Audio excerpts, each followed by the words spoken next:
Liquid, they get that first pick. Again, being able to start off the way that they have will no doubt be a huge boon for this team. And Dash on an... Whoa, it actually looked like Dash got the fadeaway there, but it's actually Nesk who got the kill. Okay. It's always amusing when that happens. Dash now patrolling the window. W7M only 90 seconds into the round have already lost 2 of their 5 players. Now run out from the Warden of Volps upstairs and spotted by Liquid. They now know that there are just 2 playing on the bomb site. And exactly this. You know that your run out is going to be upstairs on the balcony. Oh, Volps!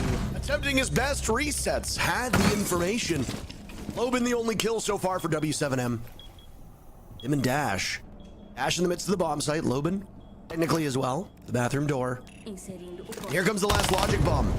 Alu with an immediate kill, and Maya finishes it off. These 2 rounds have been so lopsided for Liquid. No real chance for W7M at all.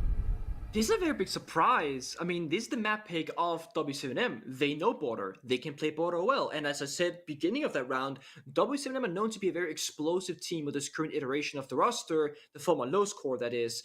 And they haven't shown us anything so far. They're either losing early engagements or they don't gain much with it. I mean, okay, Wolves is playing aggressive here, swaps to his weapon while the Dokubi call is coming in. Like, that's not a great play.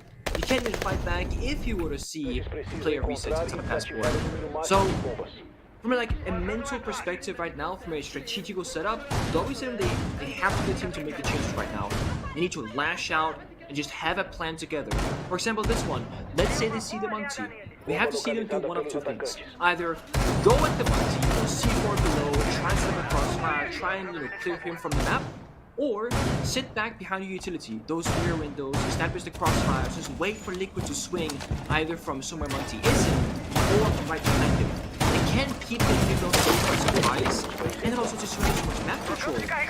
It's border is not easy to defend by any means, but how easy this have been is definitely out of the norm, because Nesk is just walking in, doesn't care where they are, and will just either win the gunfight, or again, they will simply give it up by running away from it. That's not how you can play this map.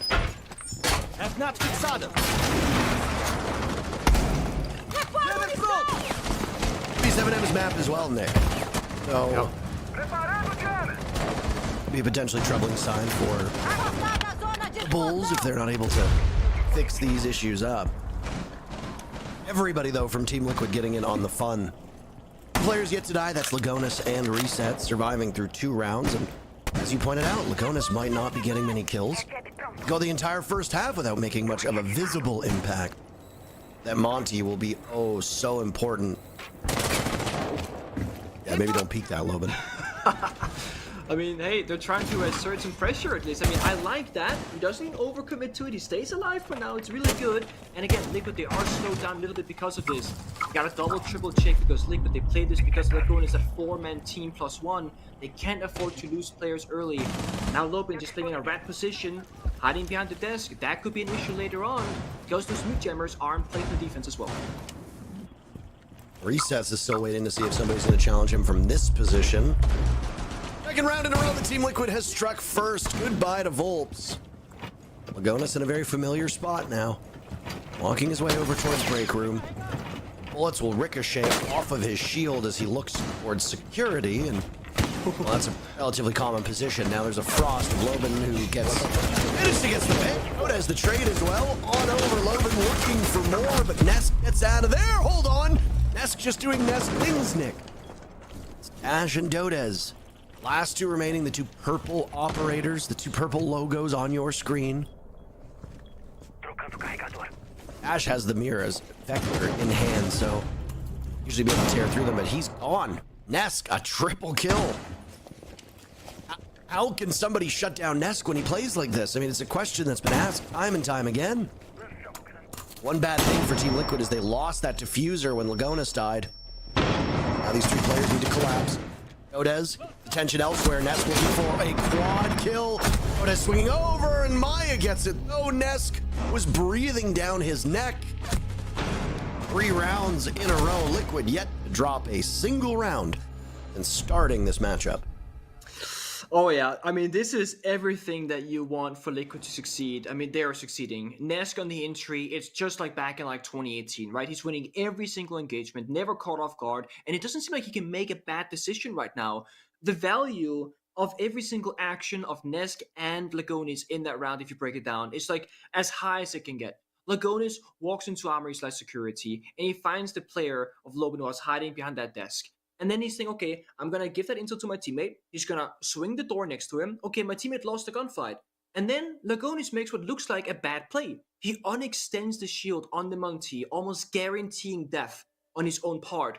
And that play in isolation is like, what are you doing, Lagonis, right? That's a terrible play. Like, did you panic? But there was a reason for it. He unextended the shield to distract the defenders, to allow Ness to get in and find that gap, that weakness, that small angle from east staircase. And what does Nesk do? He finds 3 kills in the round only by losing and sacrificing the Gonis on the Monty. And yes, Diffuser being inside a break room, not the greatest thing to do, but it's a 3 versus 1 later on because Nesk keeps just firing up and getting more and more kills. And it doesn't matter if the defenders have Diffuser control, if they have nothing else, just the map control or information. And there's only 1 defender left against 3 attackers. It's just not gonna work out for him. WCNM, they tried something different. They took down the Monty, but they did not take down Nesk. So now again, gotta switch up. And I mean, you can boil this down to very simple terms and say, hey, WCM, you gotta start winning your gunfights. But again, the team play from Liquid is not really allowing them to make it all that easy because Liquid always have a backup plan to that primary objective. Call their timeout here because, I mean, your W7M, nothing is working at this point. Yeah. Yeah. Hold on. Oh boy, Brace yourselves for impact. Look at the right side of your screen. Gonis on the glass. I mean, okay, maybe he does want some kills this time around, okay. Now, there's 2 ways we can expect this to play out. It's like predicting it here. Either you plant, with the smokes in the glass and you cover the planter, or because it's an armory, you might try and fake it, plant either armory or archives bomb site with the glass and a bunch of noise. And the armory climb a hatch or in sandwich window and take the plant somewhere else. Have to see what they choose to go for here, but no matter if you're a slow team like this, who's more methodical these days, or a super aggressive team, this is an execute we want to plant on the bomb site kind of lineup. Oh yeah. Go for it. That's sandwich window, baby. Go for it. We'll count down here. They're waiting for the 3, 2, wait. 1.5. There they go. There's the smoke. They're repel on in. W7M is waiting for it though, but resets in a part of the map that maybe they didn't expect. 1 kill and now the plant, but Maya's watching the other angle. Resets bails off of it. Here comes the creep up security. Through the wall, Maya there adeptly reads into it. Resets trusts him to get Diffuser down. And Team Liquid is just destroying W7M inside the site. It's all up to Dash. The 1v4. Glaz, the Amaru. Brava, it all worked so far. Dash with 1 kill on Maya will now sprint on through, reduced to a single point of HP dashes. Creeping on up. Losing the battle to Resets, who did so much in that round. Liquid cannot be slowed down. I mean, it's perfect. It's from a top-down view, breaking it apart before it happens, right? It's you bait the plant basically on archives or armory, you go in sandwich window, and that's the play. Lagona spent the entire round outside the ventilation, or the archives window rather, on the balcony, threw out down 2 smoke grenades, and held the rotation from both metal beepers and main staircase and archives to armory rotation. So nobody on the defense can rotate for those 12 seconds the smoke lasts for. Because unless you're the warden who was stuck in armory, you can't fight back against the glass. So the only thing Liquid they need in that round is for the Amaru to get that initial pick onto warden and then hit the plant. Maya holds the flank on one side security, Lagonis holds the other flank on archives and beepers. Round is over. Everything's covered. And again, Lagonis, he plays the glass, but he's not like the executor. He's not gonna get kills necessarily unless he gets swung. His objective was to hold down the flank, and he would only get a kill if W7M, the one to run into his crosshair. He was not seeking the play, but he was fulfilling his job perfectly. And again, 4-0 for Team Liquid in rounds. Lagonis is 0-0, but he's played his job perfectly in the round so far. 3 players as well on the team that have only died 1 time apiece. Just really quite an impressive beginning for Liquid, who are hoping for a date with either Black Dragons or Fluxo in tomorrow's matchup. That'll be the conclusion of the LCQs in Brazil. A number of regions have locked in their teams for the major. Brazil looking to join them. Maya's in the site, by the way. We are 23 seconds into the round, and Maya is already in the bomb site. Already killed Dash. Pops out. W7M seemingly lost control of this round already. Disastrous start. Yeah, again, like, they don't really know what's happening. Again, it's trying to lead to the wall, try and breach it open. Maya jumps in the side window, and he doesn't overstay his welcome because Liquid struggle with the bandit batteries, so he jumps back outside. They play a 5 versus 4 early pick, and again, they've once more created chaos in the server and forced WSM to run around the map. I mean, they've surrendered most of top 4 control. They're now retaking back into control that they already had. Consulate with a side rush. So Liquid don't only get 1 kill, they also get a strategical great spot in this round. At least they get an answer back on W7M's side, Nick. Down goes Palu, that Dokkaebi, the annoying operator that comes with the annoying logic bombs that annoy the defenders. I don't know if you're getting the message I'm trying to say here, but I think she's annoying. I think she's a little annoying. Dokkaebi is now gone, a very strong operator as well, manning the Hibana and the Osa, left open a variety of operators that you wouldn't expect. Bolts will now go down, join 2 of his other teammates in the Afterlight, Dodez too, and my god, Team Liquid are losing 1 to 2 players a round. That's it. Loban, though, holding court inside a passport. Entry denied for 2 separate players from Team Liquid. Now it's up to Maya and resets. Time and time again, we see these SAS operators able to pull off a clutch. The SMG-11 and shotgun, such a potent combo. Almost a nice flick from Loban, but resets closes the door on that one. And still 1 more round to go on Border. Liquid is up 5-0. Yep, I mean, this is very impressive gameplay, I gotta say. And I actually think that might have been one of the best rounds for WCNM. Yes, it comes down to like a 1 versus 2, but that was of Loban finding those 2 picks initially. So it wasn't close necessarily in round in like player score, but how they were playing that round after losing that first defend on the bomb set by Maya right here. They started lashing out. They started looking for kills, and then they died with like things like this. Maya gets like a close the door. And then they explode everywhere with mana damage, right? You can't do much against that. But again, top 4 comes in, they were lashing out, looking for kills, looking for things to do. But Liquid, every single time plan A doesn't work, plan B is good. That doesn't work, guess what? They also have a plan C.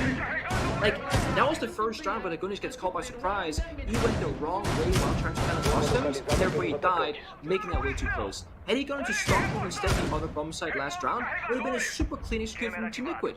So, even when Liquid, they make small mistakes, so these very small things don't get played out perfectly, they still just have, right now, the better team synergy. They're always answering each other's needs, and it's done so very effortlessly and very fluidly, it looks like. Most of these rounds, they almost look planned out, despite how out of nowhere the actions seem to happening. Like, how do you plan Maya opening the window and get through, right? You don't really do that.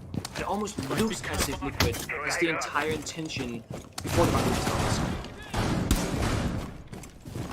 You've already used your timeout. Your map, so Liquid is starting on the presumed favored side. Yeah. But when you say favored side, we expect a 3-3 to 4-2 scoreline. We certainly don't expect a 5-1, and I mean, it might not even get to be a 5-1, Nick. It might end up being a 6-0 in this first half.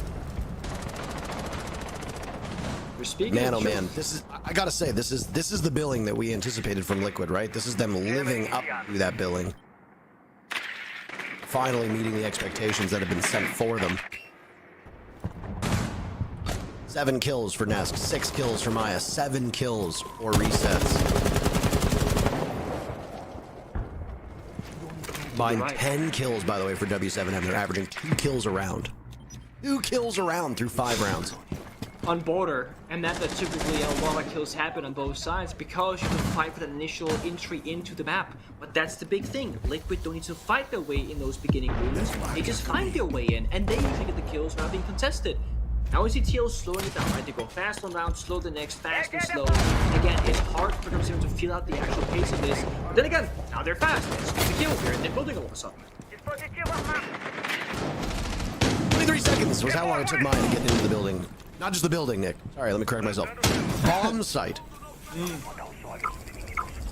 I mean, it was an odd choice of bomb site, we'll say that much. But now, Og standard. Final defense for W7M, and it'll be upstairs. Oh my. Spotted. Not able to really do much with it. Maya has a goo mine right in front of him as well. I wonder if he'll hit that second one. Down goes Nesk, even though it was Dots to die first. Team Liquid, numbers, very close for them. Maya finding every goo mine on the way on over. Has to be very particular about how he takes these engagements. Gets killed from the cross, and W7M evaded Liquid in. Liquid in the worst shape they've been in so far. Palu will need to clutch out in a 1v2. Limited HP. Chipping away at Volps. Unaware of where Dodez might be. Diffuser surrendered over towards security, and there's the run out the rotation. Palu makes this look so easy. Clutch from Palu makes it a perfect 6-0 half. Can he get it done? Liquid with W7M in a chokehold.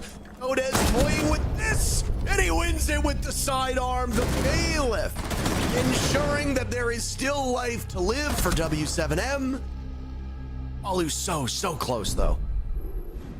Way too close. I mean, that comes down to a 1v1 despite W7M having a 3v1 just moments before in very favorable spots. They get full bomb site control, they have security break room control. I mean, Paolo's last lap on attack inside of office, and yet that is the outcome of the round. That does make me fear for W7M, because even when they do find mistakes, they're constantly causing their opponents to make a mistake. That was Nesk dying very early. Then it also lost a second gunfight later on inside of security. That's two lost numbers for Liquid that they very easily could have won. And then that doesn't happen at all. 5-1 side half, you're right. That is mighty fine. Doesn't matter how attacker favorite border might be, because numbers have never been an expected 5-1 half, I would argue. It's like, again, best case, you go 4-2, right? Usually like a 4-3 round score. 5 is solid. One slip up from WSNM, talking match point. Then they're gonna win, 5-4 rounds in a row, whatever, just to go into overtime. And Liquid, they are again a utility team. They're not just gonna rely on Nesk popping up the defense and different attack. They got layers. Right now, they got the Bandit as well as the Castle Flex. You wanna deny some walls. You wanna make WSNM work with the basics of this map right now. Getting lines of sight to get those free kills from like flowers and building. And if you wanna breach a wall, guess what? Liquid is gonna try and get there first, based on the factories, and again, make them work for it every step of the way. In order for W7M to win this matchup, they need to do exactly what Liquid just did to them. A 5-1 half and then win through overtime, which is quite an onerous task. 5-1 halves don't happen that often in this game. Certainly possible. Really a challenge, and like you said, one misstep from W7M and you're on the ropes for the remainder of this map. So W7M need to start off strong, and I think you kind of need to put Liquid on a back foot. Yeah. Win your first 2 or 3 rounds, deny Liquid any victories whatsoever on defense, and then go from there. It's not just gonna hurt enough to get like the 5-1 halves, but also like at this level of play between these two teams with how this has played so far. It was WSNM who got second place, before they got knocked down to LCQ, only being toppled by FaZe. Now they're up against Liquid, who struggled in the beginning, and they're down 1-5. First meaning execute here for WSNM. They're first on the attack. They have to clear resets from their corner office, or they have to rotate elsewhere. And it looks like they might have seen, you know what? We don't want to do a reset. We're gonna try and go armory. Oh, they can hold. Cleared out though. Volp's the very first kill on the resets. Nesk answers back with a kill of his own. W7M really struggling on offense, as we said. Prior to the previous round, they only had 10 kills through 5 rounds. That was a dreadfully poor number. Absolutely have to be doing better than that. That is not enough to be even close to competitive. To win the round, and W7M though lost Finka. In comparison to the Warden, set of smokes remaining in the hands of Dash, so Warden would still get good value here. But honestly, I'd rather have the Finka than the Warden if I was on either side of these teams. So I would say Liquid walks out ahead in that engagement. Yeah, I would say it's a very fair trade, that's for sure. But actually, see argument for sure here, especially if the chip damage happens on the attacking side to heal the attackers back up. WSNM doesn't look as clear to me right now what they want to do. If they finally picks, actually, if find them multiple, they're just gonna hit the side. Maybe this is just an absurdly attacker-favored border, and wow, W7M sweep through Team Liquid and make it look so easy, just as Liquid did on their 6 attacking rounds. W7M win 2 in a row. It might just be that, teams have to give up on the utility. This is very early to say for the second half, but W7, they started with like mirror windows and trying to play behind castle barricades and trying to, again, play utility. Liquid, they stormed right through it. It wasn't a problem. Liquid, on their very first defensive round on Armory, they do a very similar thing. Okay, no mirror, but again, castle and bandit. And again, nothing works out for defense. W7M, they do something that we don't see all this often. They brought 4 grenades in that round, and pretty much 3 of those 4 nades, they got value. They were used to deny the possibility of a bandit trig on the office triple wall and armory double wall. So bandit wasn't really super effective in that round, and they got all the walls opened up. But that wasn't really the main reason why they succeeded. It's just simply, again, the attackers hitting their shots and playing together and coming out ahead. But I will still say, despite W7M winning that first attacking round, from like a top-down perspective of like what the players are, what they were trying to show us, I didn't really feel like I understood what the full objective was. It's like they got some kills, they got map control because of it, but they had defuse outside Armory, but they won by attacking Office. So it seemed like either there was a disjointment or something, like they weren't playing together all that much, or they just maybe had a plan in mind, but it didn't really come to reality, if you will. So I really want to follow W7's attacks in these coming rounds and see if there's a clear sign of what they want to achieve, or if it just becomes a frag fiesta, so to speak. We are currently looking at a typical border Hell in a Cell. Yeah. And I think it's wise to point that out, right? You bring a lot of utility, quite heavy utility from the defenders, and then they just run right through it. I mean, what is the point? Oh. How long does it take for Team Liquid to maybe realize that this utility in trying to slow down your opponents is not going to happen? You're better spent using that manpower elsewhere. First interaction, Maya and Dodez fighting one another. There goes the obscurement, the screen thrown out by the Sens. Volps on the board. Dodez as well. W7M annihilating Liquid on these first 2 rounds. Nitrocell goes out, and we have ourselves a tie in terms of man count. 3v3. See a shield being brought from W7M's side now. Monty in the hands of Dots.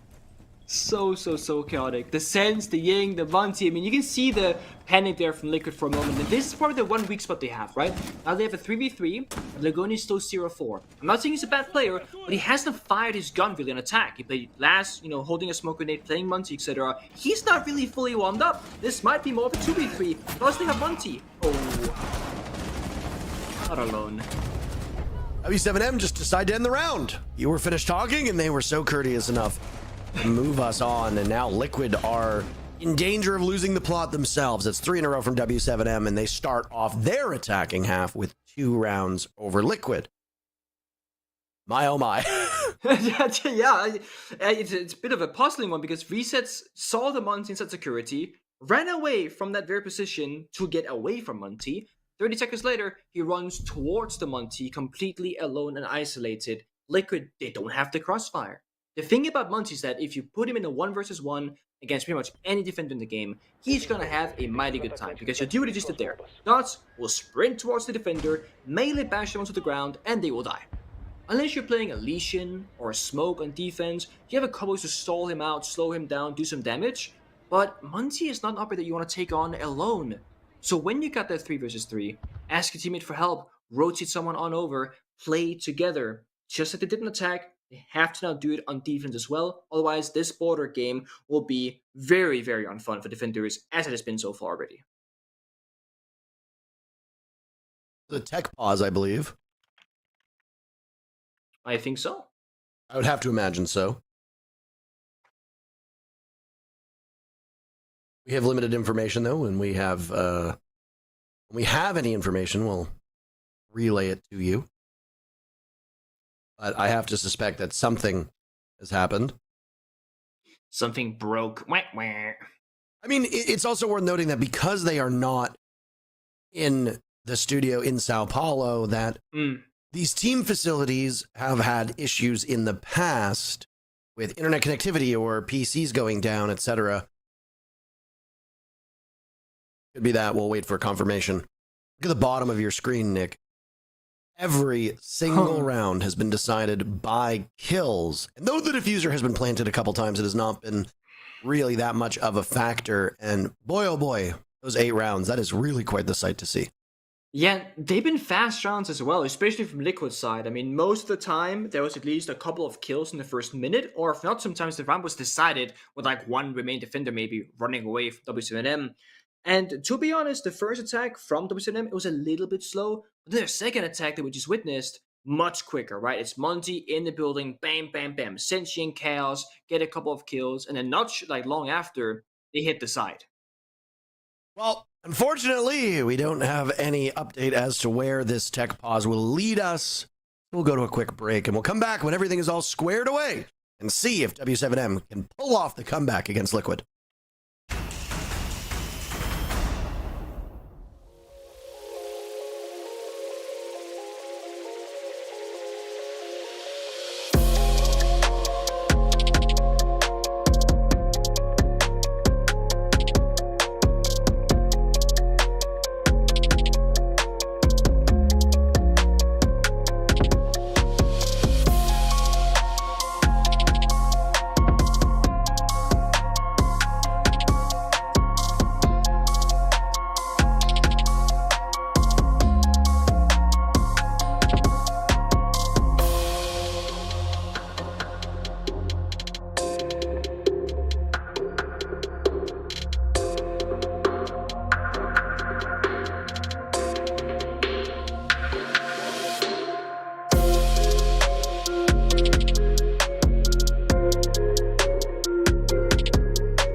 back in action, and one thing to note that you did not see was that Team Liquid used their timeout.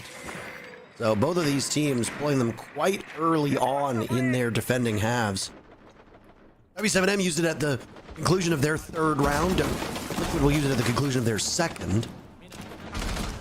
We've got a full reset now, so a lot of these stats are gone. They would have shown you just how lopsided the numbers were in favor of Liquid, though that gap is now quickly closing. And the one thing to note here, I think, is that going again still on 0 kills, and while it isn't a big deal on the attacking side per se, like we spoke of many times, the utility play, the multi, the glass, etc. On defense, on border of all maps, it really is where you need every single player to step up and pull their own weight in the 1v1s, because it comes down very often to those step 1v1s. Flashbangs goes flying, and look at that, that was him, they're in the building. Not just in the building! Again, taking no prisoners. Volps is getting a kill every single one of these attacking rounds. Team Liquid just looks like they are waiting to die through those 2 and now 3 rounds. Alu taking some damage. Dotas and Volps are very, very low on HP, so this is winnable for Liquid. It is always winnable. Get those one-shot headshots in there. They got Fenrir and Legion, and despite that, it's still, they get rushed down on top floor. So Liquid, they bring all this kind of counter utility to slow down the attackers, and the attackers, they speed up, they accelerate, and they get those picks. But you're right, with the HP powers being so low on the attacking side and no fin can play, well, it might not matter because they just win their gunfights. They take out Volps. Now it's just Dotas on low HP, but Dash and Loban have taken quite the beating as well. Nice play by Resets. Jumping that's happened, but I don't think he's aware of it. He'll have to hit the deck. W7M have done all of this with still a minute left on the clock, by the way. Good pace. Not just that, but while they execute upstairs, the Brava of Volps and the hacking the gadgets and default cameras all across the map from Liquid, so they gotta shoot down their own default cams, like that blue cam from Paolo just there a second ago, and the Fenrir FNAT bottom middle staircase, and they have Twitch on top of it. So they're cleaning down the util from Liquid very rapidly here, and they got intel on Paolo. They know where he is. If they can take him down, that's a 3 versus 1 rather. That's an easy peasy round for them. Alu gets baited in. Hears somebody behind him, doesn't hear somebody up at the top of the stairs. Now it's Resets to play that angle and lose it ultimately. My God. W7M 1 round away from tying the matchup, and boy oh boy, this map has not gone the way that I've expected. I don't think it's gone the way that any of us, frankly, have expected. No, I think it's one of those, like, if you're watching this from home as a fan of either team, it's such a frustrating feeling because why can't Liquid just get one more round and go on to match point? Why couldn't W7M defend, the first couple of rounds themselves? It doesn't look all that difficult, but it really is. I mean, both teams are attacking in a very similar way where they're making it difficult to understand where the attack is actually happening from. Jumping in a window, sprinting up a staircase, Liquid bring out Fenrir Legion, W7M, they play Brava at Twitch to deal with those gaps, to enable them to get into the building. And again, it all comes down to holding the right angle at the right time and winning out in your individual gunfights. Liquid having the exact same struggles as W7M. What bomb site should they play? What operator should they play? Should they reinforce all the walls, play Mirror Castle Bandit like in this round? Or should it be like the previous one, where they play Legion and Fenrir and they spread themselves very thin across the map? Both teams finding zero success with either style, almost relying upon the enemy making a mistake or them clutching up in those individual moments. I do like this approach for Liquid though. I think this is going to draw a very clear line in the sand that says, hey, they're going to hold office, and by holding office upstairs, they're also holding the bomb site downstairs. The response from WCM? A blitzing. They could rush the roam clear, they could rush the bomb site, they can go fast and chaotic if they want to, or they can use the Ying and the Blitz for a nice and normal paced roam clear if that's what they want to do as well. So WCM, they got options in this lineup, fast or slow, both can work. It's a very flexible lineup for them.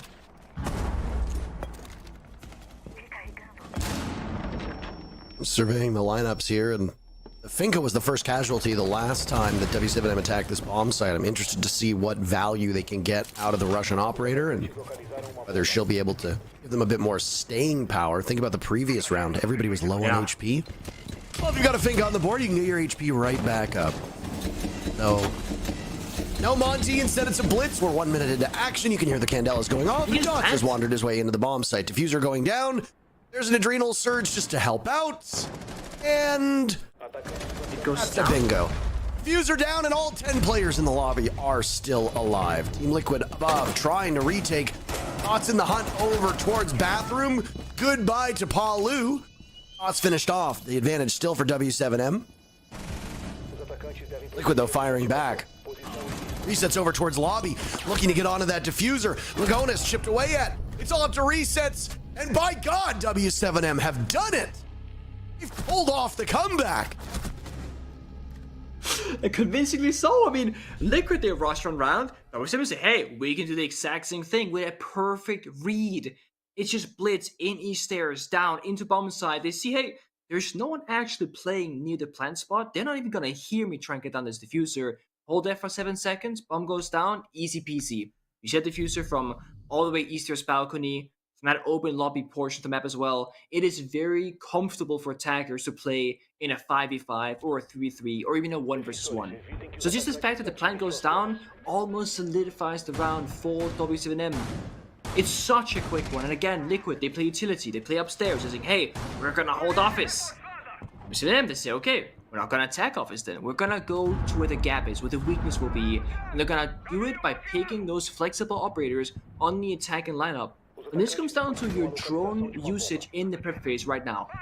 When Solus is banned, which is banned out in this game, on this map by W7M themselves, you can drone like relatively aggressively into the building, get those drones to figure out, okay, where's the bomb site?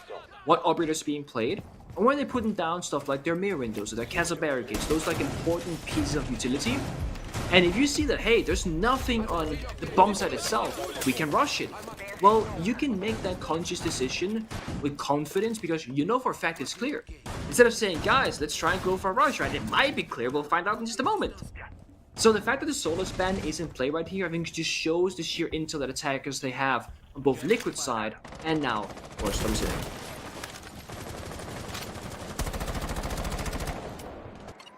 Well, nothing is slowing them down at this point. Nope.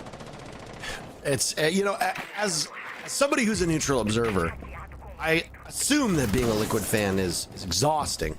We could start this round, though, taking out Volps. Volps has been a superstar for W7M since that final round of the first half. Reset's baited out by a nade, but he's still swinging. Dash is worse for it. W7M now having the greatest degree of difficulty on attack that we've seen so far. One of these teams will move to match point. A hell of a time it would be W7M to storm back, tie the game, and then ultimately fall short. Feels like it's gonna happen when Maya's doing things like that. It feels silly because this is how they win their first round on defense. Just like running into the map, getting kills, winning gunfights. Like, it is that easy when it isn't all that hard. But usually, it just isn't always easy. Maya's holding court. I mean, what more can we say about this round than Maya is currently saying? But no flawless rounds so far, despite the fact that Liquid looked probably far more dominant on their attacks than we've seen from W7M on their attacks. A flawless round either way. Pretty good if it unfolds. Resets wants to play offense on defense. He feeds himself to Dodez. Dodez actually, hold on a second here. This is winnable if I'm Team Liquid. Why don't we just keep peeking him, boys?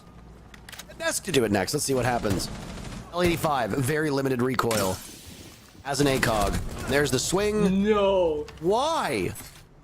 Why are you swinging him over and over and over again? Just wait for him to get to the bomb site. You've got shotguns. Just wait.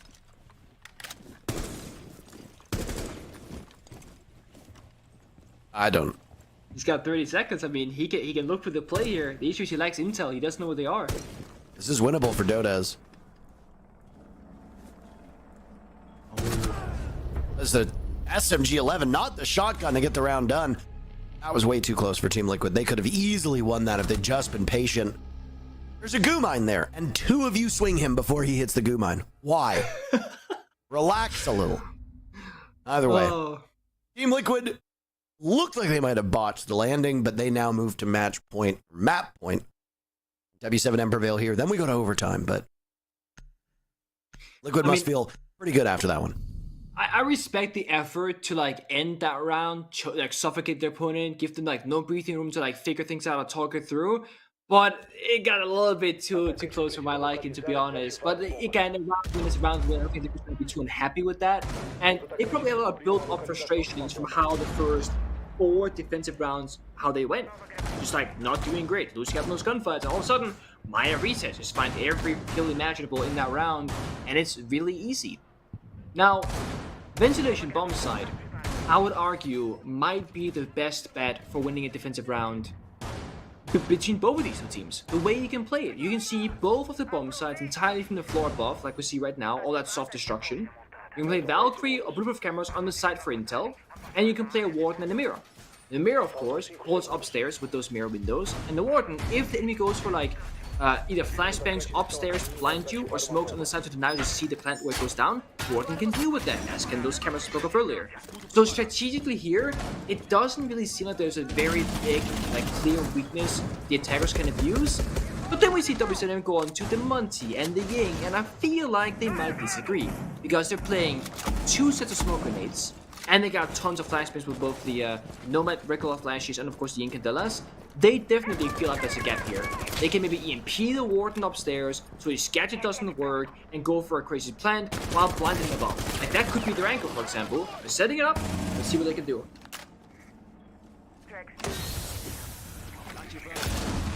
There's a Nitro cell from Palu. User was going down, but Lagonis reads into it. Nick, suddenly, it might be curtains for W7M, but wait a moment, Loban is still there. User going down in the hands of Volt. He's picked away at right as the timer hits. Notice was last alive in the previous round. He finds himself in that same predicament, though this time he's outside of the building with the diffuser down. It's a dangerous spot to be in. 4 separate players from Liquid will all be looking in his direction, and that is it. Liquid steal their map away, and they go onto their own friendly territory next, up 1-0. They do that, and they're gonna start defense on Consulate. That's a really great spot to be in. In that last round, though, I just want to say, WCM, they did have a phenomenal read. They're gonna EMP the Warden so he couldn't see through the smoke grenade. They're gonna blind them all above from that sandwich window repel, but the C4 shot that entire thing down before it even started, and that really got Liquid into a solid spot in that round because the plant came down much later and they found those couple of kills. So despite not winning the round, it was a great attempt. And that's it for our first map. What happens in map 2? Does Liquid move on to the grand finals up 2-0? And we'll find out in a couple minutes.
Welcome back to Blast R6 Brazil Last Chance Qualifier. My name's Ian. This is CDAPS. It's the first time you've seen us today. I will say we did do a pre-show, but we had some technical difficulties, so that meant that you never saw it. But I can promise you right here and now, CDAPS, and I know you'll vouch for me on this, it was the greatest pre-show in esports history. Just nobody got to see it.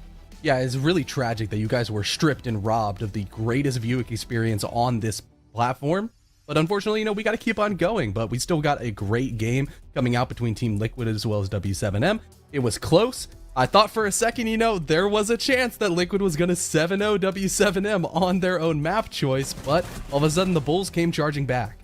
Yeah, they did. Liquid take W7M's map pick in border, and they take advantage in our LCQ semi-final here. Just a reminder, of course, we have 2 semi-finals here today.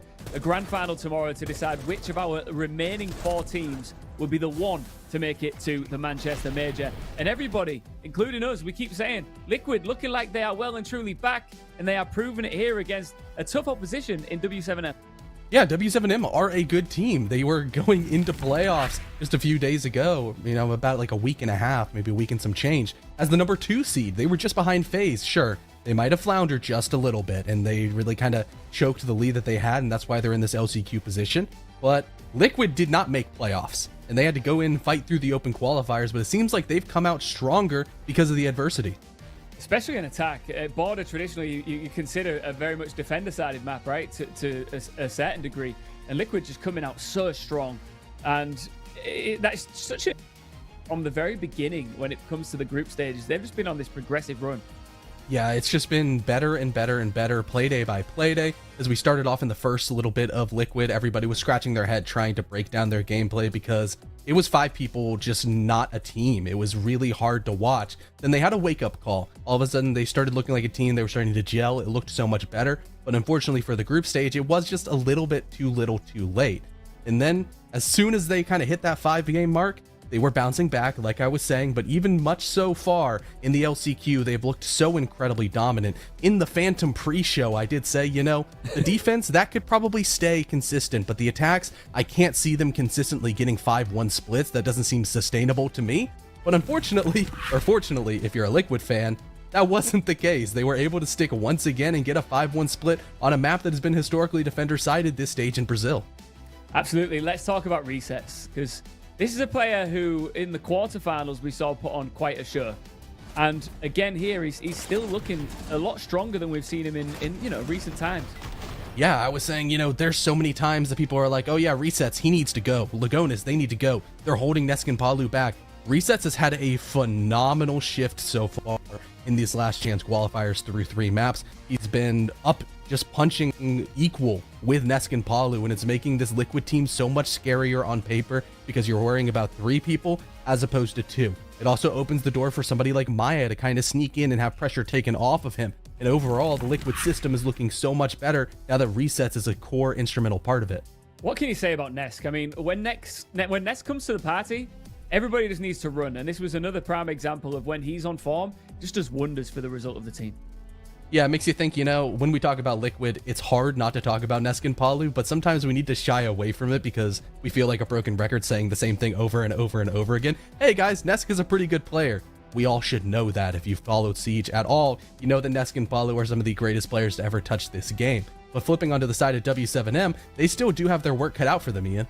Yeah, they do. Consulate is next, and that is the second map. Will we get 3? Time will tell. We did see W7M have a close encounter with E1 Academy on this map. This is Liquid's pick. Do you think they've seen something here that they want to explore?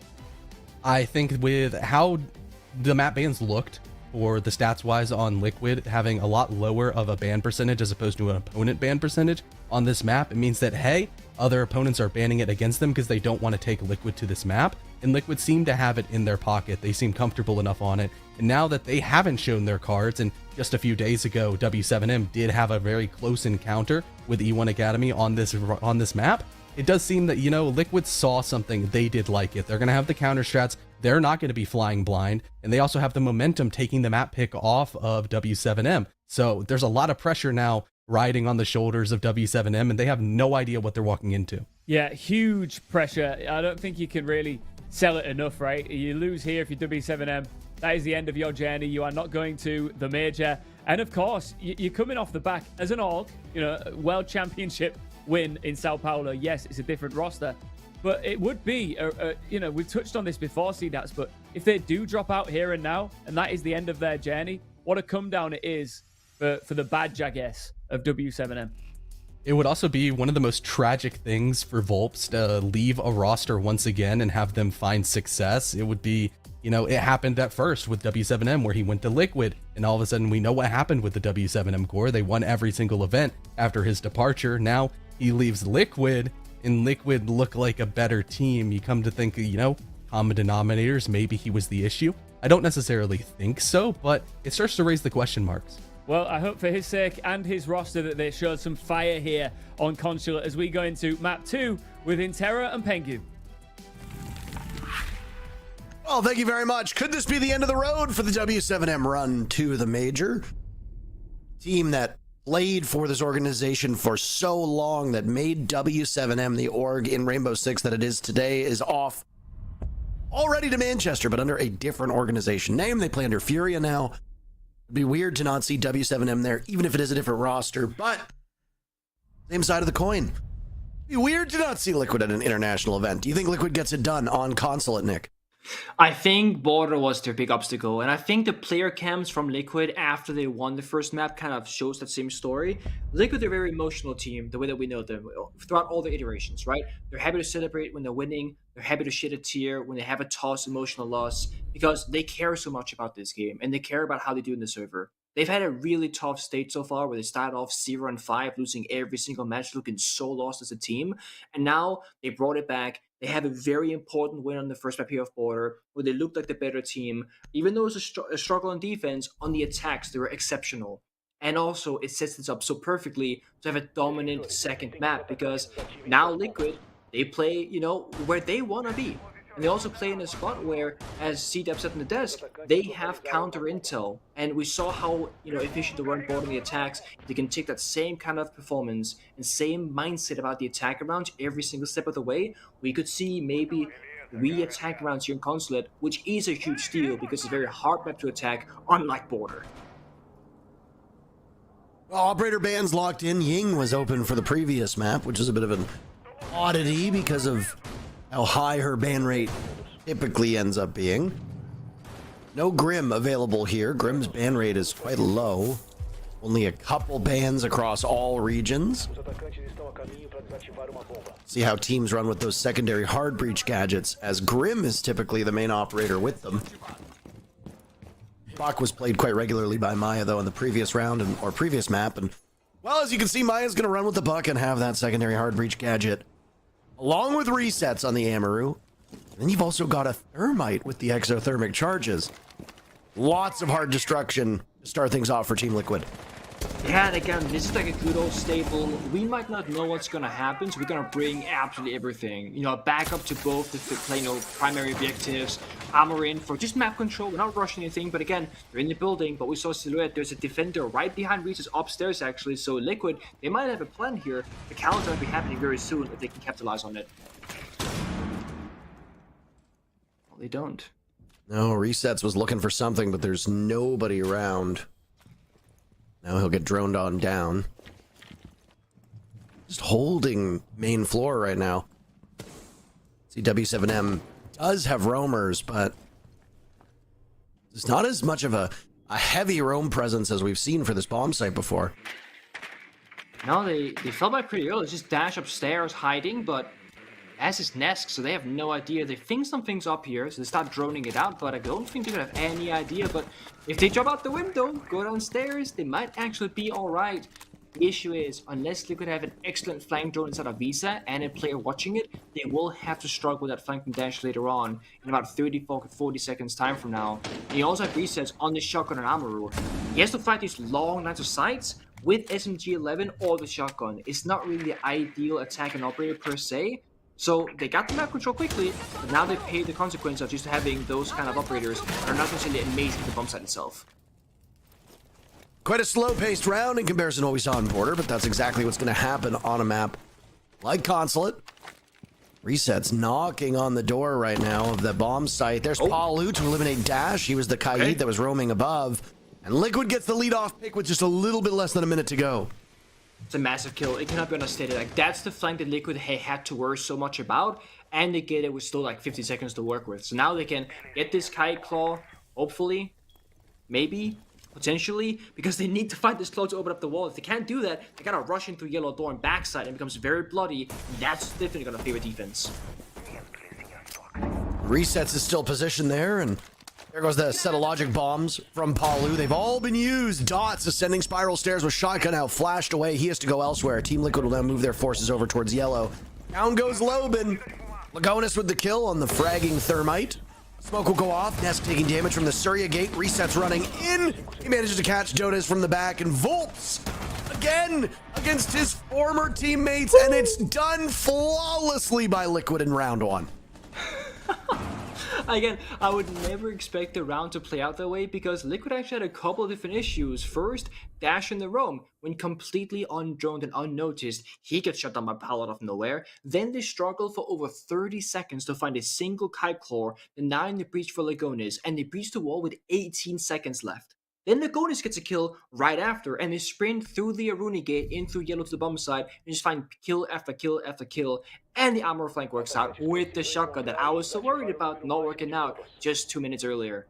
Liquid, they had a very, again, top-down view, as I say. When we look at all those singular pieces and how they work together, every single step of that round was played together. Everything made sense. It was top floor roam clear into first floor roam clear, do vertical destruction piano towards the bomb side, get rid of the utility, and hit a plant spot with the smoke grenades. Before Liquid could get a plant down though, it was just like they hit all their guns, and they found the roamer, and they dealt with all the issues. W7 again, kind of playing in corners, waiting for things to happen, and then getting punished just like on border.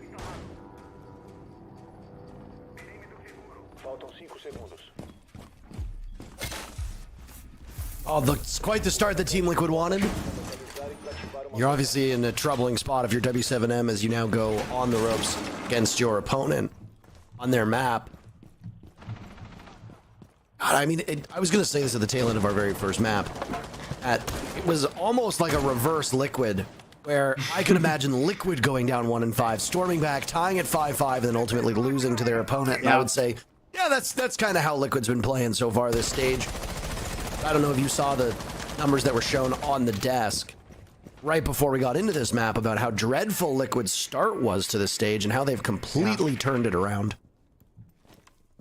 This was a good team that was just going through a rough spot, and now Liquid, their very first round victory, doing what needs to be done in round one. Can they get it done in number two? Get another relatively slow round, but we're only at this point 1 minute in. Volps taking a tiny bit of damage and then finished off by Maya. That's what Team Liquid needs this round. Yeah, again, it's another fast kind of into the building, and this time also finding a pick. Now, top floor is a little bit more complicated because you can't just take map control and start breaking the vertical floor apart. Not at least in the same way as a ram would, but a bunk below from Paolo could do it in reverse, where you break the floor from below up towards the bomb side, eliminating some of those strong player positions. Liquid right now, it seems like they might want to try and go for that because they're contesting those vertical angles made by the defenders to pressure the side from below. This is not super common on Consulate, at least not in Europe or North America, and not from what I've seen in Brazil so far either. So a bit of an unorthodox new way to approach this round, and because Liquid, they got that first kill and they have so much time to work with, they can just play with this floor. If they find the kill, great. If they don't, it's not the end of the world. They got that early advantage for themselves. They can sit tight for the next couple seconds, and when they want to go, fire smoke from the gunners on the capital, then into see a window and go for a plant. Well, Nesk trades himself off with Dash. They both trade. 1 bullet for each. Not a bad result, though, and any trades will obviously favor Liquid as they have that numbers advantage. Now it's Dodes taking damage. Dots next one in, and Dodes will be harassed by the mark of Deimos. Down he goes at the hands of Resets. Resets had some Deimos kills all the way back on border as well. This is a very familiar operator for him. Nesk, the only casualty so far for Team Liquid. 2 remain for W7M with 30 seconds left on the clock. Loban is ready and waiting for the repel in. Down goes Maya, but it's Lagonis holding the diffuser. Objective play still very possible here for Team Liquid, but if they do not drone Dots out of bathroom, could easily strike. Missing out though on top yellow. It's all up to Loban, who swings around. A repel in! Dots and Loban putting so much work together, and now it's Lagonis last alive. How on earth did W7M win that round? That's all Loban, baby. I mean, those shots in CEO denying the guy repelling twice and yellow staircase fighting both angles at the same time, that's ridiculous. While the floor is broken right beneath him as well. I think the only thing that you could have done a little bit better there is the capital fire was not used in an effective area. They started using the capital fire in the same portion of the bomb site where they were blocking the floor from below. So, okay, if there was a player there, he gets fired and blocked from below, he will die for sure. But it's kind of overkill. They didn't have the fire to get themselves into the bomb site window to actually start planting because of it. So again, one very small misstep from Team Liquid strategically enables the individual players of the defenders of W7M to win that back. And that's all Loban in that point inside of CEO. I was going to say that the defense looked kind of sloppy because they're only playing a single floor. It's 5 people in basement on the basement bomb site. Okay, with that sole roamer of Dash who died, in the round. And then we see CEO top floor being played out, all 5 defenders upstairs, with the exception of the one guy who died early. W7 are not playing across the entirety of the map right now. They're picking a bomb site and they're playing on that portion of the map. They need to get a bit more proactive, or they have to rely on a sentry gun position like Loban, just firing, hitting those shots, but it's not consistent nor reliable.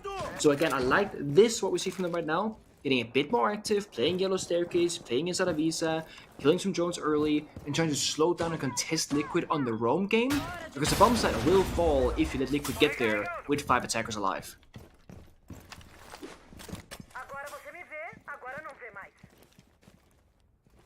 Simply have to do better in the execute for Liquid, who honestly didn't look terrible on the execute and border, but this is a very different map, so got familiarity. You've got familiarity. You've picked this map. But in terms of rounds, it's like, right, like on border, okay, 3 attacks is okay, but like 3 attacks on border is on Consulate, sorry, is phenomenal. It's so hard typically for teams to find the tag and victories here. So Liquid already getting one, almost getting a second, is a pretty big deal so far, and it sets up their confidence, right? Those emotions are kept in check. Saying, guys, we got confidence, things are working. If you look good at that last one, guys, don't worry about it. Small mistake on my part, go again. Liquid are doing it. But again, because the roam is so active from WCM, look at the pace, 140 seconds left. They're just entered the building. They're still droning top floor. Then they got to drone the primary floor. One big saving curse, though, Paolo sneaking up from the basement might find a kill or a gap here on defense. Explosion over the head of Paolo now as we hit the halfway mark. And he gets baited in! Thought that he would have the kill. There's 2 of them there, and they're doing excellent work. Loban and Volps holding this main lobby, the very front part of this map. Team Liquid have just throwing bodies at the problem. Nesk the only kill so far for his team, but Volps is just on another level at this moment. A triple kill. Oh, to Lagonis. That's what Volps gets for his troubles. Loban's still close by, though. Lagonis could very much make this work. Needs to be careful, though. Dots and Dash playing down. Bottom floor. Hard to imagine Lagonis is able to win this. He can kill Loban, but then getting to the actual bomb site might be the greater issue. He'll just drop instead. It's going to be a mirror window here. He's going to realize, yep, can't go that way.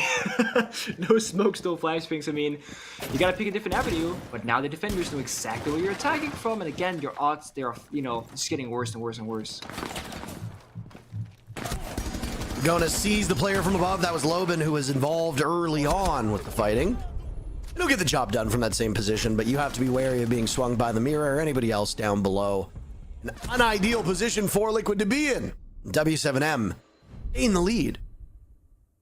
See, that was a much better round in defense, though, because they played across all 3 floors, and the entire round played out primarily inside of lobby and piano. It's like, that was a basement defense, but we never really saw any action on the bomb side. Liquid never got vertical control, they never roam cleared, they never breached open the walls towards the bomb side itself, and if they did, again, there were mirror windows. An actual proactive round from WCM, that's what we were missing from them on border.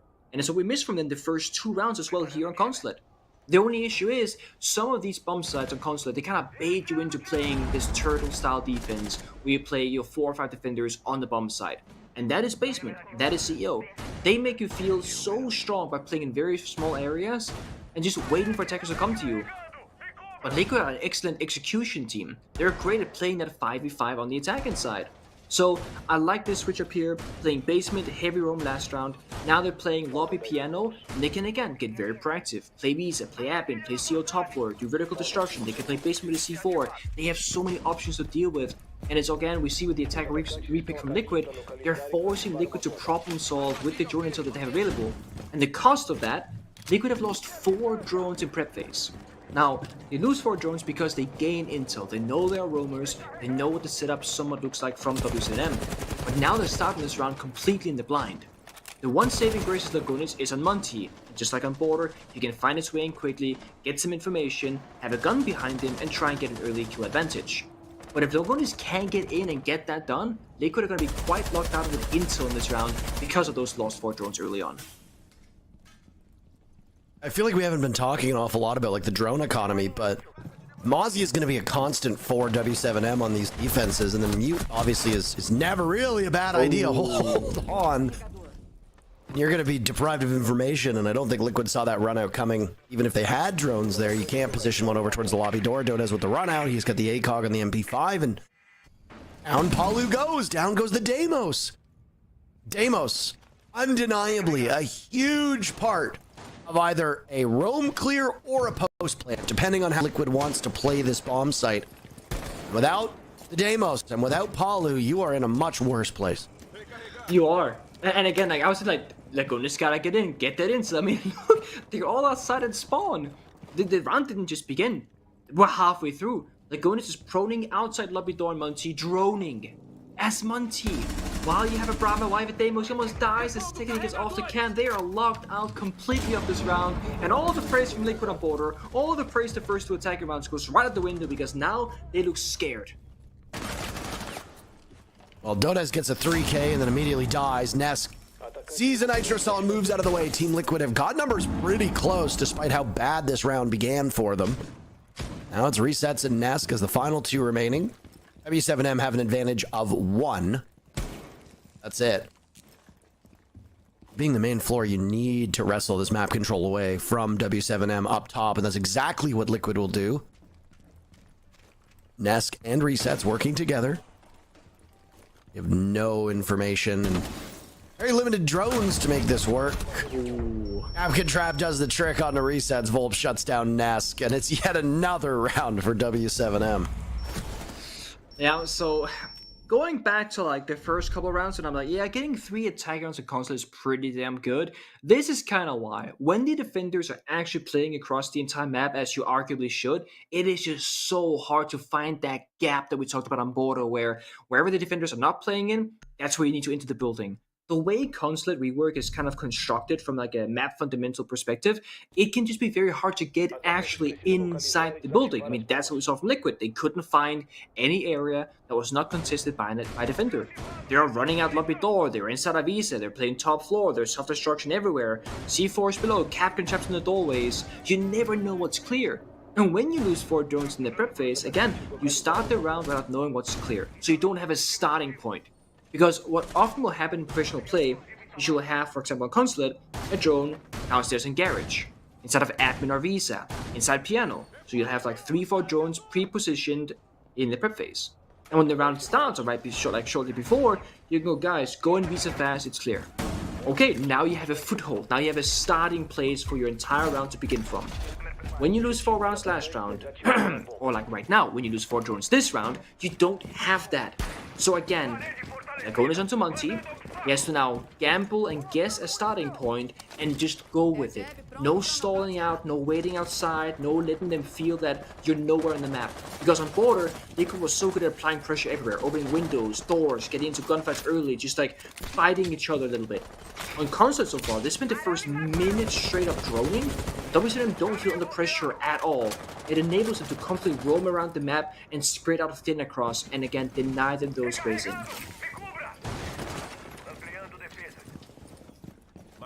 I mean, we once again have to talk about the sides, though, because people might be watching this and they might lack the understanding of how Consulate plays out and think that, oh, Team Liquid's just beat. There's no way around it. In this particular instance, it's a defender-sided map. You expect W7M to do what they're doing. So far, they're living up to the billing of this first half. W7M cannot lose the first half, which I suppose is a great position to be in, given that it's not your map. Tie is still very possible. The way the last 3 rounds went, not necessarily looking like it's going to be a tie. Liquid have looked like the worst of the 2 teams. What about this bomb site, though? Look at all this utility being dumped out by W7M. Heba barriers, toxic canisters. They're keeping Liquid at bay at the top of yellow.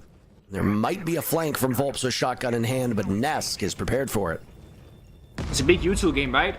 Liquid wants to push Monty inside of yellow. Well, defenders are gonna stop him. Gear bearers, toxic babes, Goya fire, impact grenades, like 3 people holding it. It's a straight up fight of utility right now, and Agonis has to find the way in, and the guns have to hit their shots behind him.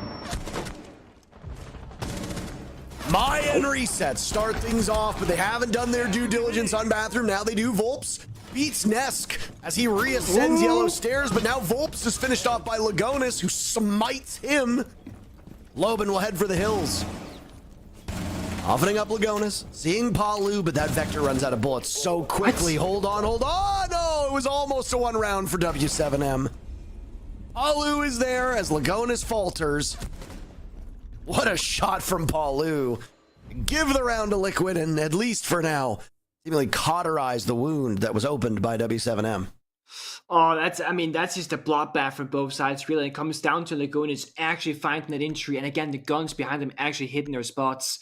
And the opening kill, just going the way of Liquid, top yellow, it really is a big deal. Because if Monty's alone all of a sudden, 1 versus 2, he'll probably die to a crossfire. But because Liquid find that opening kill, Monty can thrive, only having to worry about 1 singular point of contact and actually stay alive for as long as he did to get his team into that 2 versus 1, essentially in the end. Now we gotta go back though and talk about that second attacking round from Liquid that they arguably should have won. That first attempt at attack on top floor from CO Repel and Yellow Staircase, where they were 4 versus 2, but Loban just got 2 kills out of nowhere, and then WCM, they ended up winning the round.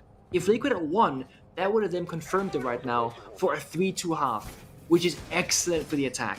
There is still the potential for a 3-3 if Liquid can find success here on the basement attack, but the expected result is like the statistical 4-2 for defense. Liquid, while they have looked good in attack right now, it will still come down to can they also play a solid side of defense. They've been keeping this map hidden. Opponents so far this stage have mostly been banning it against Liquid, so teams probably know from like internal, scrim practice games that Liquid, they do play Consulate, they're good at it in practice. We don't want to play them in a professional setting with that map being opened up. So this being open now in LCQ in a very important game for both these 2 teams is a pretty big deal. They're looking for that 3rd round. This time Powell's on Heartbreach because the Gooni's gonna stick to Monty, and they're gonna do a bit of a change up.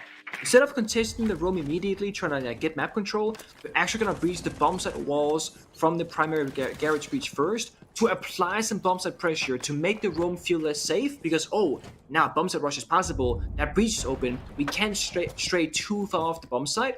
And while that happens, we saw Lagonis of Monty walking through the back.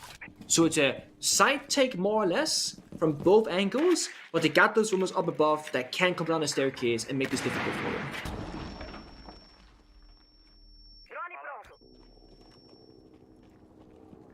A very different matchup so far from what we saw on Border between these teams. Oh yeah. Far more structured, far less chaotic. Maya is currently 3 FPS in his webcam. I don't know if you saw that. Yeah. It's been getting gradually worse, I think, throughout Consulate, actually. Oh my. Maya will need to be retrieved. Lucky for him, there's more than enough people around to help him out.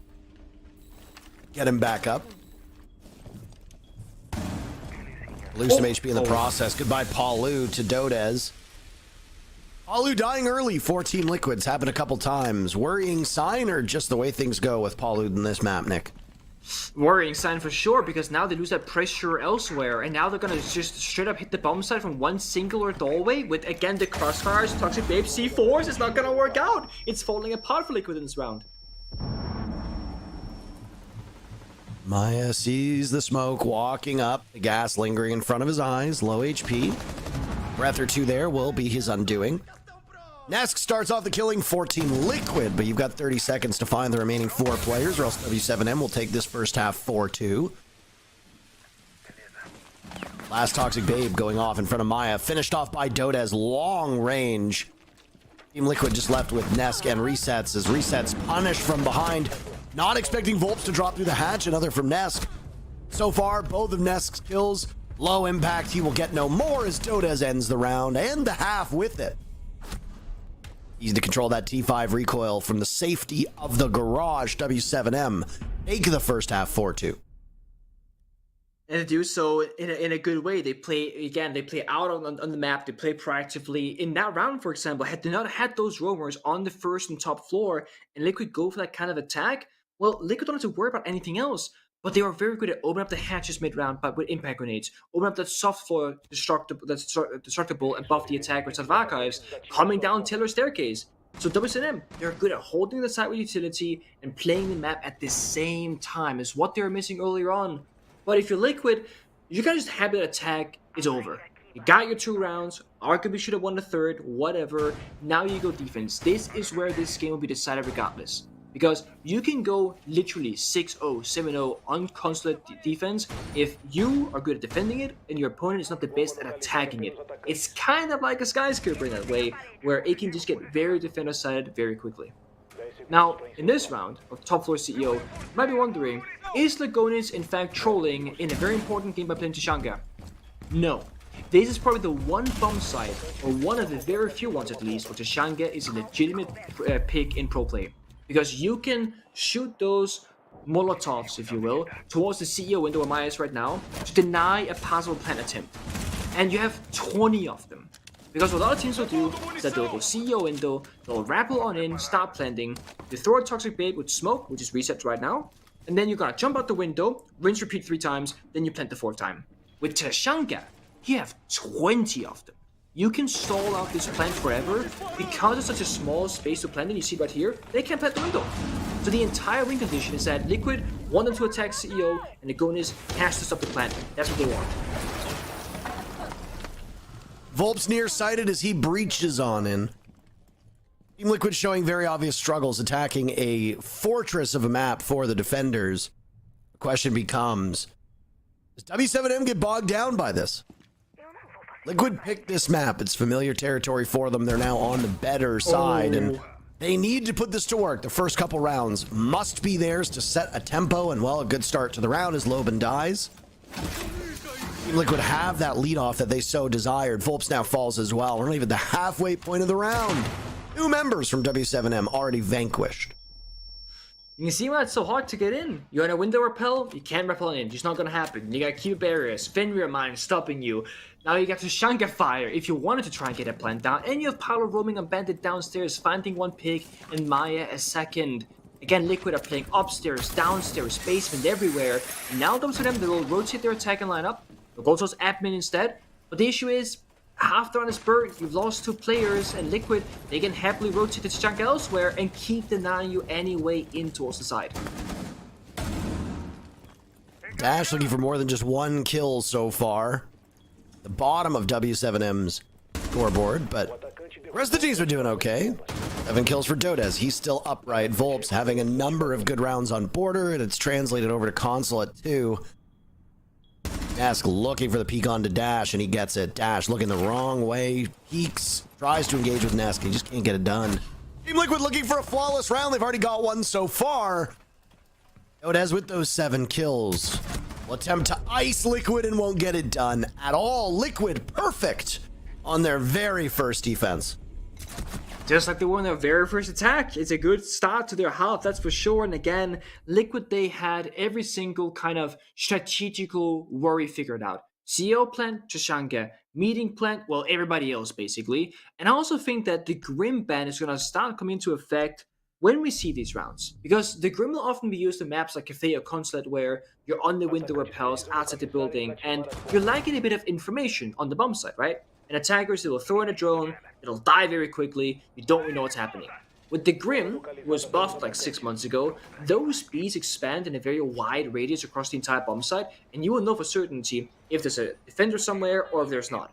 So, by Grim being banned out by Liquid, it's gonna make the attacks that much more difficult.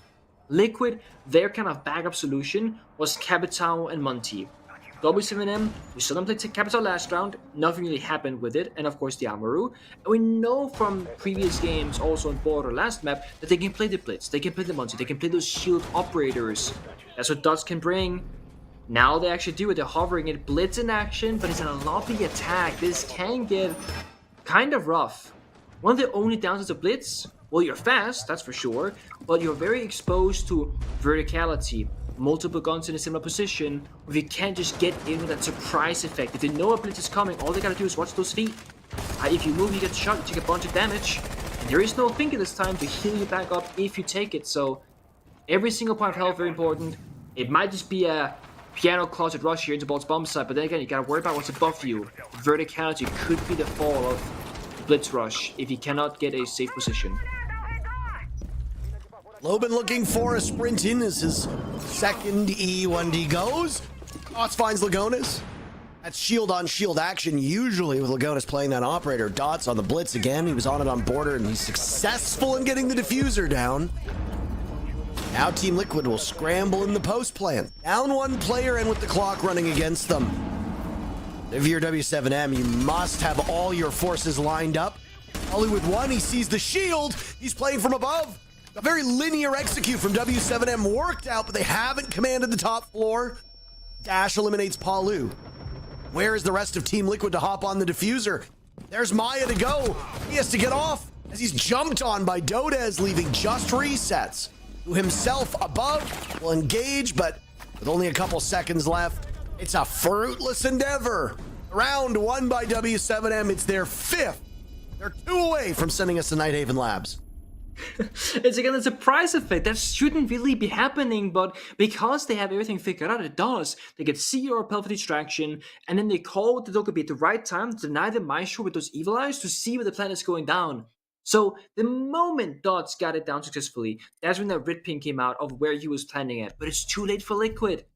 Again, very small things to decide the outcome of that rush. If they mistime that by a single second from the side of W7M, I don't think that works at all. But they are so precise at knowing exactly when every single player, when they have to do their job, and what that job actually is. So quickly in, bump down, kind of lose a couple of bodies, doesn't matter. Post plant is strong, they have verticality, they have the closet windows, of course, as well, they can jump in that we saw, and they actually retook upstairs control as well for verticality. So they had everything figured out. Liquid, definitely a frustrating round to lose, getting caught off, off guard like that. And they gotta now be worried about that every single round going forward because it could happen again.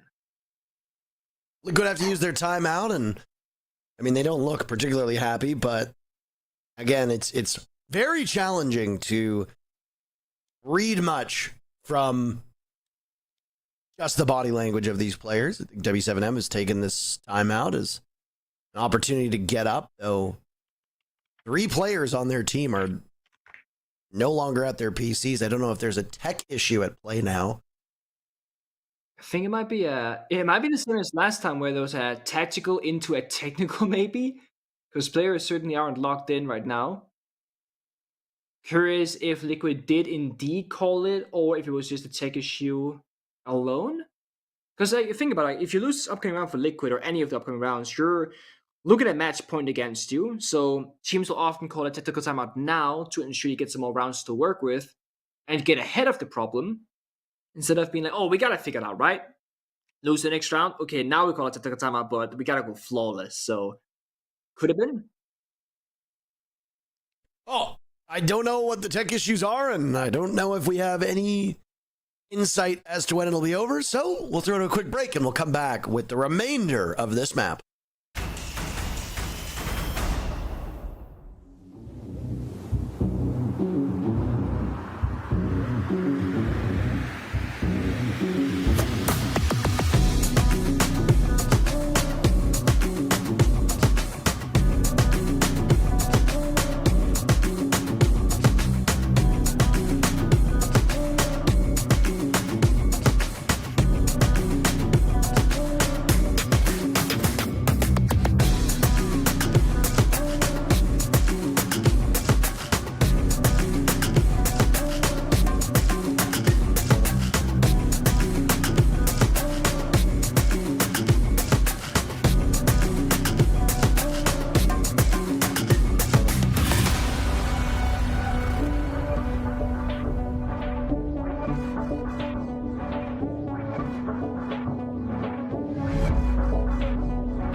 action! W7M just won the previous round, and with that, Liquid called their timeout, and then a rehost was required. Unsure of why, but here we are. Don't look at the numbers on your screen. They are not accurate. I promise you, somebody has gotten a kill in the 8 rounds that have been played out up to this point. In fact, multiple people got kills, Nick. Oh, and multiple died too, I bet you. Somebody might die very soon as well, because Lobin is very close to the bomb site now. With that call gun, he has some intel to work with, but instead he goes upstairs looking for a pick, not for side control. Liquid, they got rushed last round, and they get rushed again. Lobin taking advantage of the fact that Liquid was not expecting such an early fight. Maya might get shot in the back. There's no follow-up from Spiral. Instead, he looks over towards Visa. Gets collapsed upon. Alu trades it out. All of this action happening on the top floor of the bomb site, though. On the middle floor. You've got control of the top floor if you're W7M. That's excellent. 3 players from Liquid remain. A Pulse on the board, though, and the Pulse is actually playing in the basement, as we should come to expect. They'll give lots of information to Liquid in the remaining minute and a half of this round. Yeah, I mean, you still got the bug verticality, and you lost a lot of intel, right? Like, Jackal and Dokkaebi now be phenomenal to have for W7M now, to, like, isolate those defenders where they might be playing from. But then you got Deimos up from Dot, so you can still find one person. Probably not worth hunting the Gonis on the post, because you can kind of expect where he's going to be playing at. Right below the bomb side, C4 in hand, looking for a pick.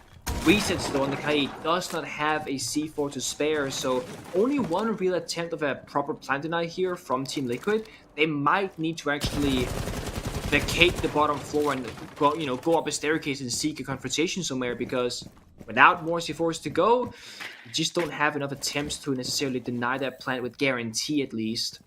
The C4 first, get that 3 versus 2, and work from there. W7 got a minute to work with, break some of that floor apart, get the demo scan in, get your final drones used, and try and see what you can make do in this round. Well, if you're W7M with the clock and the advantage that you had, all you need to do is just play out the remaining time. All it was one of those toxic gas canisters left for the final 30 seconds. Just tossed out the one before that. It's keeping Dots at bay. He'll maybe go for it. Walk his way through. Alu has to avoid being flashed. There's a Nitro cell, and it claims both of them for Lagonis. Oh, hell yeah, brother. Now it's all Dodez in a 1v3. Chances of winning this round for W7M were blown sky high by the support player from Liquid, and he just gets all of it done. Playing below. No chance in hell whatsoever for W7M. Liquid. So cool, calm, and collected through that round. They've reduced W7M's lead to 1.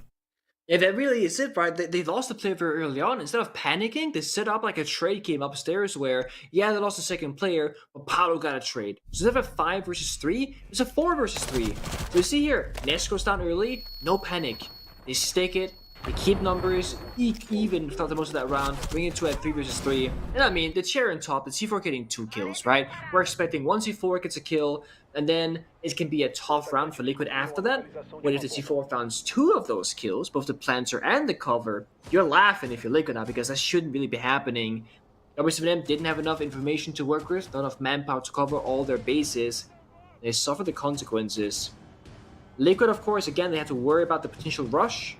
Once a rush is successful for the attacking team at any point in the map, you have to always mentally fear it. Right, you're playing too far off the bomb site, oh no, they can rush. But if you're playing too close to the bomb site, then you're surrendering map control unnecessarily for your opponent. And the big difference right now between W7M's attacks and Liquid's is the drone economy. W7M, they were playing Mute, they were playing Mercy, they caught about 3 or 4 drones every single round in drone phase. W7M, they lose 1, maybe 2. They just lost a second, 15 seconds into action phase. So a lot more intel to be had here to find those quick entries. And it's probably why we see Lobin just inside the building so many rounds in a row now, because they got that intel. And again, 30 seconds. They have pretty much full top floor control, much quicker than Liquid.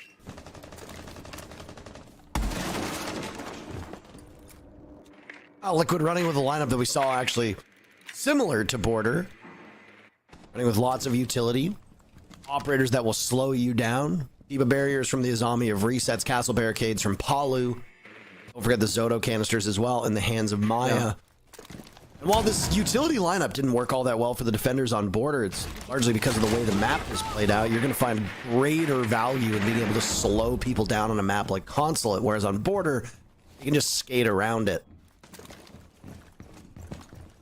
See, the issue here, though, is when you don't have a little bit of a roam game going on, and the attackers don't think you're going for a roam, look at the time. 140, they got more or less full map control. Already done the majority of the self-destruction, and next up they're gonna start getting that primary breach here.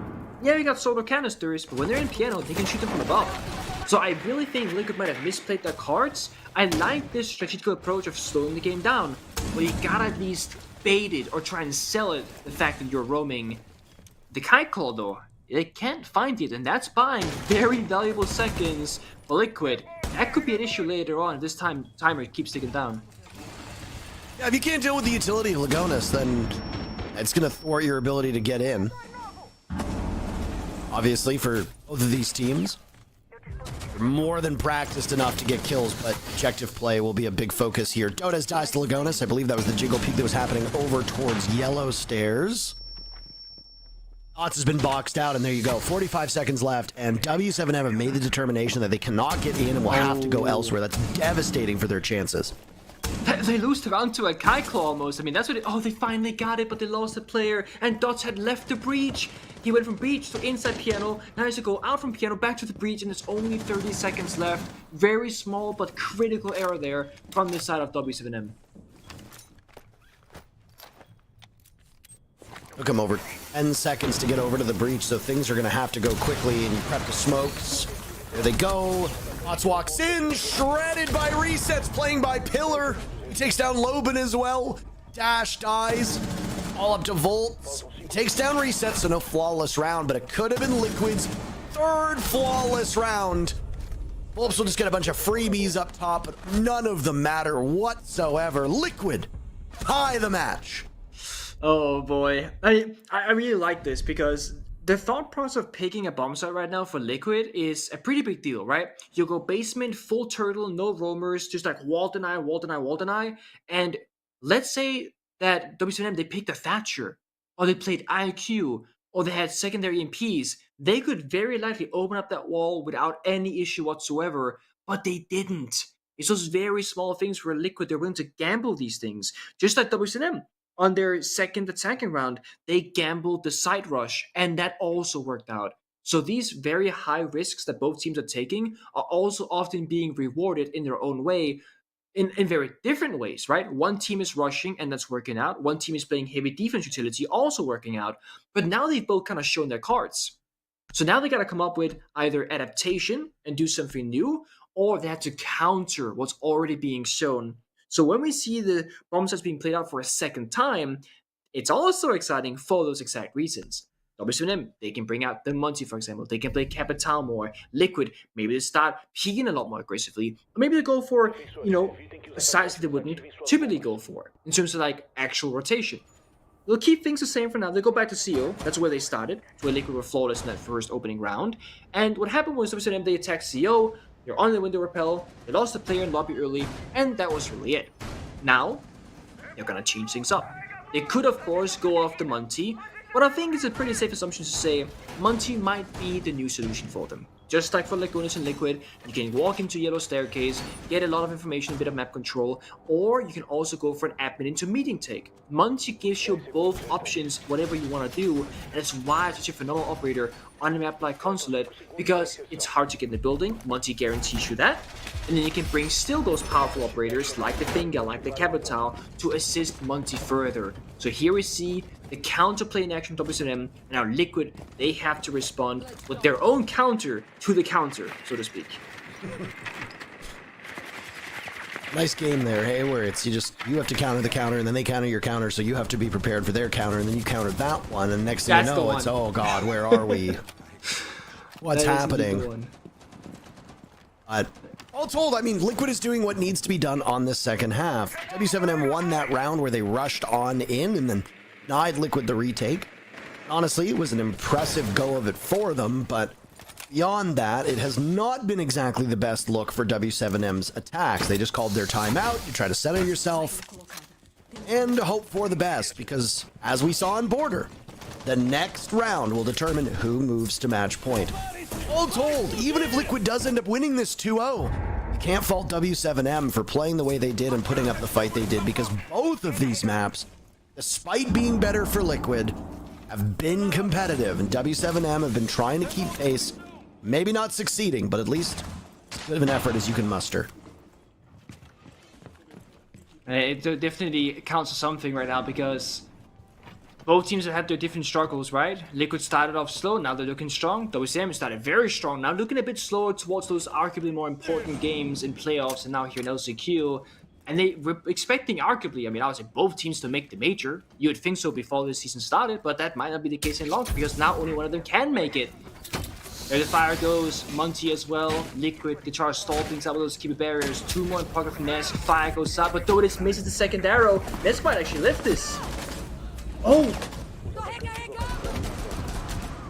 Suddenly W7M just wiping the floor with Liquid. Resets with a 2-piece. He goes for the vault out. He'll need to retake. Grenade stops him from the direction he wants to go in, and the next one follows up and gets the job done. W7M move a map point on Liquid's map. The counter to the counter, and the adaptation wasn't made correctly by Liquid. They fall to that sole position of top spiral and soda machine. Those 2 players falling very early just tells the full story. It fell apart immediately after, and W7M, despite being in these very highly intensive moments, they stick the landing and they push through the entire way. And that's very important, because when you have teams that are in do-or-die positions, you can sometimes start doubting yourselves in those do-or-die moments. W7M, they are not that team. They've shown us that multiple times, both in the regular group stage, in playoffs despite falling short, and now here also in LCQ. They are so happy to live in the chaos and just simply believe in the system, believe in the call from the team to say, guys, we're gonna go over this capital fire and we need to push through no matter what happens. Because some teams will stall out on Consulate, and then defenders, they reposition. You know, toxic babes start going out. The capital fire expires from the attackers. Defenders, they can now swing that door that was an issue before. Liquid, they go to lobby. Last time they got rushed, piano window, straight into a side, into a plant. That's how they lost it. That was a blitz. That's about speed. Dots on the Monty is all about precision and just making sure that his teammates can get in when it needs to be done to then go for execute later on. So I expect a slow round, but Dots, all eyes on him right now. If he can get the job done on Monty, that the Gunners couldn't do for Liquid, that will be a big win condition for the attacking round.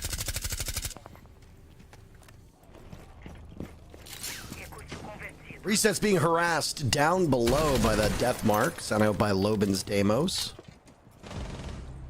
Down goes Volps. Team Liquid gets the opening pick that they so desperately need. 4 kills, and Team Liquid can secure overtime. But what a predicament this is for Liquid. They stun us by winning W7M's map of Border, and it looked like it was so dominant. It looked like it could be over very quickly. W7M showing why they are one of the best teams in this region. Comeback occurs. Liquid wins final 2 rounds. This time, the only way Liquid wins their own map now is through overtime. Neither of these maps going in the direction that we had suspected. I mean, the one thing we all wanted was a competitive match, and like you said last round, I think no matter the result here, we've seen that. Back and forth rounds, both teams having dominant victories and very close ones. Some 1v1s, some 2v2s. Half the round burnt.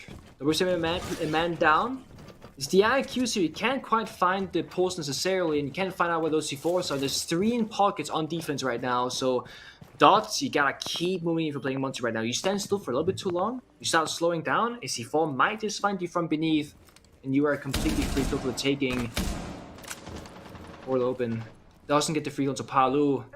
Team Liquid, they stay close. They have a duo system right now. Nobody's really playing isolated and alone. They're trying to make sure there's a buddy nearby for a possible trade if a fight would have happened anywhere on the map. Well, after losing Volp so early, you gotta slow down. But this is the period of time with 50 seconds into the round where you can't be slow any longer. You need to pick up this pace, quicken it up. It's a Rotero drone to give a line of sight for W7M, and they spot one of the defenders but can't capitalize off of it. A death mark goes out as well. Oh, it's upstairs, nearsighted. Did he just miss an engagement there, Nick? He might have. And the thing is, again, they speed. They gotta speed things up because it's not planning inside of lobby or piano rather. There's a C4 below, so they haven't cleared downstairs. Dodge still on site now. He cannot get the plan down, and Lagonis is hiding. Lagonis gets 1 kill. He was so pivotal in the previous round. Liquid with 4 players still up. Dota's getting diffuser down. Where is Loban to cover? Taking damage, running now over. Dota is off of the plant. He'll attempt another angle. Loban shutting down resets. Dota's dropped though, and the diffuser will not be planted in time. Loban with 2 kills, but ultimately, they're all for naught. Overtime between these two teams here on Consulate. Oh boy. Now, the thing is, when you do the map videos in pro play, you will choose, your starting side, you'll choose your overtime starting side, and it always feels silly to be care about the overtime start side because you're not gonna go to a T, right? Every team believes that they will win in regulation. Well, now we're in overtime. Liquid, they get to start on defense. So if we go the distance, possible 3 rounds can be played. Liquid win defense 2 of those 3 rounds. That's a huge deal here, statistically speaking, because defense is such a favorable side. W7M, they started cracking open those setups from Liquid, but then look what happens in overtime. They're gonna flip the entire stat book upside down and show something new. And this is the adaptation that Liquid did not make in regulation. You're playing Clash Lagonis, hiding in this small box inside a meeting to not give away the Clash pick. Why? Because Clash is the single biggest counter to Monty from the defender perspective. You can just zap him, slow him down, make him bothered, annoyed, and at the very last second, somehow, someway, WCM make a very accurate calculation and they say, you know what, something's up here. Maybe they saw the Clash, maybe they heard the operator, I'm not sure, but Dots went from Monty onto Capital and they start playing the 0 as well for counter util. So a very good read there, not playing into what Liquid wants them to do. This is gonna be a great round, I think, strategically, because now there's not a shotgun defense. They can actually go for CO plant, which they couldn't do last time. So we're back to round number 1, basically. It'd be such a precarious position to try and swing in and get that plant down. Some teams do it very well and can get in very quickly. Other teams, well, maybe not the most success. And we saw Liquid have some serious struggles when they attempted it. Liquid riding the favorable side will give them a major leg up. If Liquid can win this round, and oh boy, are W7M in for a world of hurt, even though they will go to the favored side next. Goddess can't play a shield operator like Monty, but he sure can't run the Clash on defense.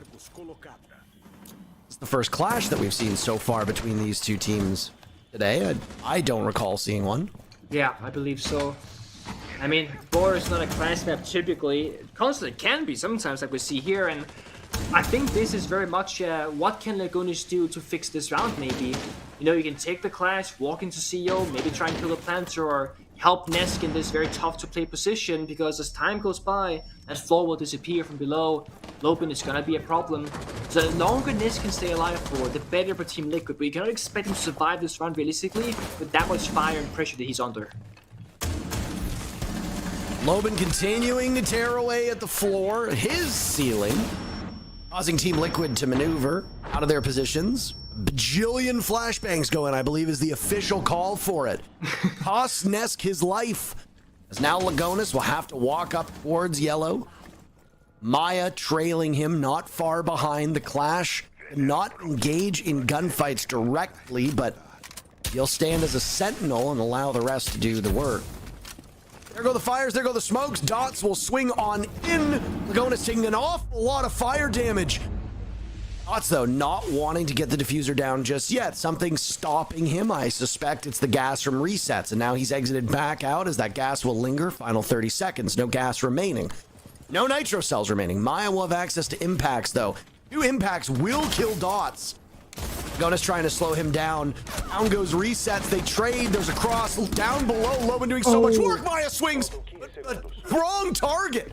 Now it's Palu, and they're crossed out. W7M winning their attack on overtime.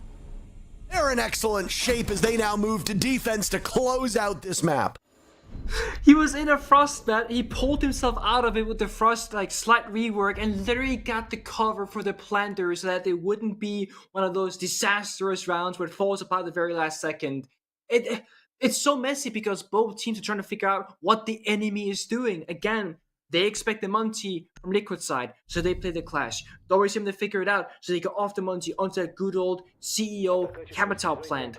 And then Liquid needs to problem solve with the Clash in the middle of the round, but it gets so sloppy and so messy because it is so chaotic. That gunfight right there between Maya and Dots could have really shifted this entire round.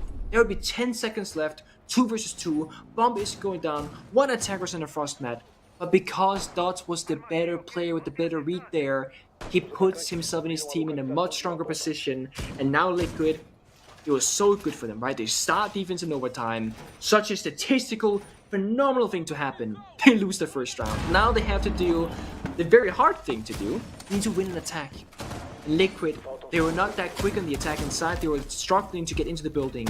They haven't had that same kind of fire in their entries as on Border, where Nesk is always in, getting kills, finding openings, and just having a really good read on all the player positions of W7M. So this is a Liquid that felt very unorganized and very uncomfortable last time they were attacking, and now they're doing it, plus it's overtime map point against them. So it's only gonna get worse from here.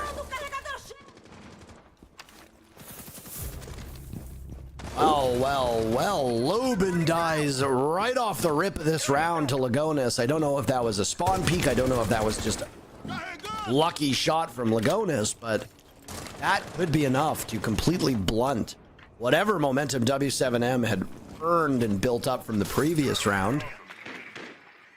Good thing, though, for this Liquid squad is they are now aware of there being a Capkin on the board. Liquid died to a Capkin trap just 7-8 rounds ago. Yeah. Gotta be careful to look down below. Check for frost mats, check for Capkin traps. They could be anywhere. Maya spots them, so yeah, there's the information for Liquid. That's huge. 2 minutes to go. W7M spread out, not all sitting down in the midst of the bomb site. Yeah, and of course now is like, what can happen in the mid stage? They get the early pick, but what can they do with it? They buy themselves time. That's how you gotta look at kills right down the roam clear. By getting a kill early on, they could buy themselves about 20 to 25 seconds of value here. Not having to look for that other player. They can also maybe hack the camera on Dukaby, for example, but the flank is open from Liquid, I think, and Fob is also fine. Yeah, that's the flank open. That's a big misplay, not locking down those staircases, and now they're back to a 4v4. And there goes resets. The Deimos first eliminated from Team Liquid again. Every time Deimos dies early, we talk about the application that this operator uses those death marks. Down goes Dotas to Nesk. Nesk sitting on yellow stairs. 3 of the boogie drones as well in pocket. He has to start using those with the timer being what it is. One of them goes out. A goo mine is found. Dotas might be dead, but his impact on the map still very much there. Just under the final minute, Nick. Things shaping up quite nicely at the moment for Team Liquid, and they'll get even better if they can shut down Volps on this flank. A Captain have just popped on Nesk. He's half HP now. I mean, it's one less to worry about, I guess, in the bigger, scheme of things here, but it comes down to Liquid. They gotta have that same W7M commitment, that belief in each other. Guys, we're gonna pop this wall open, we're gonna go for the side execute, and right before that, Nesk finds another kill for a 4v2. There was the flank of Volpstead. The last 2 that you need to find should be these anchor players of Dots and Dash. Separated. That's still close enough to do some serious damage. Dots watching the back of the site. Dash looking over towards Garage. Garage has been opened up. There goes the Nitro Cell. Tons of marks. Down goes Maya. Liquid don't seem to understand that the player is positioned by the mirror window. Lagonis will die. Dots clutches the round. And W7M takes advantage of Liquid's negligence to win Liquid's map. A best of 3 where Liquid surprised us and everybody else on W7M's map just for the same thing to happen on Liquid's pick of Consulate in OT. One team right now seems to be able to kind of stick to their guns and believe in the round ahead of them more than the other. A 2 versus 4 mirroring the C4 crossfire clutch from W7M, and we have to go all 3. We have to see Nightheaven Lab, and now I have a very big question mark from my perspective here. I don't know what's gonna happen or who's gonna win at this point. I have absolutely no idea. I thought this would be a 2-mapper, especially with the way that Liquid were playing, but W7M stun us, and then Liquid ultimately fall apart in overtime. One map to determine whether it's W7M or Liquid to make it to the grand finals. Who wins? We'll find out in just a couple minutes.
Finally, CDAPS, we get 3 maps. Out of all of LCQ, it's been 2-0, 2-0, 2-0, here, there, and everywhere. And it is a 3-map series in a big one. Our first semi-final of the Blast R6 Brazil Last Chance Qualifier. W7M show up when it truly matters on Liquid's map pick. Back against the wall. Overtime win on Consulate, Connor. Yeah, Liquid, I really did think we were going to take this map. There was a game plan laid out from W7M. Their strats were the same. However, W7M just looked stronger on this map across the board. Team Liquid required a lot of big splash plays in order to get anything going. We saw big multi-kills that were needed. Meanwhile, W7M, they just played a good, solid game across the board. Not really anything you can kind of poke at directly and say, you know, they were bad at this. They weren't really bad at anything. They just looked good and won a solid, close game. I want to get on to specific players in a minute, but just as a unit, we talked about the pressure going into that second map, and we talked about the stakes and how high they were. That really shows that they've got some grit and determination to maintain this spot, and I think they put on a really respectable performance to kick back against a tough Liquid team there. Yeah, it was really impressive because when you lose your own map choice, especially when you were down at the 5-1 deficit on the side swap, it's got to rattle you a little bit. It's got to be hard to bounce back. Sure, they were able to bounce back a little bit in that game, but it almost would have been worse for them to get so close once again on their own map choice, fall short. That's, you know, just got a tax on your mental. 2 players that we've spoken about during and before this series, Dodez and Resets. 2 players that put on good performances here. Yeah, these were the 2 big hitters coming out of this matchup in a game that was so incredibly hotly contested. It was just neck and neck, very little differentiated between these 2 teams, but Dodez had a great game. He looked incredibly good, and once again, this is his rookie campaign pretty much. This is his first big chance on a big-time org in the form of W7M, and he has not been really disappointing. Lobin as well, right? Lobin's one of these players that I sort of fell in love with back in Atlanta when, as part of that Los roster, you know, they got right to the final. He was very vocal, and he's the sort of person that you want on the main stage at any major because he's such a big character. And, you know, fanboy aside, he put on a great show there as well. Yeah, he definitely did. Lobin is one of the most aggressive players in the most aggressive region, so if that shows you what levels there are to this. It's really interesting that if there's any sort of gap, Lobin is going to hit it. You'll see him flying out of windows. You'll see him spawn peeking. On the attacking side, he can be in this bomb site within 2 seconds if he could. So, is Lobin now we're going over towards Nightheaven, which is a lot more structured of a map. It should be a little bit more difficult for his playstyle on the attacking side, but defensively, I think there's definitely some roam potential that we could see him go massive. Yeah, I mean, it's mostly a defensive favored map here is Nightheaven Labs. Do you think that falls to the advantage of W7M here?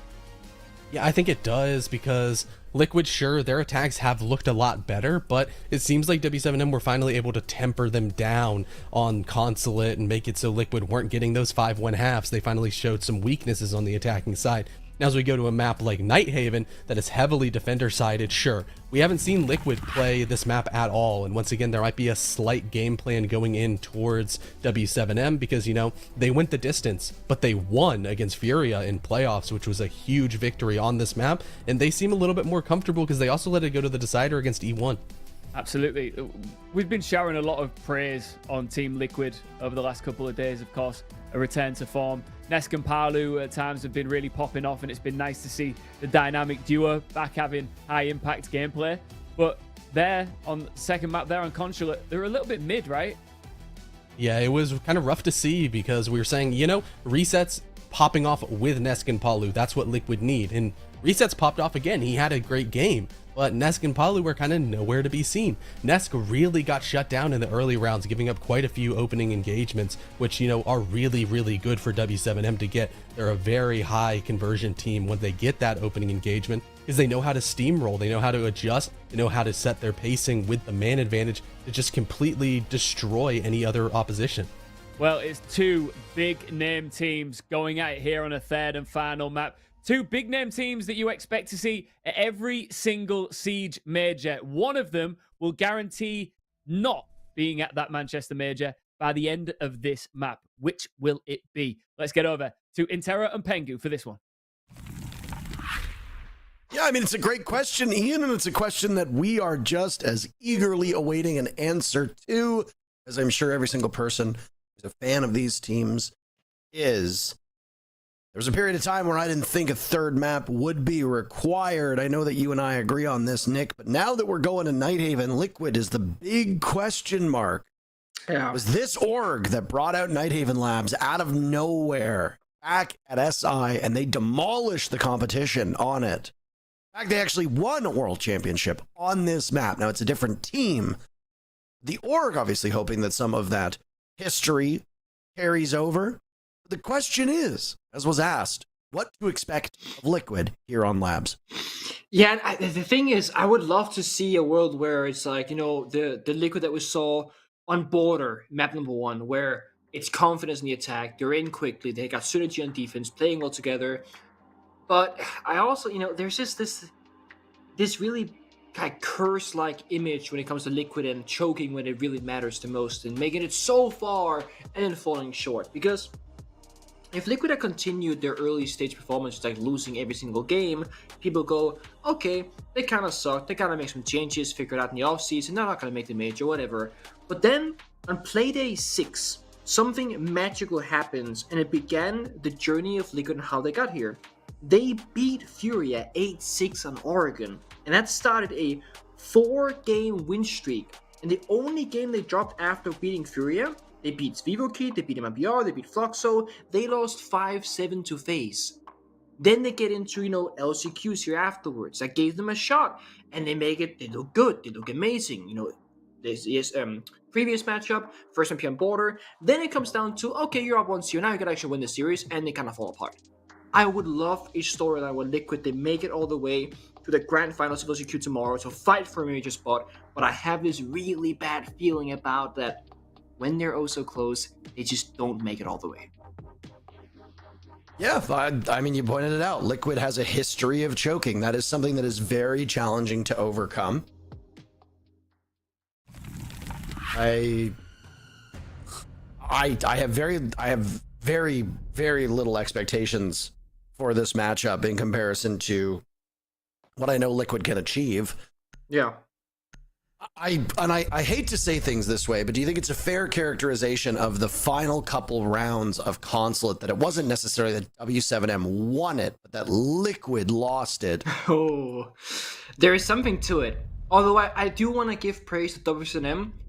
I think it's a bit of both. I think Liquid, they were certainly losing some rounds that were winnable, but also I do want to give praise and say W7M, they did not look like a team that was really feeling the pressure. They were still playing very quick to the punch. They were holding their own. They were still looking and seeing plays, flanks, etc., and playing the kind of high-risk play style. So a little bit of both. And I think this is going to come down to, I was going to say upward a ban phase, maybe a Monty or a Blitz ban, but that's not going to be the case. But my point is just that I want to see what they're going to start doing specifically against each other. If it's Liquid shutting down Lobin when W7M are attacking, or if it's trying to enable Nesk on the attack when Liquid they go in the second half. The urban lineup in terms of bans doesn't say all that much. It's the Ying ban, Deimos, Mira, and Kaid. Nothing too out of the usual besides the Deimos. Of course, Deimos is hard to roam around. He's got a ton of self-destruction. And the longer that Albert has been the pro player for, I feel like the more we've seen him being played, both for specific strats, like hunting down a specific player, but also just in general. Deimos is something that you can bring on most of the attacking rounds if you want to. On a pretty open and self-destructible map like Nightheaven Lab, it's a pretty good ban.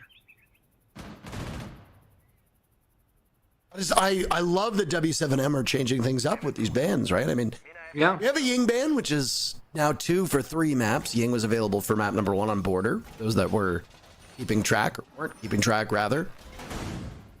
Mira was a huge issue for Team Liquid, and now it's W7M who are going to get rid of her. Going to completely change the way that you play this garage component of the map, as you just saw rotate there next to the single panel.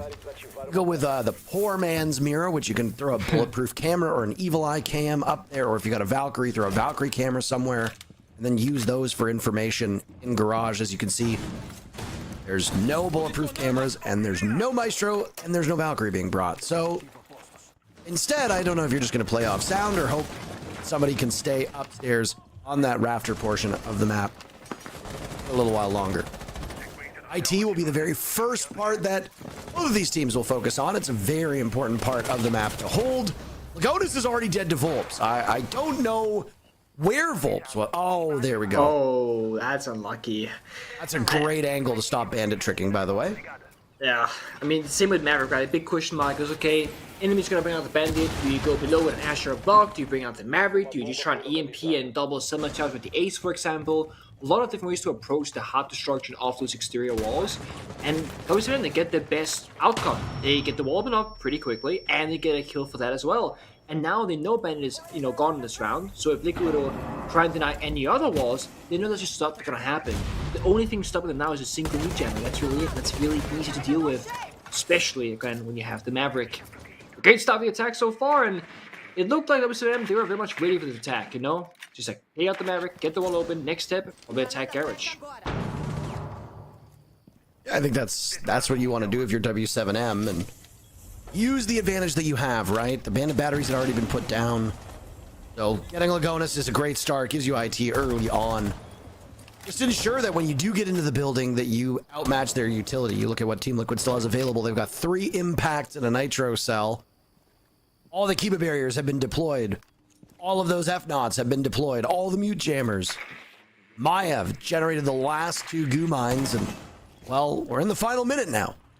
But when we get closer to the actual execute, I can see them being thrown down to stop the advance of W7M. Resets will pick off Dash as it's the first member of W7M to walk on in. Palu dies to Volps, both kills so far for W7M on Volps, but Nesk picks up a double. Volps will need to do even more work, as it's just him and Dodez remaining. Volps has been reduced to very limited HP as well. Nesk, sensational from this position behind the Kiba barriers out on Catwalk. Volps looking for something more, won't find it. Resets. And Nesk. All the kills for Team Liquid as they start off Nightheaven in the right direction. And it's really all about Liquid lashing out there. Like, Resets going for a very risky swing in towards that jungle portion where he finished the round, taking down the first attacker, and it pretty much changed the entire approach there from WCM. It looked like in the beginning they're going to go for a Garage to take. Then they rotated towards jungle instead. Hit it from the backside instead, right? But then they lose the early member, they go back to Garage. That constant back and forth, they kind of stalled out. And all it took was Nesk to hold that catwalk position, but it's a Sami, he's got to keep it barriers, he's got impact grenades. He's in such a favorable spot because WCM didn't have any self-destruction left. No more acid breaching charges, for example. So Nesk's position couldn't get cleared out. And that's where you wish you had, for example, a Monty or a Capital or a Grim, because Grim is open here. Was banned previously on Consulate, for example. Liquid, I think a very important round for them, mentally speaking. After having a brutal end to Consulate, you get like a 10-minute break. Now you're back on Nightheaven Lab in the server. They win the first one. Defense, of course, just like Consulate, very favorable here on Nightheaven Lab as well.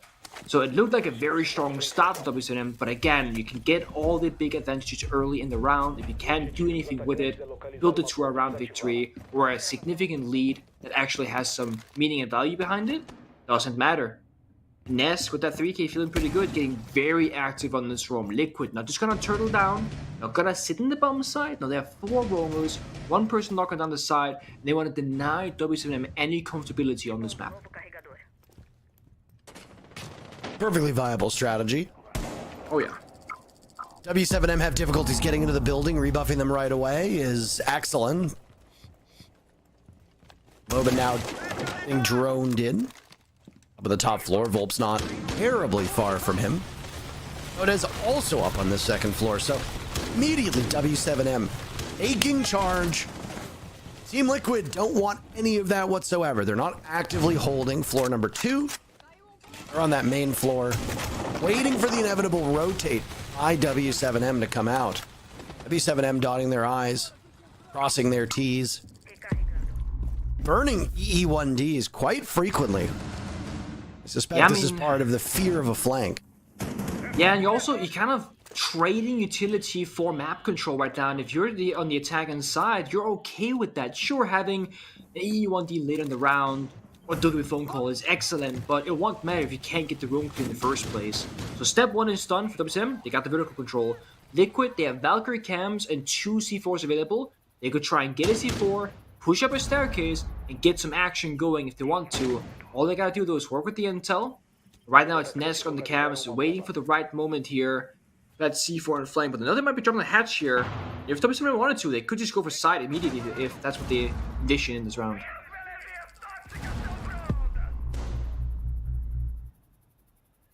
Just playing the waiting game at this point. That's a nice Valcam, a cheeky Valcam, by the way, from Lagonis. Logic bomb will go off. Big Alu's just waiting. Liquid doesn't need to do anything here. This is all incumbent on W7M, and wow, there's a flank from Nesk. Finds one relatively easily. Ooh. Dash swung on by Nesk, who's roaming in that similar spot to where they first found him. Alu now on the board. Loban fighting for his life, attempting the retreat. He's the last man standing. Maya the only casualty for Team Liquid, and it's 2 in a row for Liquid to start this map.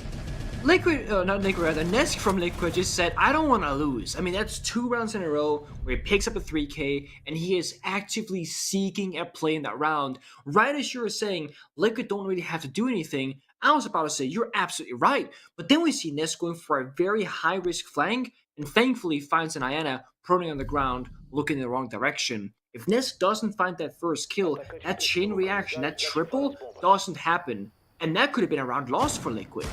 So I would argue they shouldn't have done anything, but the fact that they are, and the fact that it's working, is very good for them. Because WCNM, they feel like they had everything under control, right? There were no roamers, they got the flank locked down, they were like just about to hit that 3, 2, 1 execute. But right as they started counting down, guess what? Nesk gets that kill. Paolo flanked with him as well. And while Paolo did die, Nesk trades it back immediately with no hesitation. And then the anchor players of Liquid also succeed because there isn't enough manpower from the attack to overcome the bomb set itself. Now, the only downside to this, because there's always a downside to good things happening, of course, is that if Nesk doesn't show up like it has in those first 2 rounds, I don't know if I believe that Liquid would have won them. So while individual heroics can be a round-defining factor, you can't always rely on somebody stepping up. You have to ideally have the entire team, and so far in those first 2 rounds, I see more of Nesk than I see of Team Liquid.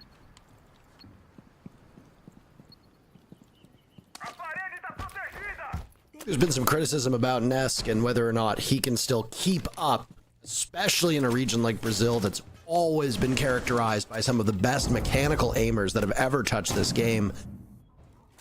I don't want to say that the consensus was that Nesk couldn't keep up, but I think that when you look at the contemporaries, and his contemporaries in particular, there were people that were better mechanically than Nesk, but his game sense combined with his aim will always put him a step above most players. And to see the way that he's been playing on this Liquid team after those first 4 dreadful games of Stage 1 really is like vintage Nesk yet again. Yeah.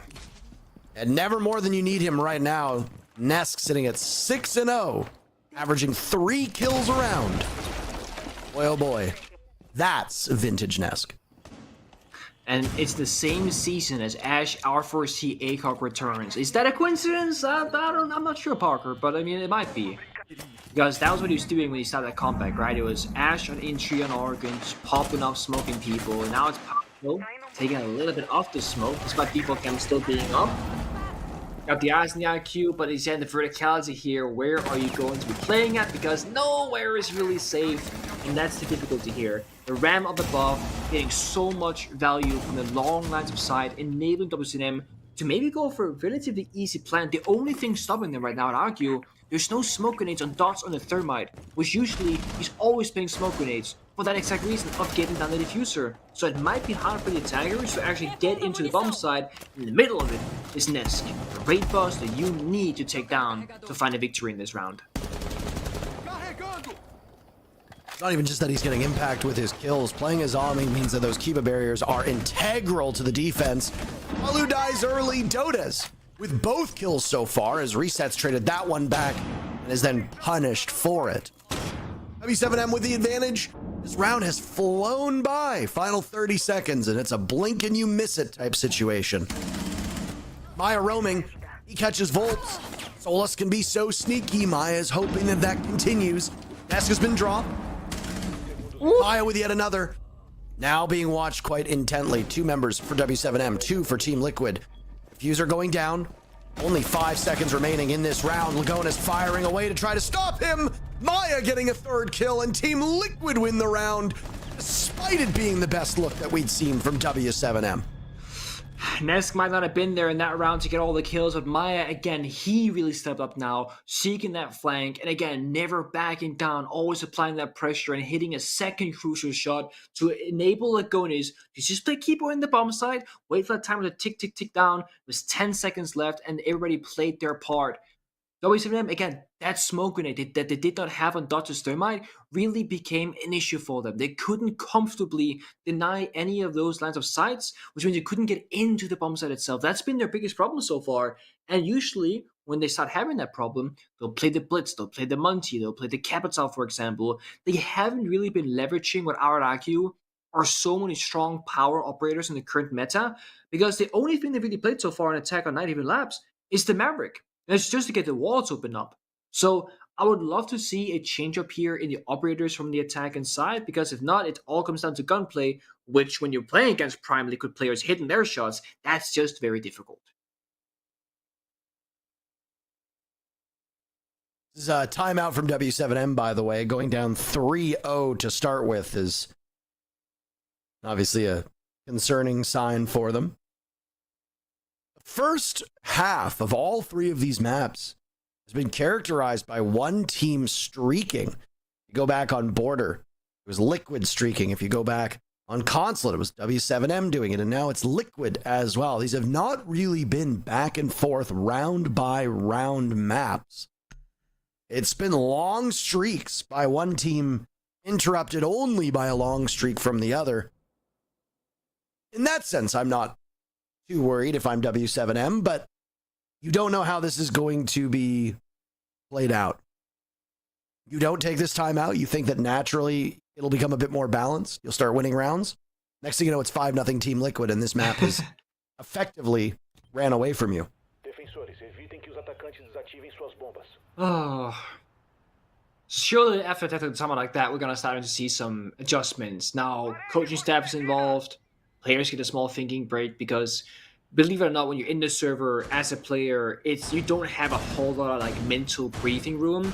Maybe if you get spawn peeked early, or you're playing like a very boring spot on site, just like sitting on cameras, you get a bit of freedom to think for yourself. Okay, what am I gonna do? What do we need to do? What can we change? But outside of that 45-second tactical timer that you get one of per team per map, you just have that go, go, go next round or current round moment always in your mind.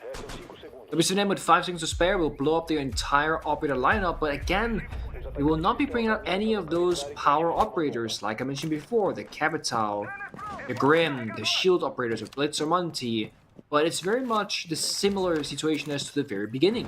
It's Mary to get the wall opened up, a little bit of soft breach in the Ash, and then utility operators, right? A second hard breach and dash in the Ibana in case they need it, Brava to hack gadgets, and then wait for flank watch. So W7M, they have a lot of ways to gain, or rather to keep map control, but not a lot of ways to gain it necessarily. The last time was Nesk on those catwalk rafters being unkillable and unmovable from that position. But this lineup, I don't see that changing.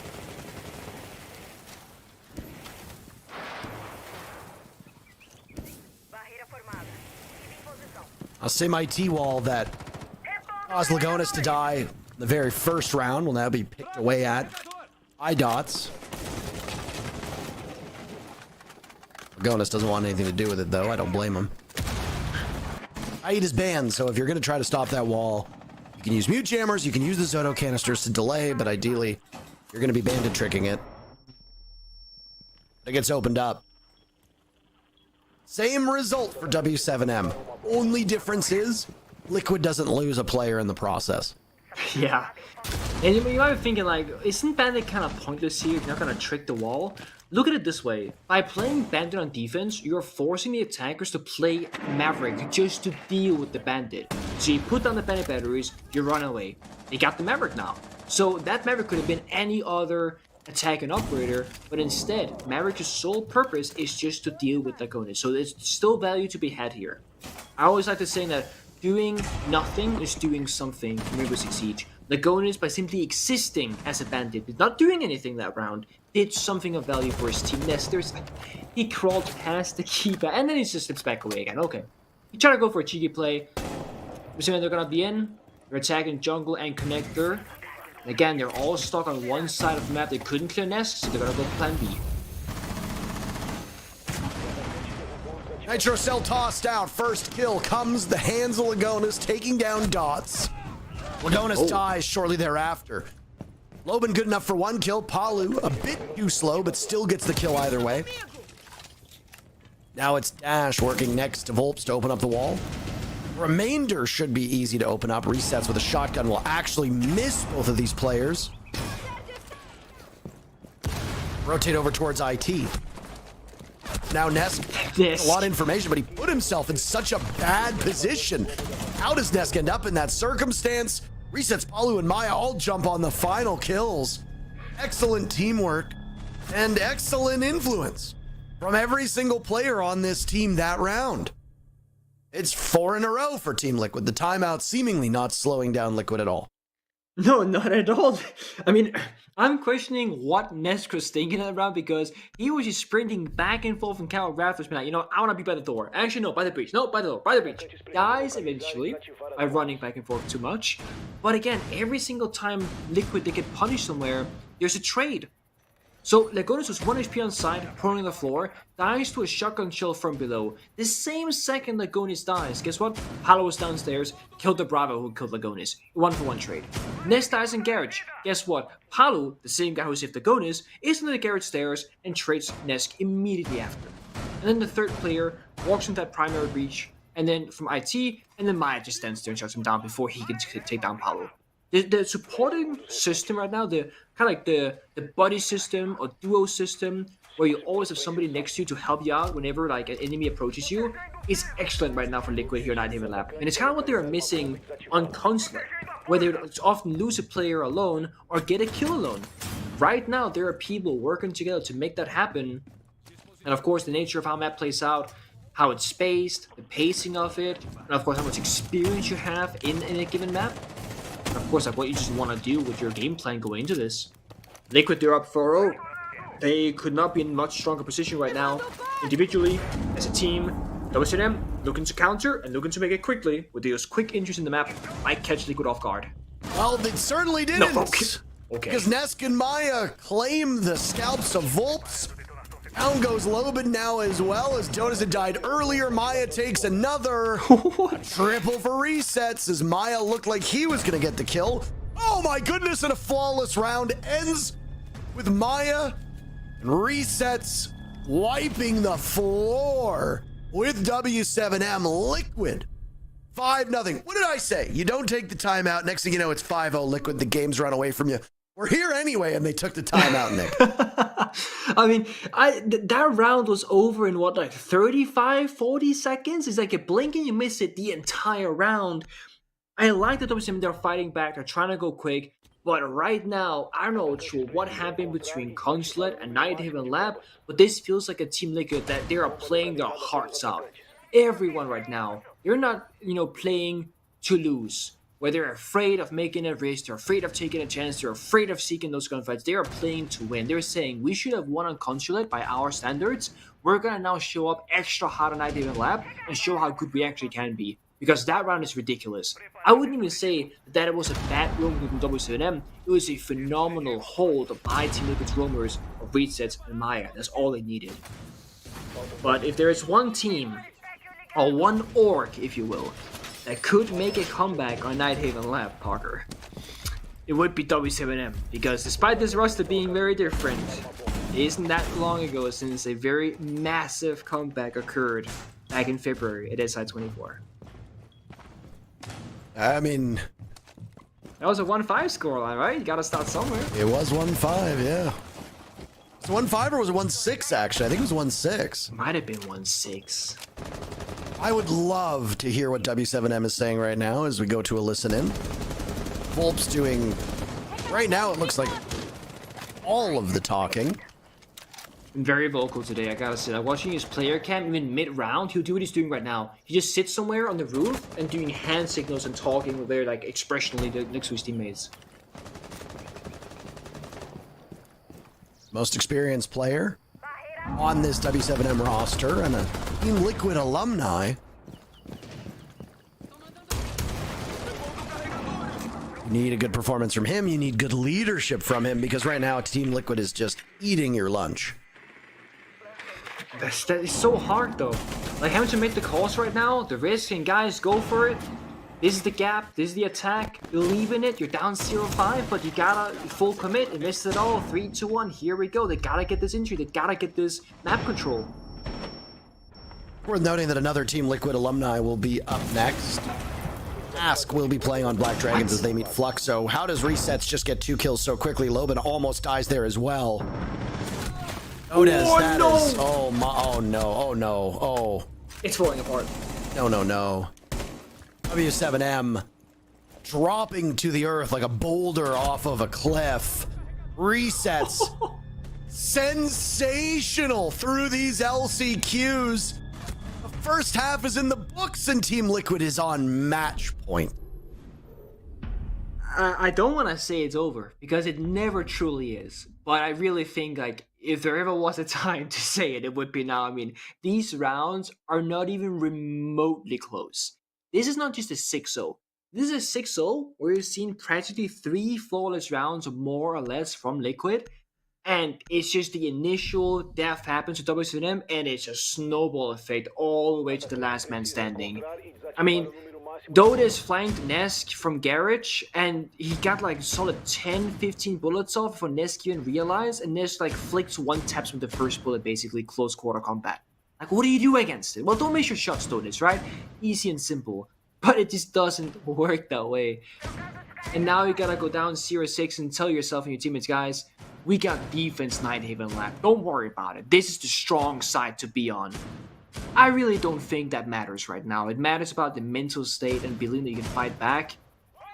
I really am curious to see what Liquid's going to bring out this first round because they were hovering Monty for a bit for Lagonis.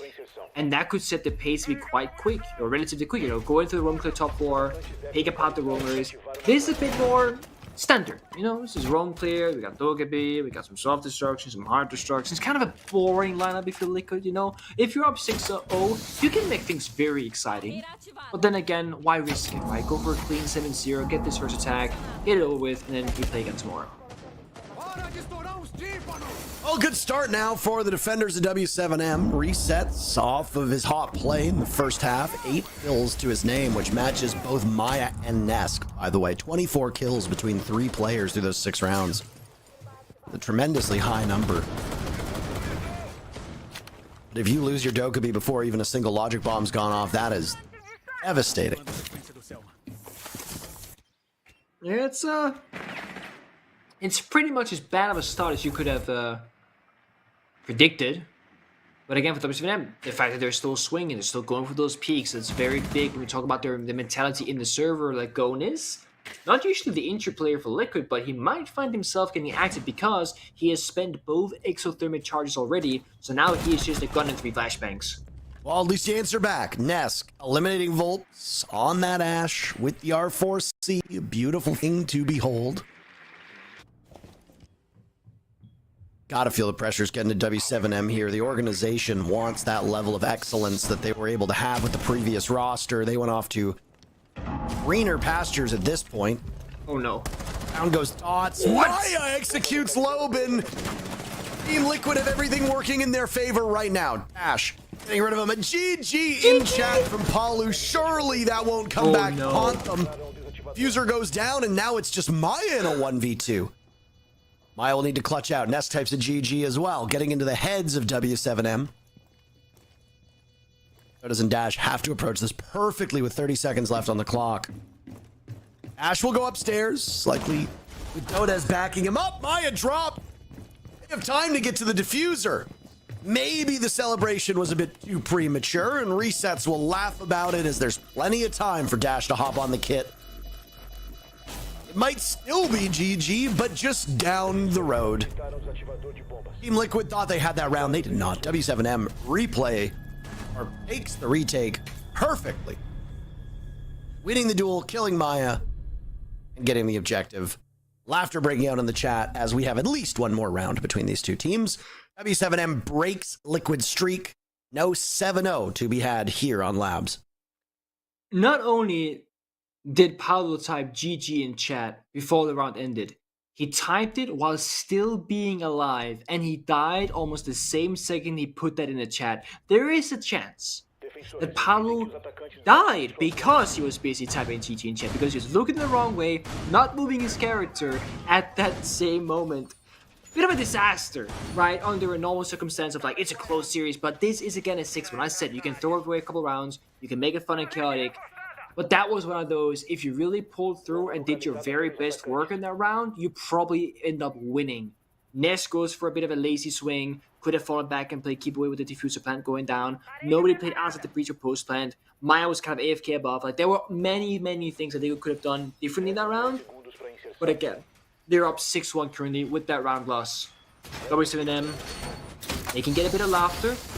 They buy themselves a tiny bit of wiggle room by getting one round closer to overtime, but there's 5 more ahead of them. One thing goes wrong, one clutch from Team Liquid, and that'll be it.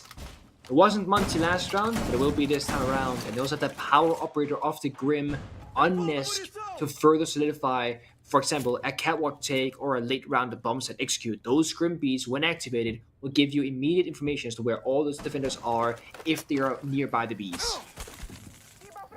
Unlucky. It goes somewhere else. We really haven't seen a lot of Grim today, by the way. It was banned in, was it Consulate? Yeah. Now available, and see how those bees antagonize these players. Dash tricking. Palu is attempting to get this open. Now Dash has completely fallen off, and it looks like it will be safe passage onto that wall. Volps as a smoke, by the way, is gambling his life, which maybe not the wisest idea with still 2 minutes to go. Paolo, just go for it, man. Believe in your. There we go. Believe in yourself. The bandit is. He left like a minute ago, but of course they don't know this. Dash said, you know what? We baited, wasted rather a little bit of time. All back towards the side. Difference is that Liquid did not bring out the Maverick, so getting the next wall leading to the bomb site itself for Paolo might prove difficult. Gonna need a nade above. They don't have that. Guy playing below. Don't have that right now. Also no Ash, no Buck, no Sophia in play. So Liquid might find themselves a bit of an obstacle. Know where Volps is. It's gonna bait him in, tuck to be popped. It's gonna waste time. But this right here, that's the problem. This wall shouldn't be able to be opened up. And it won't for now. Unless it will. Okay. You gotta know he falls off instead. It's a rigmarole that they just went through. All he manages to open it up. The shield of Lagonis now will breathe down their necks. Good thing that Volps didn't die early, as he can toss out those gas canisters. Slow down Team Liquid just a little bit. All the bees have now been used by Nesk, who's sitting at 10 kills. The only player in the lobby to have broken double digits. Maya is very close behind at 9. Volps attempting to slow down the Monty. Nesk taking some damage. Volps wins that duel. Oh my goodness, but the numbers now favor Team Liquid as the shield goes right back up. An unfortunate team kill occurs, and suddenly, unless Lagonis can be retrieved, it's a 1v1. Dash to keep his team in this. Dash to keep W7M's hopes of making it to the Manchester Major alive. Resets with the sidearm out. Now needs to go for the pickup, but he's jumped on. I understand the thought process there, but why not attempt to at least go for the engagement? There has been some puzzling decision making by Team Liquid over the last 2 maps. They got plenty of time to still get a single round, and assuming that W7M gets a 6-0, we would be treated for one hell of an overtime. But a 6-0 back-to-back is unheard of. This is the shotgun shot right there. Lagonis maybe giving too much of an angle. Oh, that's why. There's only 2 seconds left. Gotta get the Monty up and get the diffuser down. So in that previous round, to get open the wall towards the bomb site, they had to use one Selma charge from the ace on one of the walls and an exothermic charge on the other. And the thing that happened is that the Selma charge exploded first, which destroyed the Therma charge, and therefore all they got was a vault prompt hole in towards the bomb site, which is really not ideal. If you want to enter a breach ever in Siege as an attacker, you want to make it crouchable or like normally walk/runnable, which an exothermic charge would do that entire job. But because of the really unfortunate timing, or they were hoping that Bandit would trick one of the walls, the exothermic charge didn't pop correctly, and therefore the way into the breach was less than ideal, a little bit tougher in that round. And had Liquid had maybe a couple more seconds to work with, revive the Munty, then get a plant down later, again, the round could be Liquid's. But it's not. It's 2 rounds in a row.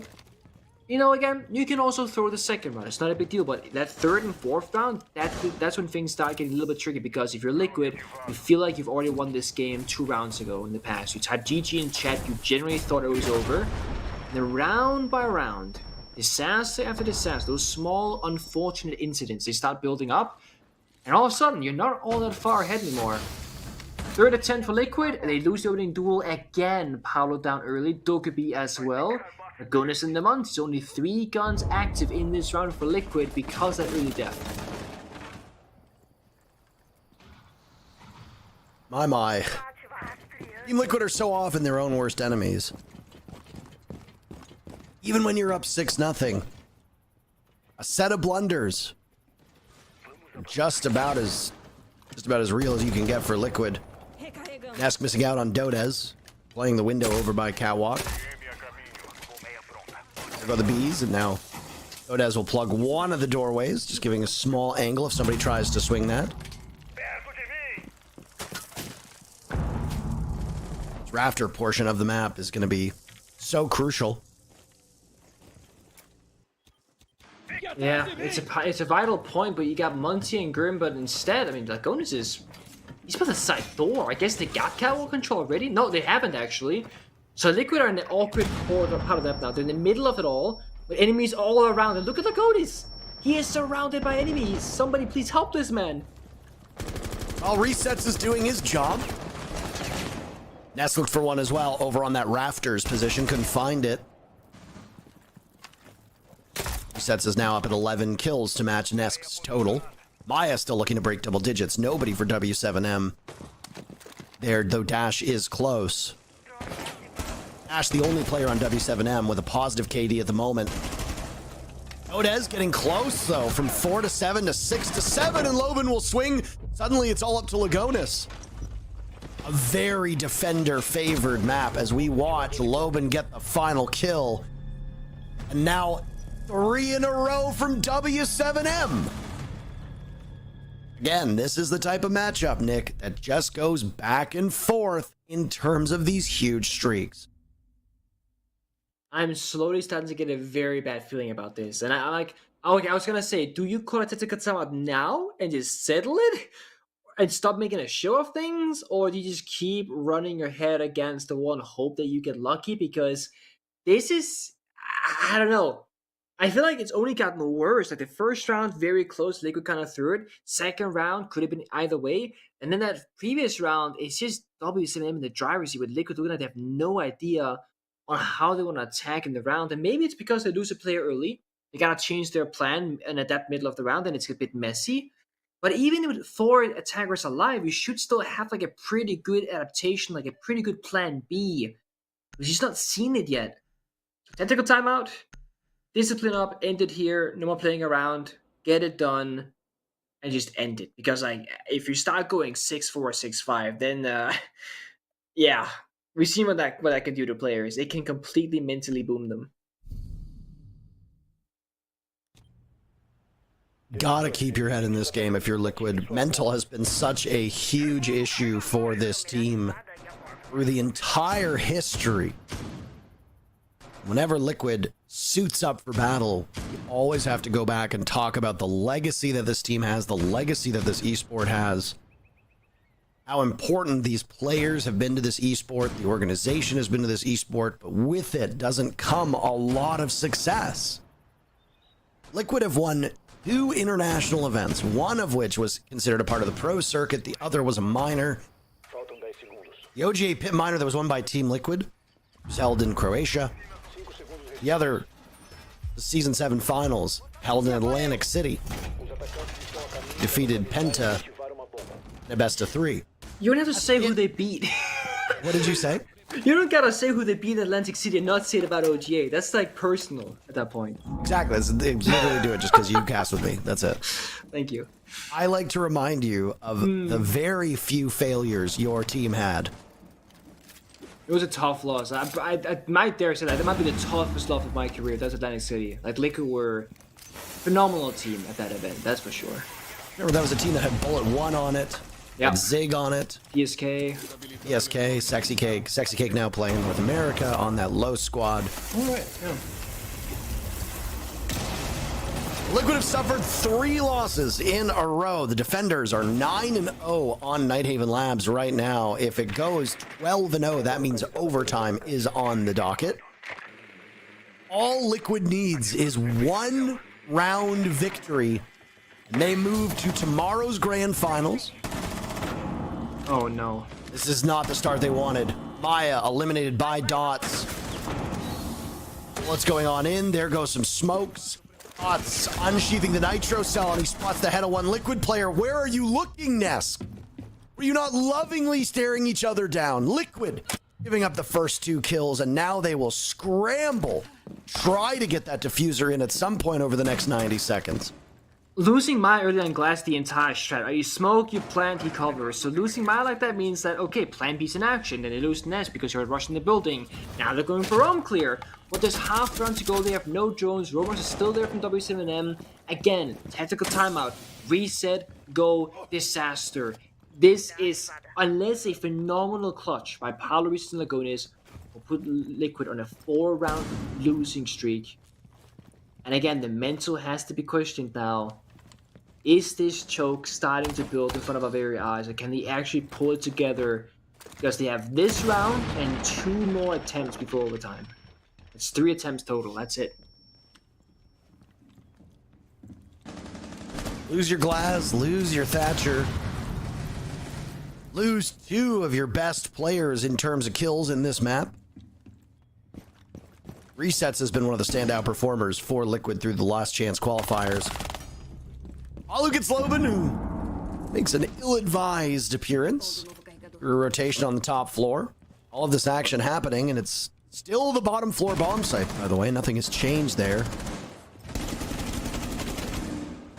This is winnable for Liquid, but the time is what's going to make it so challenging. And, well, I say that, I might have spoken too soon. W7M, yet another round in a row. 4 back to back to back to back. This gap, once a yawning chasm between them, is now just a small gulf. W7M are closing this gap in a hurry. I just imagine that there are fans out there who are watching this match and they see like the 5-0, the 6-0. Then, you know what? I'm going to turn off my TV or monitor now. I'm going to go do like some dishes or some food or go to bed or whatever. And next time you check social media, you see that Liquid lost. And you think to yourself, how? I literally saw them win. It was 6-0. They looked like they were in complete control of every single round. No questions asked. Now it's 6-4, and they look worse every single round that we watch on the attacking side, that is.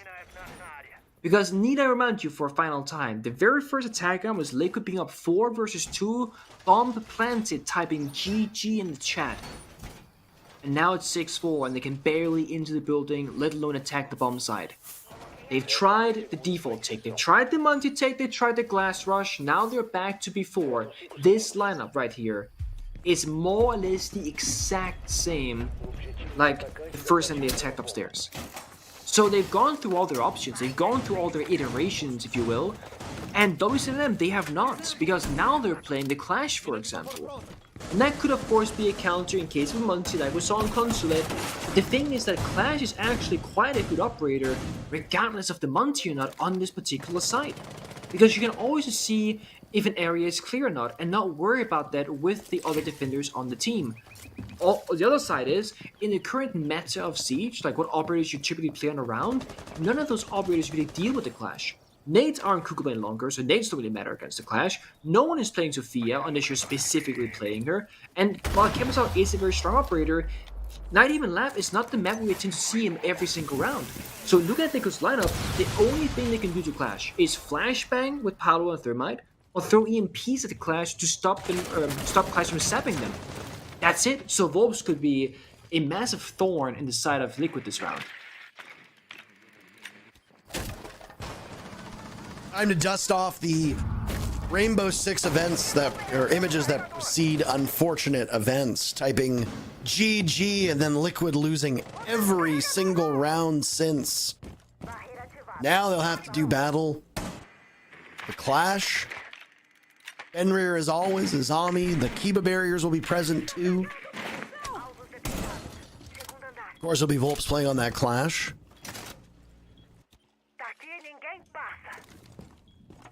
A very troubling position to be in if you're Liquid, Nick. Yeah. Also, I don't think you can understand just how mentally draining it is to deal with a Clash, because you can't do anything against it. It's like, back when the Mirror first came out, if you remember, like, the only way to deal with the Mirror was to basically use the X-Kairos on Hibana. Like, that was it. There's a bandit trick behind it, for example, or whatever. So, you just don't have a lot of like, oh, let's just kill Clash this way. No. Like, you just can't really. You almost have to just kill the players around the Clash and hope it's the last one alive. They're gonna go for it. They're rushing, I guess. Down goes Dots to Maya. Liquid needs that breathing room. They cannot continue to give up first picks. Loven answers back by eliminating Maya, and now Volps will try to slow down the Grim. Oh, no. There goes Palu. They're going to double up on this position. Barreling down on Volps, but he gets out of the way, trying to bait them in. Dodez is waiting eagerly. Liquid got the first pick, but they've had nothing to show for it since. Nesk and Lagonas last two alive. Nesk has that tight angle. Nice swing from Dodez, and it's all up to Nesk. He lights up one, loses the fight. 5 in a row for W7M. 1 round away from a 6-0 half of their own. Liquid are plummeting. I went back to check the archives. The last time we saw, a big Nightheaven Lab game from the org of W7M was SI24 against FaZe, where they were down 1-6. And they, of course, as we all know, conquered that map in overtime. This would be a 0-6 comeback, even greater than before. Of course, they can lose in overtime, that can always happen, but I feel like if it goes down 0-6 and you bring it 6 rounds in a row, there is 0 chance that you lose in OT, because your enemy, they are so out of it, and you are feeling on top of the goddamn world with how many rounds you've been winning, where every single round could have been the end for you. Liquid tried last round to go for a quick play. There was a Fenrir mine. There was a Clash in their path. Again, they got stopped immediately when they tried to, because again, they tried to go for a rush against one of the biggest rush stopping operators in the entirety of the game. A Clash. Liquid do not have the correct read in these rounds on the attack inside, and because of that, they don't seem to have any real win conditions. Looking at these strats from every player positions, what we're thinking is going to happen, it doesn't look like Liquid can actually win the round, nor are they.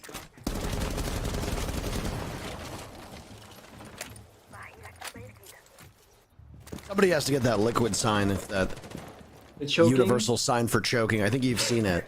I just Googled actually. I got it ready if it happens, man. I'm so ready. I think it comes from League of Legends, if memory serves me correctly. Yeah. I think so too. What an ending to this first half of the year would be for Team Liquid if they don't make it to tomorrow's grand finals, right? They were in an excellent place on Consulate. They fell apart. They were up 6-0 on Nightheaven Labs, and they typed GG. And it's as if W7M have just completely leveled up after that. You want to talk trash, you got to back it up. So far, Liquid has not done that whatsoever. The second half has been all W7M. 11 rounds in a row for the defenders on Nightheaven Labs. Half the round, every second matters so much because Liquid, they had struggles on Consulate as well as earlier here in Nightheaven Lab where time was an issue. They execute with so few seconds left in the round, and look at this, the confidence difference. Despite that breach being opened up, Lobin is still swinging. They're still feeling it. This is the roam game, by the way. Bombside is downstairs in the apartment floor of stock. Lobin 1 HP. Not taking out just yet though. Buying valuable seconds, and Dodas with the backup now to help him survive. Dodas is a nice spot here, watching that IT wall that's been opened up with those two can openers, keep a barrier in front of him. Lobin dies. He didn't have much HP left, so he was going for broke, trying to get rid of Nesk. Doesn't even do a single point of damage. Team Liquid still at full HP. How cruel for W7M fans it would be if this is the round that Liquid finally sorts out their attacks. Down goes Maya. Resets trading right back. Team Liquid with the advantage. They're still holding on to it. Dodas is ready, though, and he sees the wiggle from Resets. Patiently waiting. Wasn't long ago that Dodas was 4-7. Now 10-8. Down goes Volts. Cannot take care of Lagonis. Not yet. Down goes Nesk. And it's all up to Dash. Team Liquid struggling for 5 rounds. Struggling at the start of the stage. It looked for so many opportunities in map 2 onwards, and now here on Nightheaven Labs, that Liquid would have what it takes to win. They fumbled it until the final round, where Liquid guarantees themselves a shot in the tomorrow's grand finals. They will wait to see who prevails between Black Dragons and Fluxo. But no matter which of those two teams emerges, you have to imagine Liquid will be the favorite to get the final spot in Brazil to qualify for the Manchester Major. They topple W7M 2-1. And Nick, we still got one more best of 3 to go. That one went a little bit longer than we thought it would. Let's toss to a break and come back while the desk talks about W7M versus Liquid.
Welcome back to the Blast R6 Brazil League. The name W7M has become truly synonymous with major Siege events, success, and silverware. And yes, it is a brand new look roster that we are seeing. But ultimately, we will not see the name W7M in Manchester in May. Team Liquid show what they are all about and get the job done on Nightheaven Labs and book their spot in the LCQ final tomorrow, Connor. Yeah, let me tell you, I totally was not worried at all for Liquid. I was never any doubt as they were slowly but surely blowing a 6-0 lead and could not attack, but yeah, never any doubt, Ian. You know, both of us, we were fully confident in Liquid this entire game. Yeah, no, we were not stressed at all. But if you're a W7M fan, you gotta be feeling pretty sad right now. This is the first event in so long that this team has not gone to in Liquid. Dare we say they're back? You know what? I'm quick to say they're back, and I've probably said it like 5 times since we started doing these shows together, but I'm not going to officially say that they're back until if and when they win the final tomorrow. One thing that's for sure, that was a team performance from Liquid. We've seen, like you've said, regularly a lot of splash plays from this team, you know, individual performances here and there. It was nice to see them perform as a unit. Yeah, especially on this map of Nighthaven. Pretty much everybody was pulling their weight except Lagonis, but Lagonis didn't really have to. Why do you need to pop off when you have Maya, Palu, Nesk, and Resets all hitting double digits? That is a very, very tough task for any team to have to go up against. And unfortunately for W7M, they fell victim to Liquid hitting their stride at the right time. Shout out to Resets once again. You know, we've been hyping him up. He's been pretty much their MVP for the LCQ. Yeah, I mean, pressure does one of two things. It either bursts pipes or it makes diamonds. And right now, Liquid are looking real good. Resets especially has been taking that pressure and really undergoing a form change and looking shiny, looking beautiful, looking amazing. All right, just before we go to the break, I just want to give a shout out to W7M. I'm sure you agree with me here. I don't think it's panic button time for this roster just yet. You know, it's a new look thing. It's a tremendous, large amount of shoes to fill. What they had, you know, the world champions who are now, of course, Furia. W7M, Connor, they'll be back, right? Yeah, they'll definitely be back next stage. I think overall, you know, they just kind of struggled in BO3s, and having a new team, a new system, a new IGL from a core is always going to be difficult to accomplish and bring forward immediate success in how competitive of a region and how deep of a region Brazil has been this stage. So I think the offseason should treat them well. They're going to be more comfortable with each other. They're going to expand out that map pool and be just as dangerous coming back for stage 2. I agree. We've got another best of 3 coming your way, our second semi-final of the day. Who will join Team Liquid in our grand final of the Last Chance qualifier? Will it be Black Dragons or will it be Fluxo? You'll find out after the break.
Only one more best of 3 separates us from finding out who will be in our grand final tomorrow for our LCQ culmination, where we find out which of our Brazilian teams will fill that last spot in the Manchester Major. Who's it going to be? We already know that Team Liquid have booked the first spot.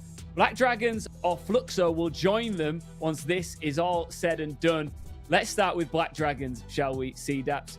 This is a really strong roster.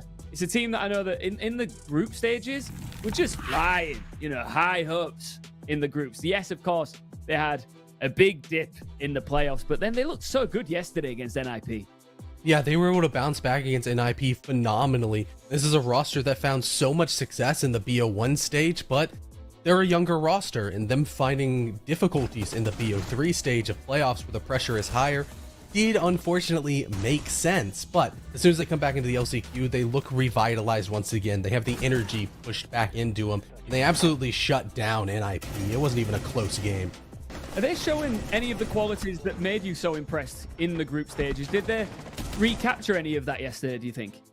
Yeah, I definitely think they have. They had the big play potential. You had almost anybody being able to step up on this roster, whether it was Loira, whether it was Ask, whether it was Nuxka. All of them were just able to take over rounds completely. They feels like they could 1v5 at any moment. When you have multiple players with that quantity on your team, all of a sudden, it's really hard to try to break you down. There's been a handful of players across all teams that have really been stepping up here in LCQ. We spoke about resets earlier. I think yesterday, Nuxka showed his quality for sure. He was brilliant, wasn't he? Yeah, absolutely brilliant, because he's on a more traditionally supportive role. Sure, he's a bit more of a hybrid. On the attacking side, he's more supportive, as evident by the plants he got, and a lot of his fragging capability comes on the defensive side, which really creates an interesting dynamic when you have a player that's going to play passive and play so supportive on the attacking side. Then on defense, he's just let loose. He's going to be on the roam. He's going to be taking gunfights. And it also means that, traditionally support players might not have the best fragging capability. When you have somebody like Nuxka, that is not an issue. Yeah, he's got it all right. Let's see if he can pull it all together against their opponents in Fluxo. Now, their opponents, I guess, if many people are like you, maybe didn't expect to see this roster on their screen here and now. They, shocked a lot of people when they took down Vivo Keydstars in the quarterfinals. But I love an underdog, a dark horse. But listen, these guys will be thinking you'd be foolish to underestimate us here. Yeah, especially because they improved so much from what we saw in the group stage. During groups, this roster did not win a map. They were not able to get any regulation or overtime victories. They struggled, and it was hard because they're a new team. You're just thinking, hey, they have a lot to learn, and their attacks were so incredibly rough. All of a sudden, they go into open qualifier and they get more experience. They get more reps as a team, and they start looking better as a roster. And all of a sudden, they're going up against a formidable Vivo Keydstars team and absolutely dominating them on the attacking side. I guess that's what it comes down to, right? You mentioned reps. When you've got a young team that are coming out here looking to make a name for themselves, and you're putting the reps in and showing improvement, that is a fantastic sign for the future. And Raps was a massive standout player. Yeah, it's a really similar story to what we just talked about with Black Dragons, that Raps is one of the new age kind of support players that can play support on the attacking side, do the drone work, get the bomb down, get 4 plants in a series, and then switch onto the defensive side and crank up the aggression. It's going to be a really interesting kind of dynamic to see him versus how Black Dragons are going to be employing kind of the same ideology, and who's going to come out on top. We talk a lot about pressure, of course we do. It's LCQ. If you don't win this, you drop out. Your chances are over. But there's that extra pressure when you know that even if you do go on to win this, you've got Team Liquid who are cooking again, waiting in the wings. Who do you think would give them the most trouble out of these two teams if they are to progress? I think overall, Liquid as a system is more established, so they're going to be stronger against a new age team that might be a little bit more rough around the edges like Fluxo. So I think Black Dragons would be a better matchup for Team Liquid to, try to beat them. But overall, I think Fluxo still does have a chance in this game. With Black Dragons, we've seen that these players can step up. We've also seen times where they kind of haven't, and that's where they floundered. Loira, ever since group stage, did not have a good playoffs, and he didn't really have that great of a series yesterday. We still kind of had a lot more to be desired. Absolutely. Let's get into map vetoes for the final time here today as we get set for our second semi-final of the day. You can see the bans on screen now. Connor, talk us through what we're seeing here. Yep, Consulate and Clubhouse. Maybe the Consulate ban a little bit more surprising on the side of Black Dragons because they've brought it to the table a couple of times and they feel comfortable enough on it, but instead they don't want to bring Fluxo to a new map where they might not know what's going to be going on, and especially when we saw yesterday with Fluxo on Consulate being a little bit too scary. Clubhouse as well, it's kind of a ban that's always present for Black Dragons and usually accompanied by Oregon, where they ban both of those out first off in the ban phase, but instead we're going to see Black Dragons picking Oregon, which is a little bit interesting to me because they're one of the only 2 rosters in Brazil thus far that have not played this map. It's been a very comfortable map for most rosters that go to a neutral ground. Black Dragons haven't wanted to go to it until right now, where it truly matters. As well, bank for Fluxo. Black Dragons have played this map a couple of times to mixed success. Meanwhile, Fluxo has, defensively on this map looked very solid, and now with a overall just ideology switch in their attacks to be a little bit more structured, should find more success on bank. What do you think the main reason is for BD going to Oregon here, considering they haven't played it yet? I think maybe they've cooked up, or maybe they're just feeling a lot more confident overall to what Fluxo are going to be bringing to the table on Oregon, who really did struggle against Vivo Keystars last time they brought this map out early on in the group stage. But maybe, just maybe, Black Dragons have always been an Oregon team and they've just been waiting for the perfect moment to bring it out. And we also have a Nightheaven Labs decider, which it seems like every single team is willing and ready to bring out as soon as, the situation is dire. We'll go to Nightheaven. All right, now the question is, we finally got a 3-map series earlier on that we saw Liquid complete over W7M. Will we get another one here? I think the big question mark of hanging over this situation here is, was it a good day in the office for Fluxo yesterday? Or have we seen them sort of pull it together? Was it a one-off, or can they do it again? I think you've got a bit of faith in them here. I do have a little bit of faith in them, but once again, it's still going to be a very, very difficult matchup against Black Dragons because across the board, I think they're a slightly stronger team. And overall, Fluxo did have a messy game against Vivo Keystars. Not to take anything away from them, but Vivo Keystars also did not play that great and allowed quite a few really interesting moments to happen and allow Fluxo to shine. I don't think the gaps are going to be shown as much as Black Dragons when they're playing, especially on the defensive side. They're not going to have the massive gaps and allow the big play potential for somebody like Hashi to just go crazy. Do you think we're on the verge of seeing like a bit of a new era here in the Brazil League? Of course, we've still got the front runners in FaZe Clan who have just been absolutely phenomenal throughout this entire stage, and they'll of course be in Manchester. Furia maybe not so much as impressive as we thought they would have been coming in, but they will still be there in the mix.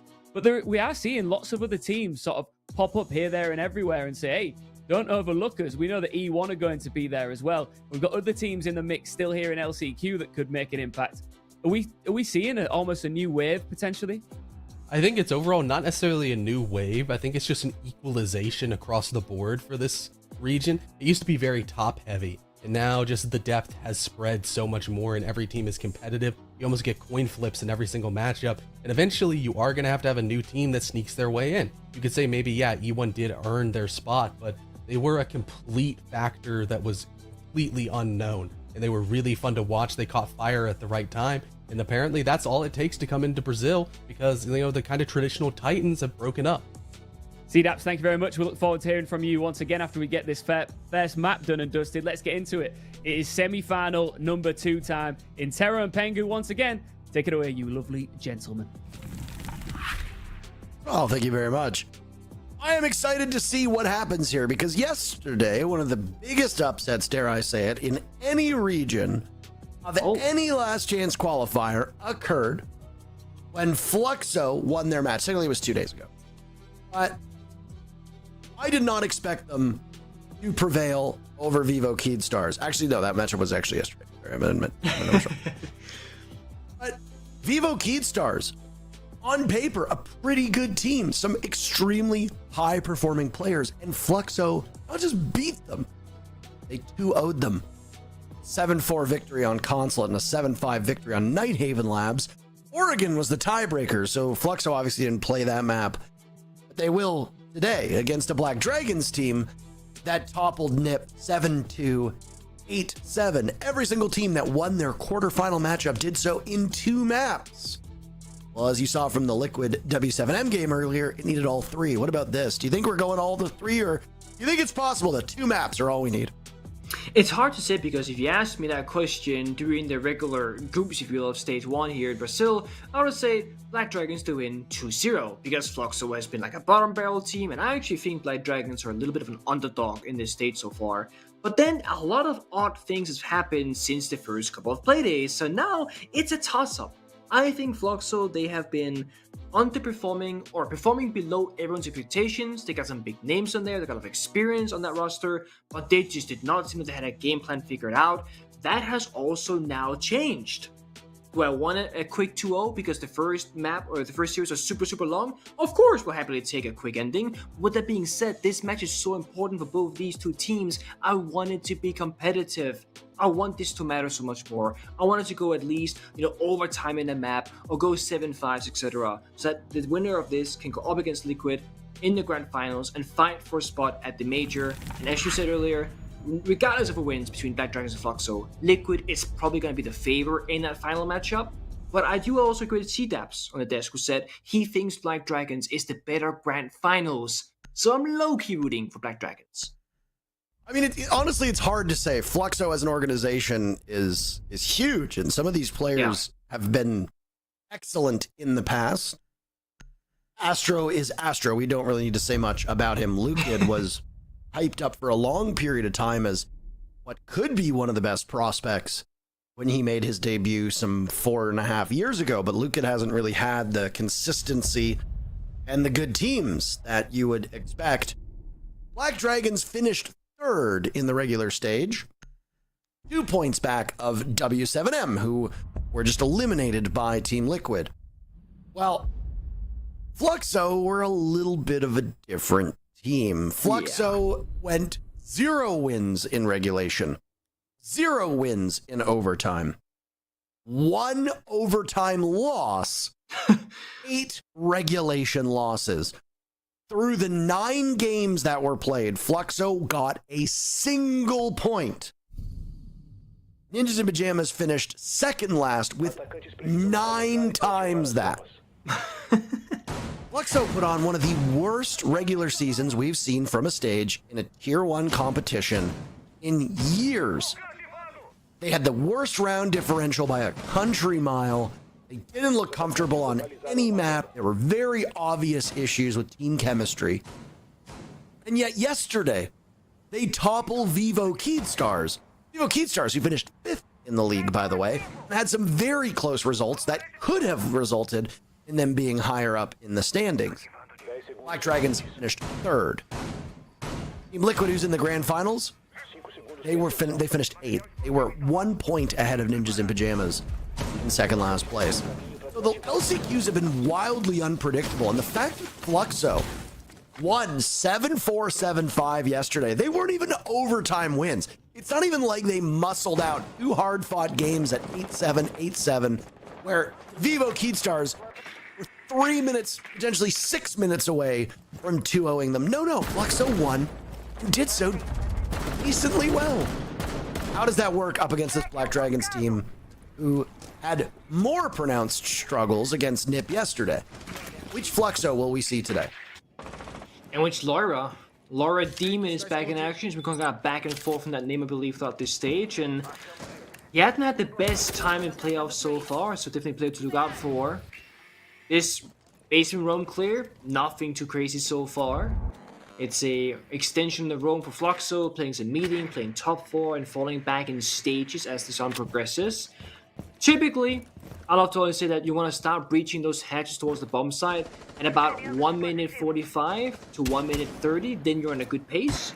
It's currently 1 minute 50, and if Black Dragons want to open up those hatches, they very well could, because they have full map control, with the exception of the top levels, or tier 3 of Big Tower. A singular defender will be roaming. The big question that I have that I don't actually know the answer to is, are Black Dragons aware of the fact that there is indeed a roamer, or do they just not know? Because Astro is very much stuck in Big Tower if his position is known. He has a secondary shotgun, could make a rush into attic, could walk down the staircase. Either way, with the right timing or a bit of info, Astro should be good for at least 1 kill later in this round. Lucan will watch that back tower stairs. One of those Goyo canisters in front of him to just buy time. Goyo is a staple on this bottom floor bomb site. Astro sees Florio. Does some serious damage. Now it's Loira taking some heat himself. All the way over towards Freezer. Nuxka on the board as well. Gudo, 2. Black Dragons. 3 players, 3 kills. Diffuser going down in the hands of Nuxka. Astro searching for the feet, and he'll find it. He'd wanted that kill onto Florio earlier, and he will finally get it. They know he's upstairs. Last one that was possibly unknown was Hashi. Spotted. A retake up towards meeting. It's a post plant, so all the time that Astro takes, it's just buying more time for Hashi, but Astro has all 3 kills so far. What? A 4th as well through the wall onto Ask. All he needs to do, find what remains of Gudo. Hashi's on the diffuser. Astro's looking the wrong way. No, the coverage is not proper. Astro will go on it, and Gudo knows that there's not a lot of time left. That veteran experience and leadership that comes from somebody like Astro will prove so invaluable to Fluxo in these incredibly important matches, but he cannot do it all himself. Fluxo comes 1 kill away from winning the first round, all thanks to the hot play of Astro. Ridiculous set of actions that happened. I mean, Astron from potatoing the first, fight with the Twitch upstairs from Big Tower to being completely locked out of the bomb site when the plant goes down to getting 4 kills, with 2 of them being like a pre-fire, semi-wallbang, or an outright wallbang, first bullet headshot, and then he only loses because the 50-50 gamble. Light Dragon's planted in such a strong position that the diffuser could be seen from bottom laundry staircase and bottom freezer. Astro, the defenders, they didn't know where, of course, the last attack was, holding that position from. It's a 50-50 guess and a gamble. And Gudo was literally 1 HP on the floor, so a single bullet from Astro, that's the ace right there. Very puzzling first round, I gotta say.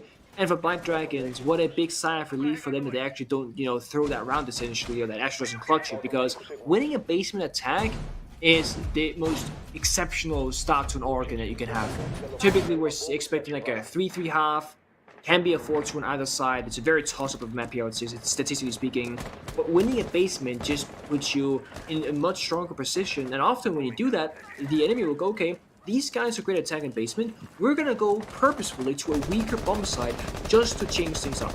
And that's what Fluxo's done this round as well. Despite one of the strongest definitive third maps in the entire game of Oregon Basement is open, they will go elsewhere first because of how convincingly Black Dragons attacked it that first time around. Outside of what Astro did, of course. Well, it just shows you the importance of holding down that back tower portion of the map. Oh yeah. Not allowing that rotate through meeting as well. It was a bit surprising that they allowed Astro to have that position at all. Funny to see the Clash doing some damage from all that way, by the way. Saw Nuxka on upside down repel. Toying with the Clash that was inside of bedroom, and now it's asked to try and deal with it. He just saw the Clash for a second, by the way, and now Mitrix will die to the fire.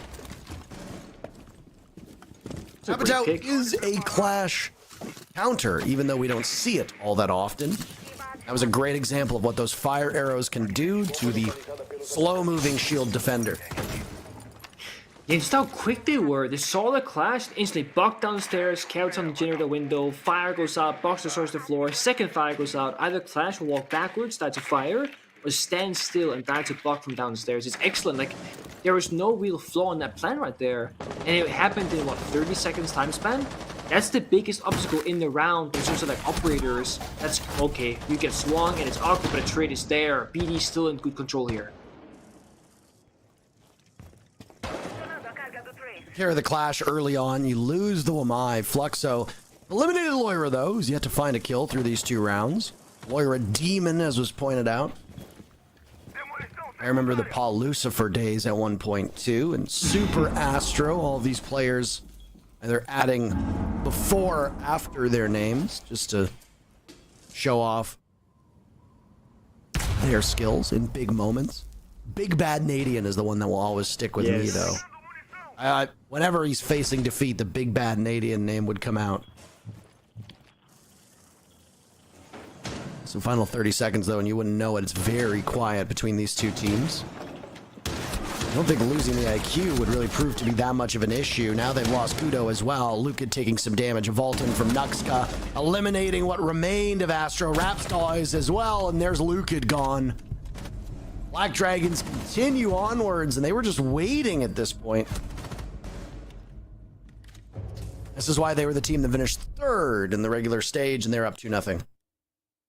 Yeah, and it was a bit of a surprise to me when I also heard that Black Dragons have not played a single Oregon, because whenever you think of like a stage for any team, you would never think to yourself, oh, they've probably never played Oregon so far, right? Oregon is quite literally the map that every single team can play. Even if you form a new team with 5 entirely new players, the first map you'll scrim is Oregon, because it pretty much plays out the same as ranked, at a high level of ranked play, like Diamond Champion level. Of course, you have better execution, you maybe play slightly different operators and bomb site prioritization, but for example, for a basement, you will do a roam clear into either a frontside take or a backside take, or you'd go for a bomb site rush. Like, that's it in ranked and in pro play. And that same kind of mentality plays out across every single bomb site. So the fact that Black Dragons, they have not played it till now, surprise factor for sure. But the fact that they're playing it for the first time and they're looking pretty good on it is also just like, yeah, that's kind of expected. Because anyone can play Oregon. Oregon boils down to the teeny tiny details and just like your core fundamentals. Can you drone correctly? Can you roam click correctly? Can you enter the building correctly? Because it's just a matter of rinse, repeat your actions and getting like a really good rhythm down and a set of patterns you can follow down to the T. And if you know that and you know your timings together as a team, you can be quite consistent on the attacking side. But the opposite can also be said. If you don't know how to attack very well in Oregon, oh, you will go 0-6 or like, 2-4, for example, when only tertiary bomb site attacks. So your flaws will be exposed in Oregon. So far, Black Dragons looking pretty mighty fine so far on the first 2 attacks.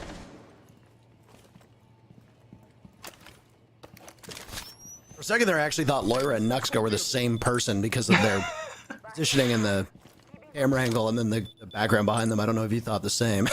I saw them. First thing I thought was, wait, hold on a second. Wait a here. second. Have they developed cloning technology? I'm not.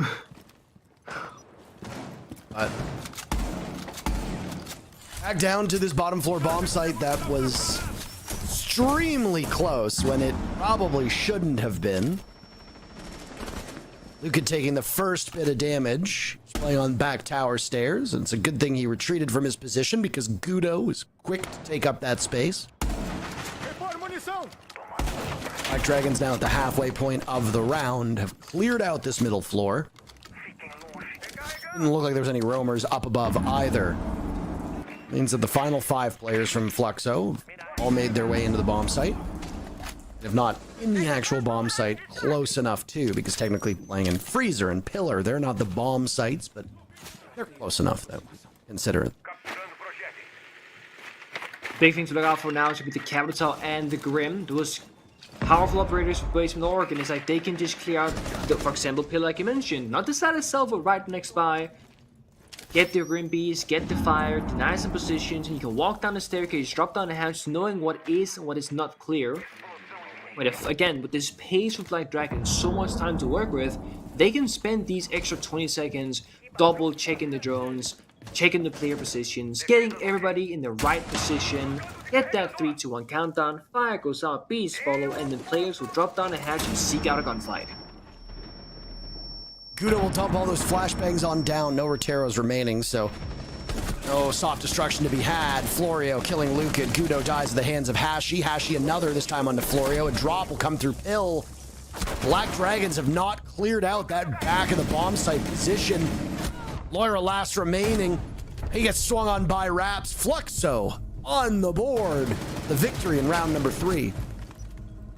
And that just goes to show how hard Basement can be to attack. Despite so much information from the Grim Bees on 3 separate defenders, because Fluxo played together swinging at the same time, you can't fight both angles at the exact same moment as an attacker, so they overcome that push from blue and back tower staircase and meeting hatch, and it just leaves the last attacker from Unfreeze the Stairs completely alone and isolated with no way into the bomb site and practically no way out. Because turning your back, well, you're gonna get shot. You can't even fight back yourself. For Fluxo, they went downstairs after suffering 2 round losses. Now they go to tertiary. This is where things get a little bit interesting. Because if you can win on the tertiary bomb side, you kind of make up for losing basement the first time around, and you essentially reset the score expectations from like a statistical standpoint, right? Defenders should always win downstairs, more or less. If Fluxo didn't the first time, if they win here, they make up the difference. The issue with the tertiary bomb set is that it doesn't have like a really consistent or stable way of actually winning, because it's easy to take the map control, small tower into dining, not great for defenders. And if you don't want to hold small tower, then you gotta hold upstairs. So look at this right now, like kid storms, trophy, etc. Like here when we took this, also quite difficult if it's not the bomb side. So you almost need to rely on a hero play or really good coordination with like your different defenders upstairs, trading out for like a 5 versus 5 down to a 3 versus 3. Because again, strategically, attackers should just win this unless defenders can make a play somewhere.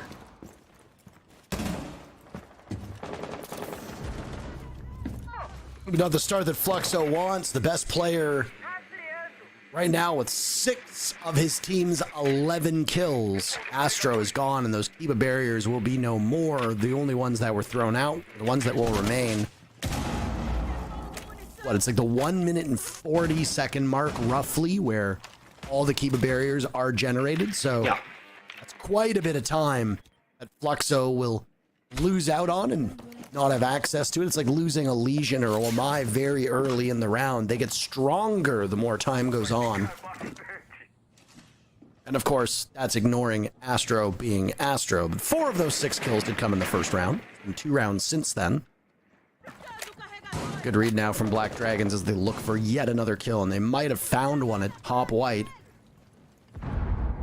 Can't get too hasty. You've done the work you need to do. You've cleared out one of the roamers. You can begin to work your way towards the rest of this top floor before translating towards the main floor. And oh my. That's an unlucky set of gunfights. Hold on. Black Dragons have suddenly lost every duel. It's not even that they weren't prepared for it. It's that they all knew these fights were coming, and yet it's Fluxo to win every engagement. Ask in a 1v3. Fluxo looking certain to take this round. They'll toy with Ask. One over towards big window. One marching up white stairs. Ask taking out Mitrix. Raps and Luke Kid remaining. Ask will have to do this on a single point of HP, and this is something I never thought I would say in a professional capacity. He has to be very careful because there's a Tuchanka on the board. Watch flash from Ask. 40 seconds, Nick. One tick of fire, right? You're toasted and roasted. The thing is getting in, you're right. Here you see the fire coming out. 18 to go. Just pick a door. It almost happened. Single lick of those flames will be enough to burn the remaining HP away from Ask. There's 16 more Molotovs. Keeping up with the fire puns, there was a snowball's chance in hell, and with Buck and Tuchanka being the 2 remaining players, well, that was a snowball meeting hell. No way for Ask to win that one. Fluxo ties it up on Oregon. I'm really surprised that Black Dragons opted to go for that kind of like out of nowhere suit, like semi rush into big window and trophy door, because they did what they really needed. Like get the opening kill, play the 5 versus 4. They already had the play, so to speak. Then they take a very big risk going for a surprise play, jumping in a single window, and Hashi gets like 2 kills immediately. And then like the entire round is, I mean, more or less over. Often on Oregon, you see teams on attack get desperate when things they don't work out. But when you take down Astro in the first like 30-40 seconds, like you're chilling. Like you're doing pretty well for yourself actually. For Fluxo, they caused the upset in the bomb set rotation and now can go into basically a full rotate. They go Kid Storms, then after this round, the basement unlocks and go down to basement, and then of course if they win both, they have to go tertiary again. Then you look at the round count. It's round number 5. It's this one and next one, so tertiary won't have to be played anymore. Fluxo can end the first half on Kid Storms, and then if they lose, either go back to Kid Storms or tertiary, or go basement after. So, quite a decent position. And again, it sets up the possibility of a 4-2 half or a 3-3 half, which is a classic Oregon. The script is being followed to the T right now.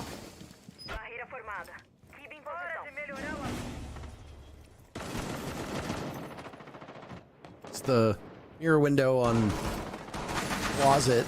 I don't know how much this will slow down Black Dragons. I suppose we will see. I don't think they've had a lot of issues getting control of Closet and then pushing that into Master side. I mean, they've been very proactive and efficient so far in every single round. Like Clash gets dealt with. Mirror window, I mean, they're not playing Ashe this round, so it could be a little bit more difficult, but at the same time, Light Dragon's approach to this round is a little bit different. They're attacking big tower, they're applying some fake pressure, big window, and now it looks like they're rotating back towards Master Bedroom Balcony, so they're trying to apply pressure in as many positions as possible, keeping Fluxo guessing as to where the actual take will be coming from, but this mirror window could prove difficult given the fact that there's a lack of Ashe in play.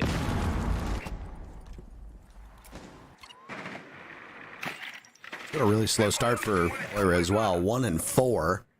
Yeah. Which you expect an awful lot more from the highest rated players on the team and one of the higher rated players in the league. Black Dragons has players that all show moments of brilliance.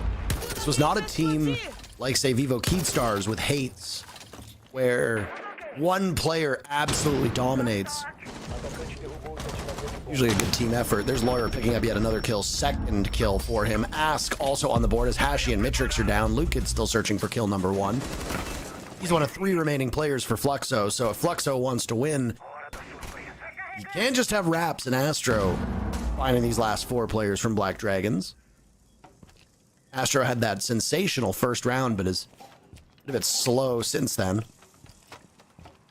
Lukid on Thorn means that those Razor Blooms might get a kill, but more importantly than that, you imagine that they'll work as area denial and also for information. When a Razor Bloom goes off, you know somebody's in close proximity. Nitro Cell tossed out by Raps.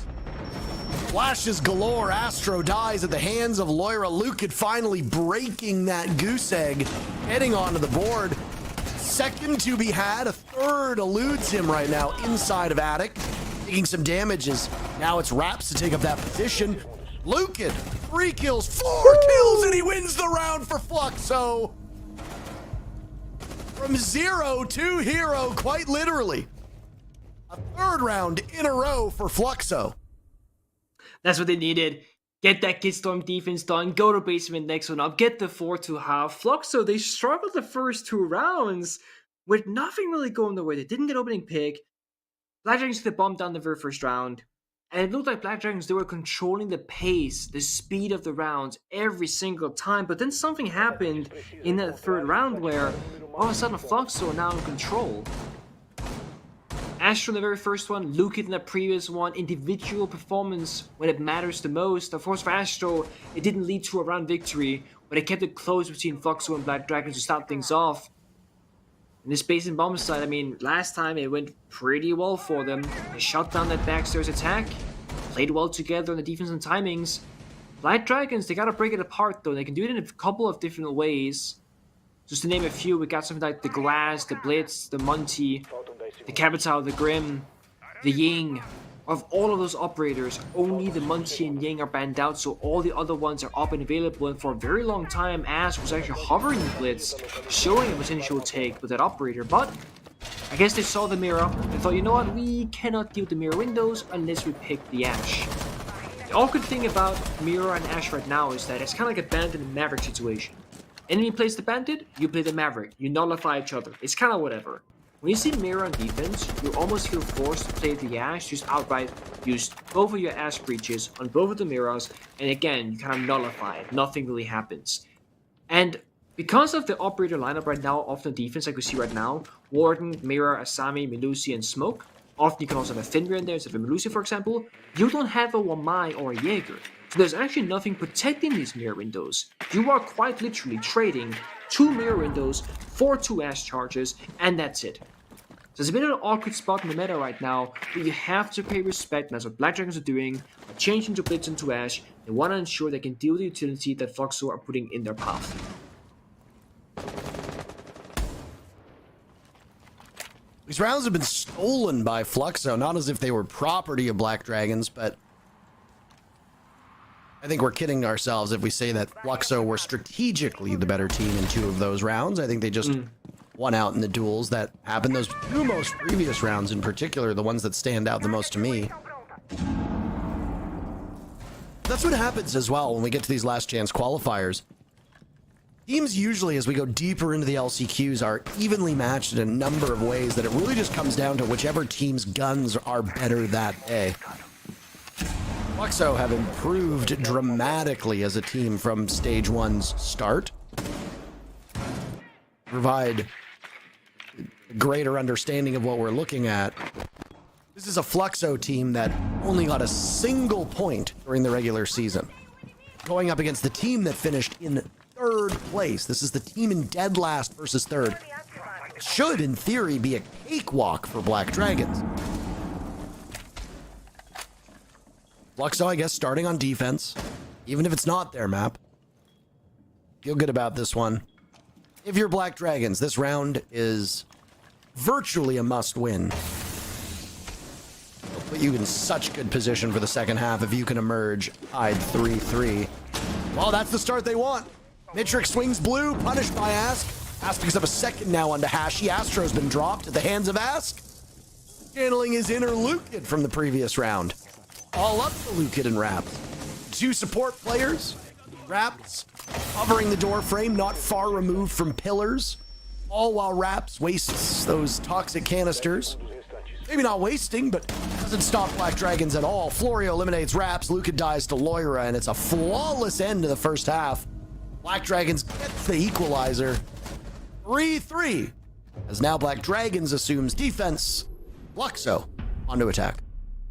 And that's where my big question mark is for this series, that Fluxo, how much have they truly improved across the board as a team? Because defending is, for most teams and for most maps, the easier part of the game. You can do all your prep work, right? You reinforce this wall, you play this operator, you play in this position. This is going to be our different kinds of changes if we see a certain attacking operator lineup, for example. So it's all prep work. You set things up, you play it out. On attack, however, it's all about reacting to what you are seeing and making adaptations in the middle of the round on the fly, especially if you lose a certain operator or a certain operator is banned or whatever can happen in a round. So Fluxo going 3-3 on defense, it's okay. I think this is like a perfectly, both teams are happy with this outcome. But Black Dragons, it is their map pick. They're going on to defense now, which should be the stronger side. They're probably going to feel pretty happy with that, especially feeling that they probably should have been 4-2, but they kind of tossed one of those rounds. So Fluxo, they need to impress us now. In the very opening round, they will play Fuse on an Oregon basement attack, which I don't even understand what they have in mind with this operator. I would love to see something crazy. And it's Astro who picked the operator. I believe in Astro, I really do. But I'm having a hard time comprehending what the plan is here. So, show it to me, Astro. Show it to me. At least it's on a Fuse shield. Ow. Ashy marches down Freezer. Frozen out by Ask. Black Dragon's the first kill. Ask breaking 10 kills, by the way. Oh. I didn't even Did realize. the 3K in the previous round. I mean, normally when you see a quick walk down a staircase like that, it's because you're following a drone, which was the case for Hashi, but there was such a big gap between what the drone was and Ashy playing Ash and the operator was. So at the time the drone died, I mean, the defender had like a solid 2.5 seconds to change his mouse cursor from the ground to the staircase and get that kill, and Ash does just that. If that was, for example, Team Liquid with Nesk behind the drone, or the second you shoot the drone, Nesk is swinging you. So big gap there from Fluxo. Those like fundamentals I spoke of earlier, where you get exposed in your weaknesses, that's short right there. A more experienced team perhaps wouldn't have made that mistake. Either you don't swing that if you're Hashi, or you swing it right behind the drone, not a kilometer behind the drone.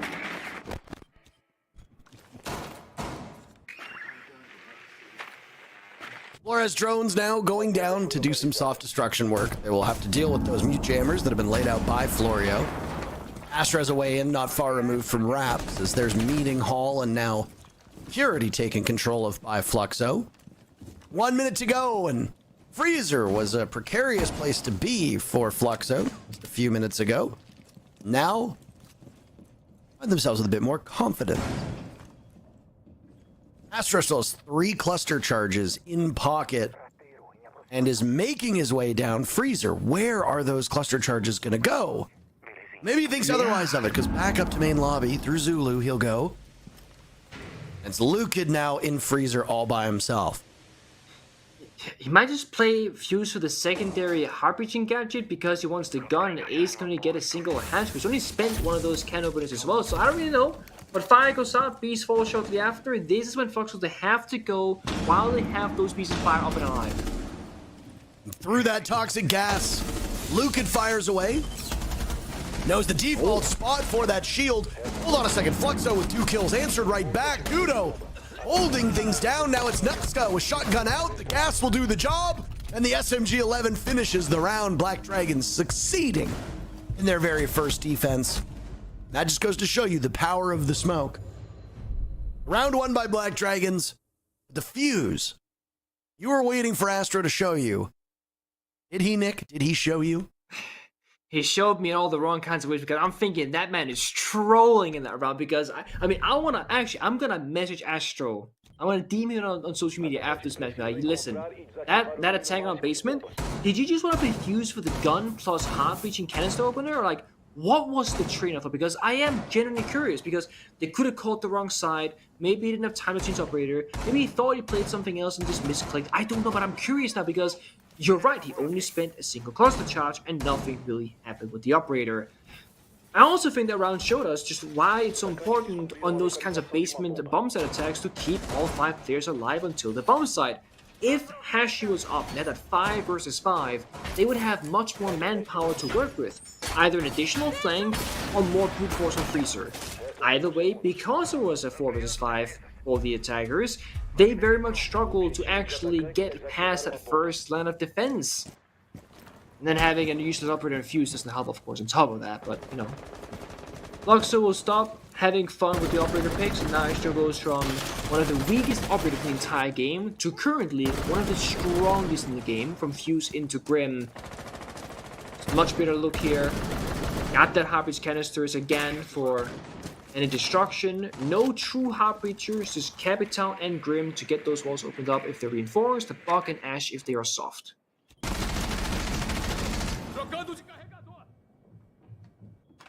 This is a very peculiar position for Florio to be in. That ITA secondary shotgun is not particularly powerful. The amount of times in pro play we've seen somebody pull it out in an act of desperation and do 70 damage, ultimately lose your duel, is very high. What he's thinking down there, especially with that Vector being so good at close range. A lot of people forget that you don't even need to ADS with the Vector. If you're close range, just don't ADS. Just mag dump. The high rate of fire and the spread will kill anything very quickly. You're not wrong. Like back when you could drop shot without like on ADSing, especially like people just like drop shot every gunfight and beam people. Like you could just go for the hip fire with the laser sight, especially. Oh, that's ugly. Ask is on a rampage, 11 kills to his name, and it's like Astro either pops off or disappears right now.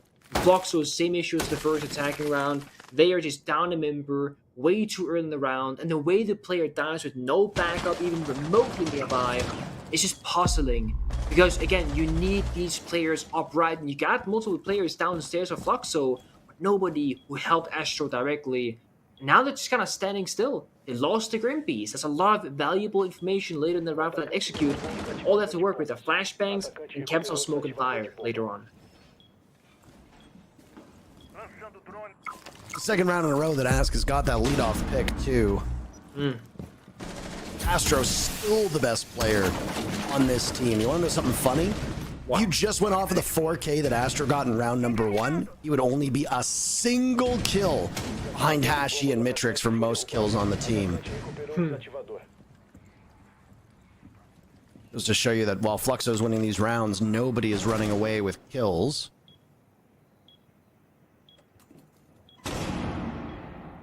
In the waiting game, 20 seconds left. Black Dragons are waiting for the storm to arrive at their shores. to vault in, and guess what? Warden reads into it. Out goes a Nitro cell, beautifully played by Gudo. Lucan's last man standing. They know he's on white stairs. He doesn't even get back to the top. Loira denying him entry, and it's another round for Black Dragons at 3-3 first half. While it technically doesn't get us any closer to a conclusion, taking 3 rounds on Oregon attack with the way these teams are playing is a huge win. Now these 2 wins in a row from Black Dragons puts them in a very good spot on their own map. It's forced Fluxo to call a timeout. This is a worrying sign because I mean, I would assume that by Fluxo picking up Bank, there is a world in which Black Dragons, they pick defense to outside. Now, I can't recall if that's the case personally. I didn't note it down. That's my bad. But if Fluxo is struggling this much on the attacking side of Oregon, it's probably only going to get worse than Bank. Yes, that Fluxo's map pick, but Bank is much more complex to attack against than Oregon is. So if the fundamentals and the base are failing you right now, I get worried about what's coming next. They need this tactical timeout to really shift things around. And even if they lose Oregon, it's fine. If they can show that they got things somewhat worked out and they're kind of warming up into it, because then we might have a really good Bank match coming up. But if that doesn't change, then this is going to just be an Oregon's going to fly by us right now. Well, I mean, Bank is up next, which was Fluxo's map pick. Interestingly enough, Fluxo did not play it yesterday, but Black Dragons did. They actually demolished NIP 7-2 on that map. Now, NIP is a lot of things, and this current iteration of NIP has not been the best. Yeah, they make it into the LCQ, but NIP was the second lowest team in Brazil in the state.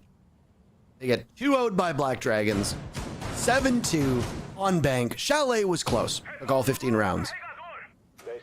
At the end of the day, NIP are not a particularly hard opponent for a team that's third in the region. Black Dragons should win that one, and they win when they did.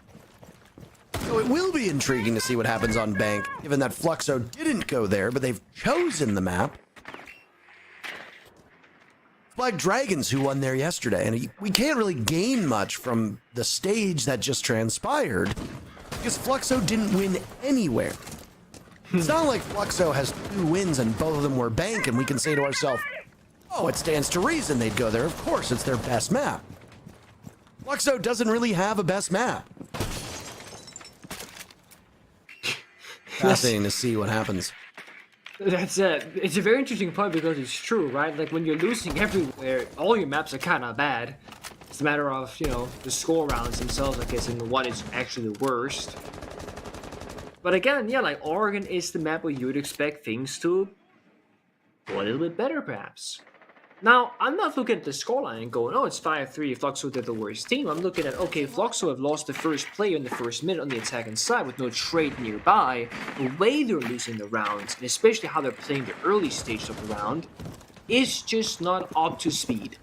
Right now, they've not lost a player, kudos to them. They have spent half the round and they have not entered the first door. Matrix might find a free kill here because Black Dragon is going to walk into his crosshair. Not to his doing, but of course he has the intel at least.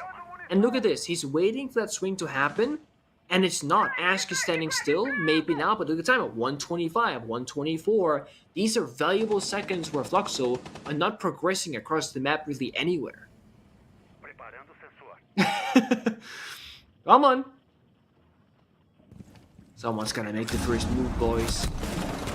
Well, it's Loira to get the first And he kill. dies! Ask has been so good at getting first blood.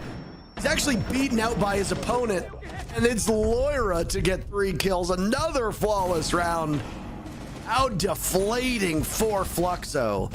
And Black Dragons doesn't allow them a single kill right after Fluxo called their timeout. Match point for Black Dragons. Yeah, I mean, there's not much to break down that round. It's pretty much a matter of Fluxo not really... Not that they're not fighting back, but they're not really fighting back with effort. Like, we're not seeing risks being taken, plays being attempted. We're just seeing them kind of holding angles, hoping Black Dragons to make a massive mistake. They get impatient, they swing, they die. And then the funny thing is, Mitrix was spending, 40 seconds or so holding the angle from Master Bedroom Balcony. and he still died to Ask and lost the gunfight. So like, you're better off walking into the master bedroom, seeking out the engagement. Either you die or Ask dies in 10 seconds instead of you dying after 40.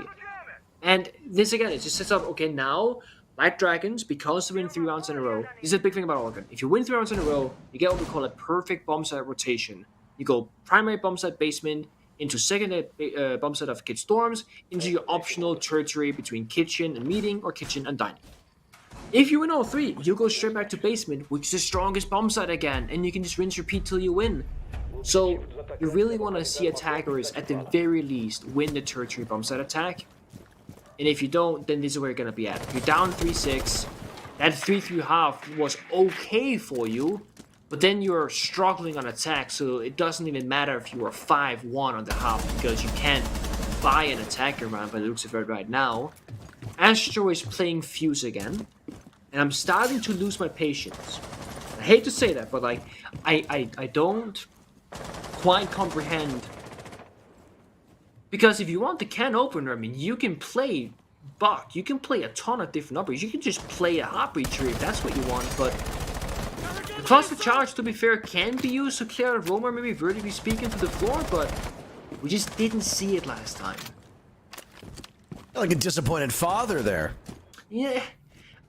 Fluxo, during the regular stage, like you said, like they lost every match and then they lost one in overtime, and that was it. They got a singular point. Then they go into LCQ and they actually look better.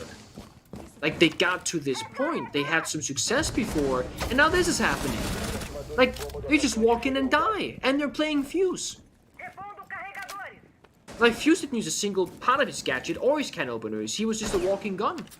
2 rounds in a row that the Fuse has come under heavy scrutiny from you, and also... I'm sorry. No, I mean, I think for good reason. I'm sure you're aware of this, but your job is to analyze, and you are analyzing it, and the analysis says, Bad. not working. So, nothing's really working here, though. Fluxo took 3 rounds in the first half, and that's it. Ashy's the last man standing for Fluxo. Black Dragons have lost Kudo, but now they'll lose Lyra.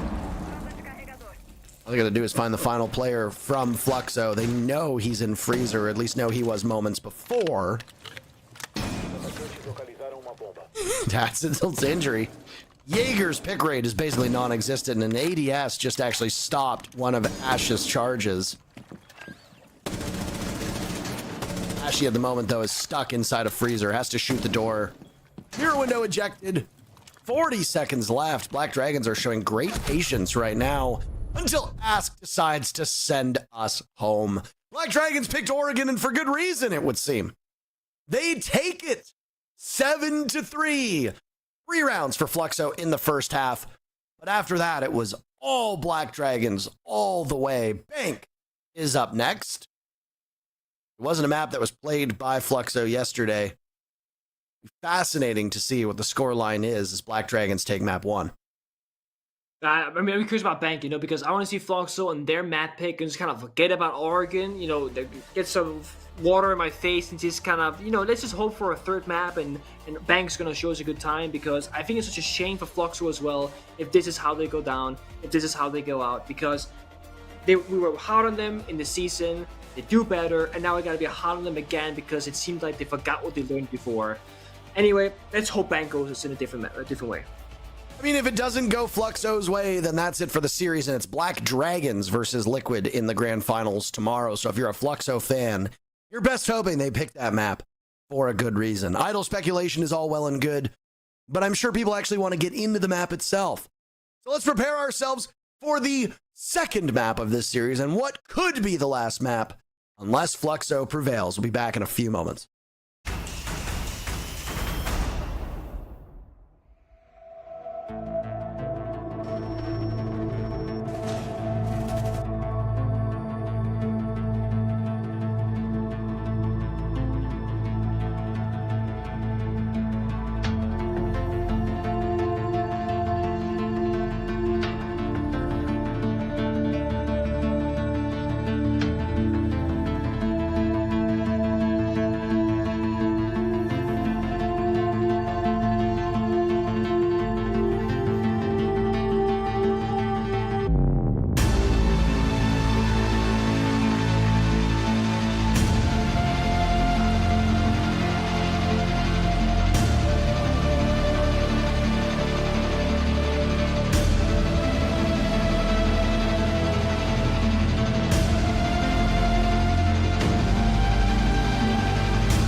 All right, we are back with the English broadcast of the Blast R6 Brazil League Last Chance Qualifier. We are one map down of our second semi-final as we look to find out who will face off against Liquid in our grand final tomorrow. We kick things off here. Black Dragons taking Oregon. Fluxo on the back foot. 7-3 was, of course, the score as the Dragons take that step closer to that Liquid showdown, Connor. Yeah, there was a little bit of hope in the very beginning of the game with Fluxo having the ability to make some splash plays here and there, but Black Dragons were just a better team all around. There's a reason that they have not banned this map all stage long, and 11 of their opponents that they've played thus far have also banned this map out immediately. Nobody wanting to take Black Dragons to Oregon, and it definitely shows. I mean, they were great across the board, but in particular, solid as a rock in defense. Yeah, on the defensive side, as soon as they swapped after a 3-3 split, I kind of knew this game was over. Fluxo sure did improve on their attacks, but Black Dragons were just a whole nother beast. They made Fluxo not even be able to get in the building on a lot of those rounds. They were not even getting close to the bomb site because the roam game of Black Dragons was so potent. Let's talk about Ask. Ask was a real standout here for his roster. A strong performance from him, and the numbers look good. Yeah, they definitely do. 100% cost. It's kind of hard to not have a good game when you have 100% cost. It means you're doing something in every single round. And for Ask, he was definitely the one just answering a whole lot of questions that we had about this Black Dragons roster. Who steps up if Loira doesn't? Sure, Loira had a lot better of a game than we would see, but Ask across this entire LCQ has been incredibly solid for this team, being a nice foundation piece of just their overall success. Being there on a consistent basis has been great as well. Just knowing that he's one of the more veteran players on this roster leading some of the rookies has been great to see. You need players like that, right? That's for sure, that can, instill that confidence around you. And it's not just, there's not just one player on this roster that we talk about. I think every other player there, we're talking about either Nutska or Ask now or Loira. And you mentioned, Loira did something there. Nutska, not a standout this time around like yesterday, but still solid. Yeah, he didn't have to do anything. When he swapped to the defensive side, he was just sitting in bomb site, twiddling his thumbs, hoping maybe a defender or an attacker would make it to the bomb site. But unfortunately, they kind of just didn't. He didn't have to get into many gunfights. He was just sitting back and relaxing. Where do you think things have gone wrong for Fluxo here? Do you think it felt like they were just a little bit out of their depth here? Yeah, sure. You can always say in the map ban phase, you don't necessarily need to win your opponent's map choice. You need to win your own as well as the decider. But looking at this map ban phase for Fluxo, it does seem like they got kind of bamboozled a little bit into the Black Dragons corner, where we know Oregon, that's arguably Black Dragons' best map. Bank, I can make the argument that that's their second best map. They have some phenomenal results against some good rosters, destroying NIP, taking down Vivo Keydstars, as well as beating E1 Sports all on this map by at least a score of 7-3. Yeah, you think this might be a case of if this doesn't go their way, there's going to be a lot of veto, map ban and all that reflecting going on afterwards and regret. Yeah, it's just instantly going into a matchup not on equal footing. And in theory, you kind of should be. But maybe Fluxo knows something that we don't. Maybe they've identified some general trends in how Black Dragons play the map of Bank that they can apply their own playstyle to and maybe try to counter. We haven't gotten to see Fluxo play this map in quite some time, so they could be completely reinvented on it. Maybe the scrims were going really well on Bank, or maybe we're just going to see a 2-0. Well, when you look at that performance on Oregon, it was only really Astra for Fluxo who put up any numbers and made any movement, really. He definitely shone a little bit there, but he needs the players around him to step up now.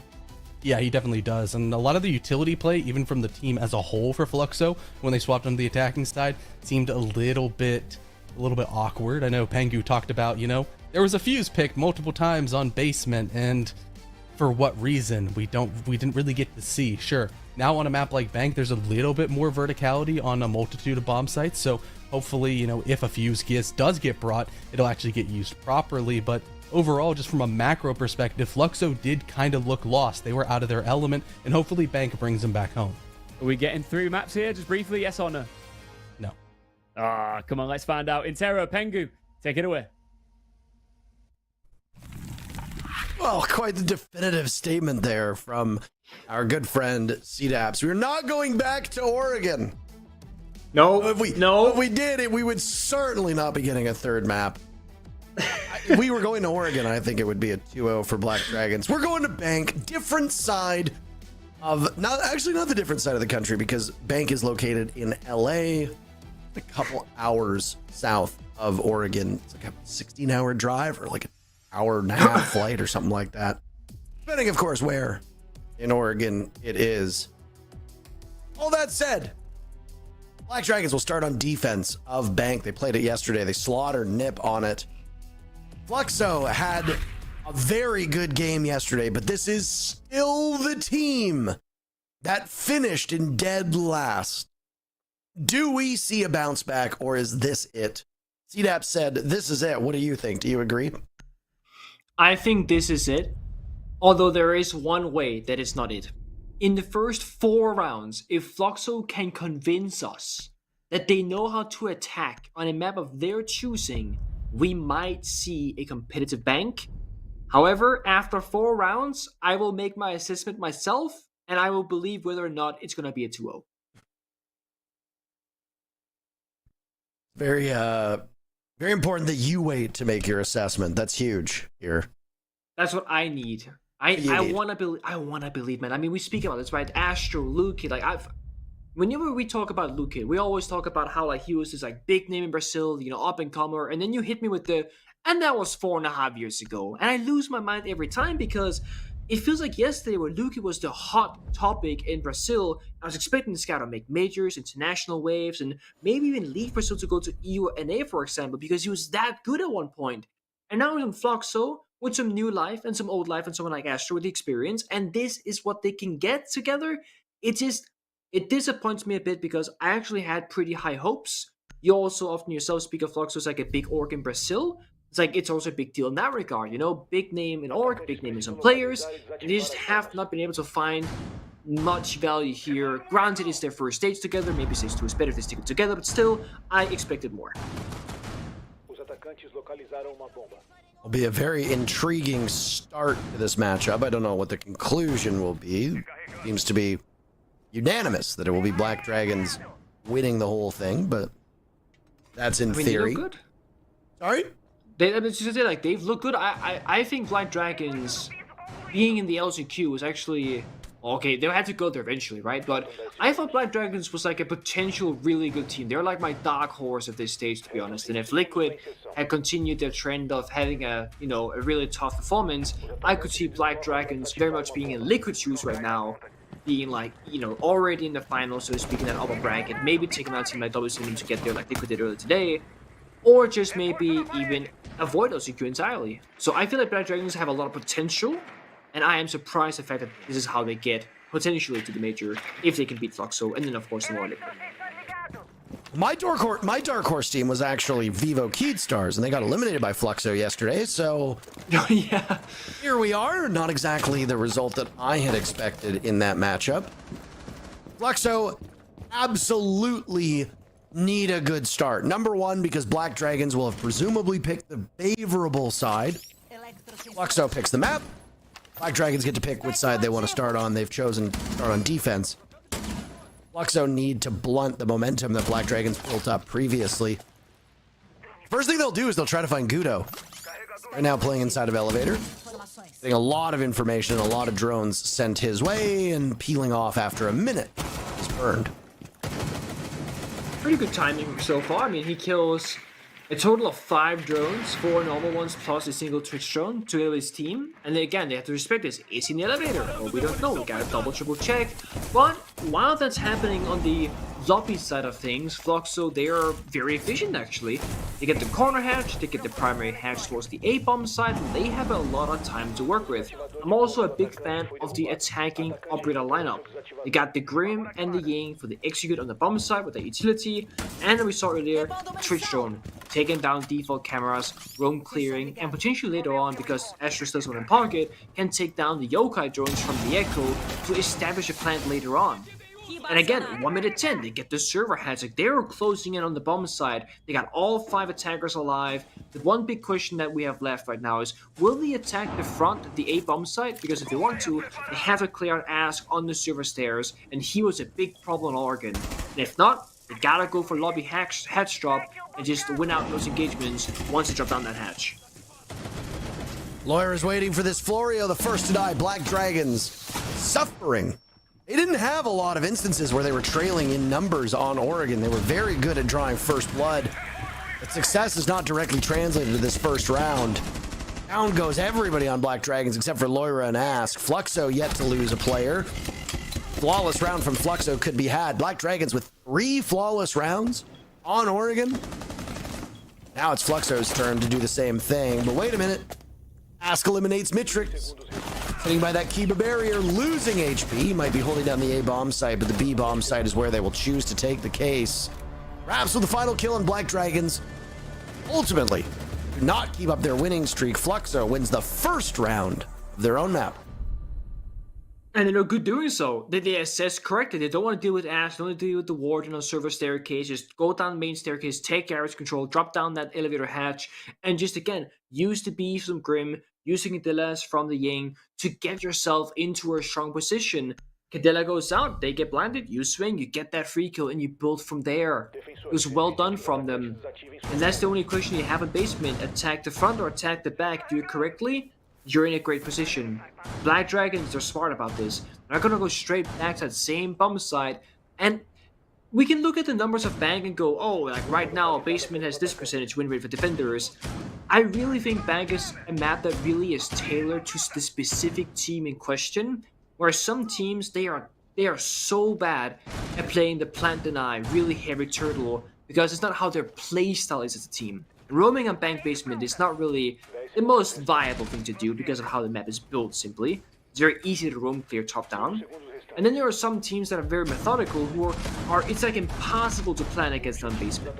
So I really think for Black Dragons right now and for Fluxo and Naked to defend, play the different kinds of bomb sites and just get a feeling for how it plays out against this particular opponent.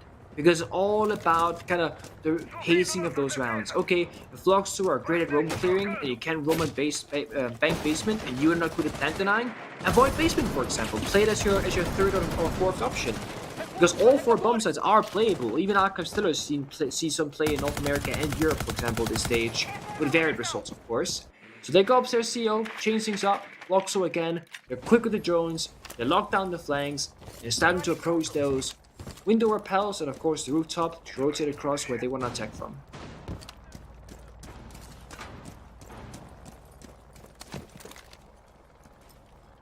Good thing you pointed out the bomb site rotation on this map, by the way. Because, yeah, I mean, it's not common to see that Teller's Archives site played. Only played twice, actually, during the regular season here in Brazil, but it can still show up. Locker CCTV, far and away the most picked bomb site. CEO right behind it, and then a little ways back. It's that open area bomb site. Lockers and CEO have positive win rates for the attackers. Well, CEO technically is 50-50. Open area is 47-53, so it's very close. In fact, all of these bomb sites are quite winnable. It's a 53% of all rounds here played won by the defenders. Ask, continuing a trend that started on Oregon, which was getting first blood for his team. Down goes Astro, down goes the Buck. Mitrix has used all but 1 Candela as well. And now we'll get Ask on a very cheeky Skylight Repel. Last Candela will go out. That means a minute. There'll be no blind. I'm amazed. Hashi? What? What? 2 kills with the pistol. On Ash? That's not why you pick an Ash. He's been down. It leaves a 2v2. Unless he can be retrieved, which would give that numbers advantage back to Fluxo. No! Lukin! You whiffed! Not that time. Not on Anuxka. All up to Florio. Ashy has not been retrieved. There's a swing in from the window. Maybe not. Florio hears this. Plenty of angles to cover. Raps gets the job done, and Fluxo springs off to a 2-0 lead on their own map. It's a great start for them. For Black Dragon's side, it seems like Ask is doing a lot of heavy lifting right now in the roam game. It's 4 defenders seemingly stuck in corners upstairs on the CEO, and then Ask downstairs, C4 on the wall, getting a kill, and gets taken down by Mitrix on the main stairs skylight rappel, which is like the most absurd way to die. But it's such a good gap being found from Fluxo where one can do that, cause a lot of noise, that gives you the option to rappel down that skylight and just catch your opponents by surprise. It's not very common to see, but oh boy was it effective. And now Black Dragons is starting to get a little bit awkward because they're going back to basement, but again, they're doing a good job here just changing things around. They're playing much more heavy plant deny this time. So before, they were holding servers, they had that soft room in the beginning with the solids inside of the elevator on the first floor. Now, they have 4 plant deny operators and a Fenrir, which helps them with like information if they go down a staircase to drop a hatch.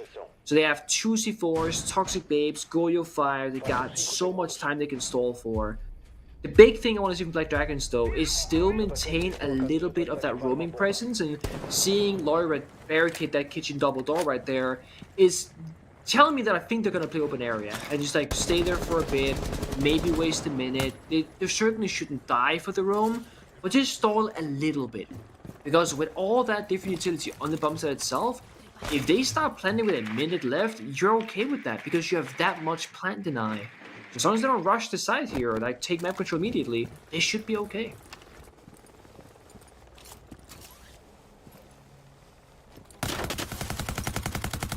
Love the sound of that suppressed gun, by the way. Every time I hear it, it does something to my brain. It tickles this like back part of my brain.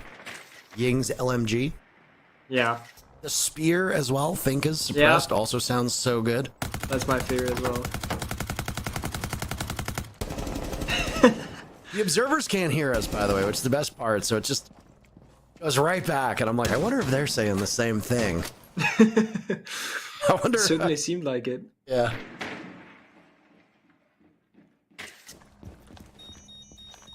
Surprise, surprise. Sirius says it's clear this time for the taking. Hashi, can he follow the drone correctly? I like this. You know, the drone server, it's not clear. He doesn't swing it. That was a mistake on Oregon. Hashi would follow the drone really aggressively and die. Now they wait for the go button. Okay, service is clear. A bomb site is clear. Hatch is opened up, for example. You can now take server control. And that timing we spoke of earlier, I said there's about probably like a minute of plant deny left from the side of Fluxo, or from Black Dragons rather. So if Fluxo stopped planting in servers with a minute left, this could be troublesome. That timer is kind of being met right now. Fluxo kind of desperately just start popping those Goyo fires, force out the Toxic Babes, because otherwise time will be a problem. They might have to go away from plan number A and go to something else and just like rush deep on side, go for kills. And Raps is still joining. That's the thermite. That's your planter. So they can't breach the super wall shit, and his timer is down 50 seconds. It's exactly the start that Black Dragons wanted here. They might have just gotten a big leg up from that. There's the fire. That's 20 seconds. So there's like 20 something odd seconds left before they can start planting. Still got Toxic Babes, still got still got 1 C4 rather. So planting here can get really, really messy. And fire's due to run out with 20 seconds left. Oh no. They didn't expect Astro to now emerge through garage, and this could throw a complete spanner in the works. Black Dragons might be in the midst of chaos. There go the Candelas. And there goes Black Dragons. Kudo dies to Hashi, who's traded out now. Black Dragons need to prevent this diffuser going down. They need to pick up a kill or two for their troubles. Next go with 1. Ask a huge round of him. Diffuser going down. Hashi's bleeding out. Delukid. And he bails off the plant. Depriving them of the kill, but still giving them the round either way. And that's it. Black Dragons finally getting on the board. I'm actually surprised that Black Dragons won that one. I thought the attack was so good from Fluxo and the problem solving there. They almost baited the fact that the attack was gonna come from a server, but then they attacked from the main staircase. The only big problem there for Fluxo, I think, was just sheerly time. They didn't have enough time to get everybody on the same page in the right position to do that together. Because there's a small kind of misalignment. The person dropping the lobby hatch into vault did it a little bit too early and allowed Black Dragons to get the 1v1 gunfight, where when you go for that back hatch flank for the backstab, you want to time it so that either the backstabber dies but the front succeeds, or the backstabber gets the kill but the front fails, for example. And in that case, Black Dragons could, take care of the flank, turn around, take care of the front. There wasn't that kind of really tight timing, so to speak. Black Dragons, they don't win convincingly, but a round victory is all you need. And now they have a better understanding of how Fluxo will react to these variable outcomes if they were to want to go back for the final bomb set. It's hit, of course, the basement. And if not, well, now they got open area. My personal favorite here on Bank, because it's a very flexible bomb site. You can play like literally everywhere on the map. You can start top floor, burn like a minute of time, run to the basement, come up like either the main staircase or server stairs, late round go for a flank. You can hide archives tailors until they destroy the soft floor above you, etc. So you just have so many options on this bomb site, and it's hard to rush it as an attacker. So see if the Black Dragons can hold on to it, get their second round victory, go 2-2 in terms of 2 in a row. I mean, the most concerning side of your Black Dragons is that you're presumably on what you think is the side you will do best on. Yeah. Right? Go back to Oregon. Fluxo got to choose the side. They win 3 rounds on defense, move to attack, and they don't win a single round. And, well, goes to show you that they made the right decision to go onto attack first, or onto defense first. Here, Black Dragons thought that defending would be better for them on Bank. The numbers don't necessarily back that up, right? Because it's a 53-47 map. Both sides can do well. We can see a Bank where, 8 of 10 rounds will be won by the attackers, for example. Right now, I don't think this is an attacker-sided Bank. I just think that Fluxo looked sharper in those first 2 rounds. I have to agree with you. If you're Black Dragons, need more of what just happened in the previous round. There it is, by the way. The top floor, the basement, the first floor. Black Dragons are all over the place. They're utilizing the entire scale of Bank here. And it's, again, burning down that clock, that timer. This time, Fluxo, they don't have to worry about the time as much. There's no, Goyo, smoke, bunch of C4s. But they still have to execute at some point and have time to get everybody ready for it. Laura holding main staircase. Nate's a little bit tricky. Of course, you can no longer cook those grenades, so it lasts for a short while on the floor, just rolling about. Laura's still 0-3, but not a single kill. Same with Gudo, also 0-3. So simply the guns of Black Dragons are not hitting their shots, and that's also one of the reasons why they're not doing so hot. Yeah, it's a rough start for Loira yet to find a kill. Down goes Hashi to Gudo. Loira had been seemingly asked to go in a certain direction. They thought there was a drop there, and they're correct about it. Astro is on the ground, army crawling his way through the bomb site. Now he's dead. Lukid with yet another kill. He's got both so far. Limited HP, same with Raps. Loira's got 34 bullets in that P90, and it will do a world of hurt to them as he just needs to watch this Hatch. Ask drops. Loira gets the pick, even though it's Ask credited before. Now Loira will finish things off. 0 kills. Manifesting a better round for Loira and for Black Dragons as they tie things up at 2 rounds apiece. They held on, right? They had main source control at the bomb site, and Black Dragons did a good job at recognizing that they didn't have to make any of the first moves because Fluxo didn't fully take the map control. They have to either drop down a hatch, jump in the bomb site window, or walk in the double door to kitchen that also leads, of course, to the bomb site. So Laura's position here on the main staircase didn't move a whole lot, but the amount of value that he gained, getting the 2k, the 3k, and just the sheer presence near the bomb site, phenomenal stuff from him. But nobody from Fluxo walked down the staircase right behind him. Nobody took lobby control, so they're also allowing Laura to exist in that area and pick up in total 4 kills in that round. Gudo also got 1. So the 2 players that are falling behind for Black Dragons, they're now on the board. They've broken that really poor streak of, hey guys, we can't get a single kill, and that has a mental effect on a player. Whenever you play an important series or your first map on LAN, for example, the hardest kill to get mentally is the first one. Because if you go 2, 3, 4 rounds and you're still 0 kills, you can start getting into your own head a bit. And if you're an entry fragger, if you're the classic, you roam, you go for kills, you're playing aggressive, in-your-face playstyle, which someone like Laura often will do, you're not gonna have the confidence to back that up and have that kind of playstyle successfully if you don't actually believe you can get any kills. So breaking that 0 tally, very good for Laura, and of course Gudo just getting a single kill from him as well.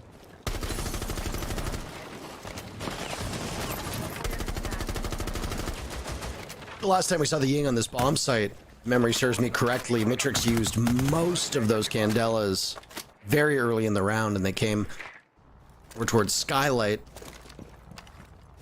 Don't know if it really paid off, and then what was it? I think it was Hashi playing on Ash, got 2 kills with the pistol, which is just absurd. You don't even usually get 1, let alone 2.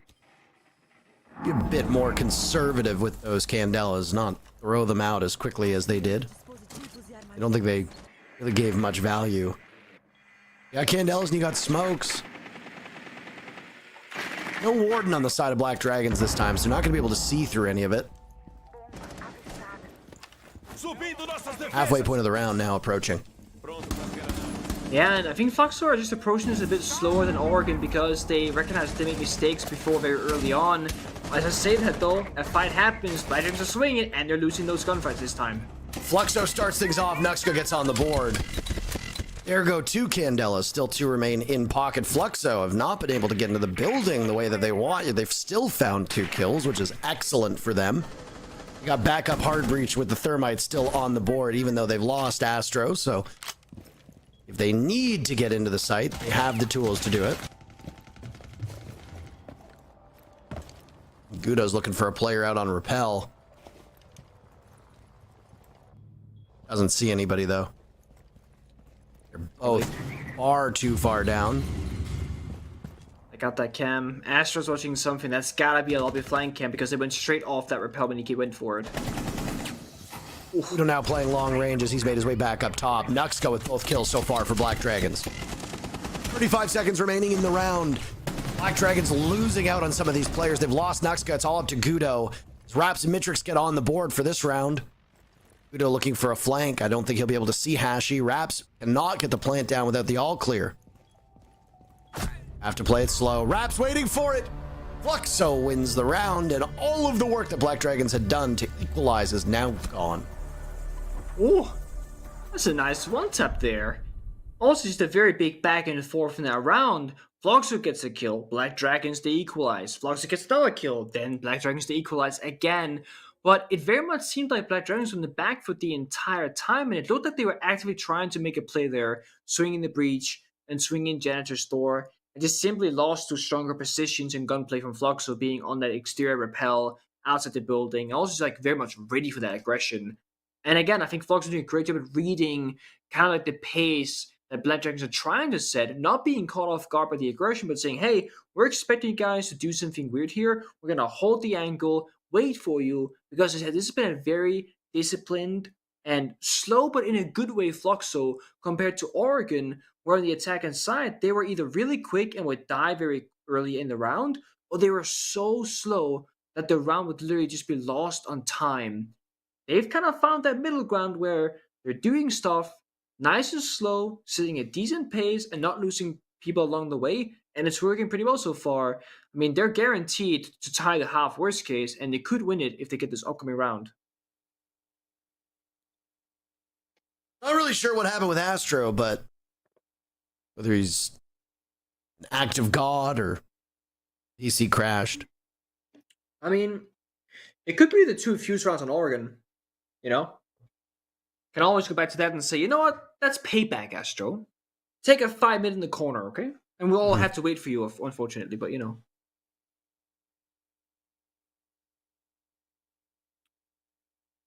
I'm not fully used to all of the different splash art, by the way. Oh, Luke Kid. Oh, why are they showing that? How did he miss that first shot? He made up for it, though. Yeah. It's just all the DMR kills. No, they're not. He thought so for a second, yeah.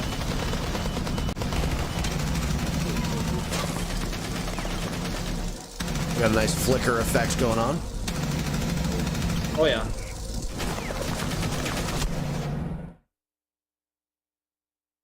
Waiting to hear on what's going on with Astro. As of right now, we don't have any words, so we're waiting. Right, Lucas' room is literally just a chair, and I guess his desk and PC, and that's it. There's not a singular item that we can see. Ashy and Mitrix are both playing out of what looks like a studio. I've seen people walking around in the back room of Hashi's feed over by his backpack in the left corner of his screen. But yeah, I mean, it looks like a home setup for Astro, Raps, and Lukid. Yeah. Well, we don't really have any updates. Unfortunately, we have to toss to a break. We'll be back when everything's sorted. Sit tight.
Well, we're back in action here.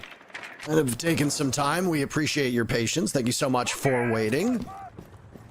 Black Dragons took their time out, by the way, while we were in between our rounds. Still not entirely certain what happened, but here we are.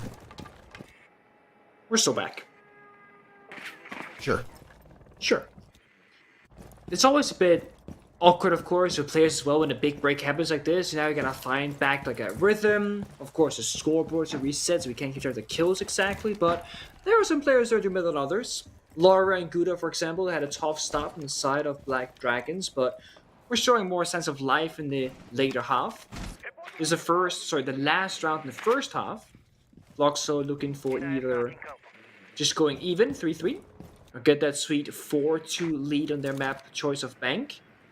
Had a tough time on Oregon Attack, the previous map, but looking a lot better here, and this round is no different. Again, very quick pace being set, and this time they're dealing with the last step first, if that makes sense. They're doing Twitch drones into server, taking care of the Goyo canisters, so that when they want to start planting a minute from now, that's already been dealt with. And again, the server also being opened up. They are so much faster in this round. They have fixed all the problems of the previous attempt. This is not looking good for Black Dragons. They might need to find a different win condition and simply go for kills because time cannot be leveraged the same way as previously.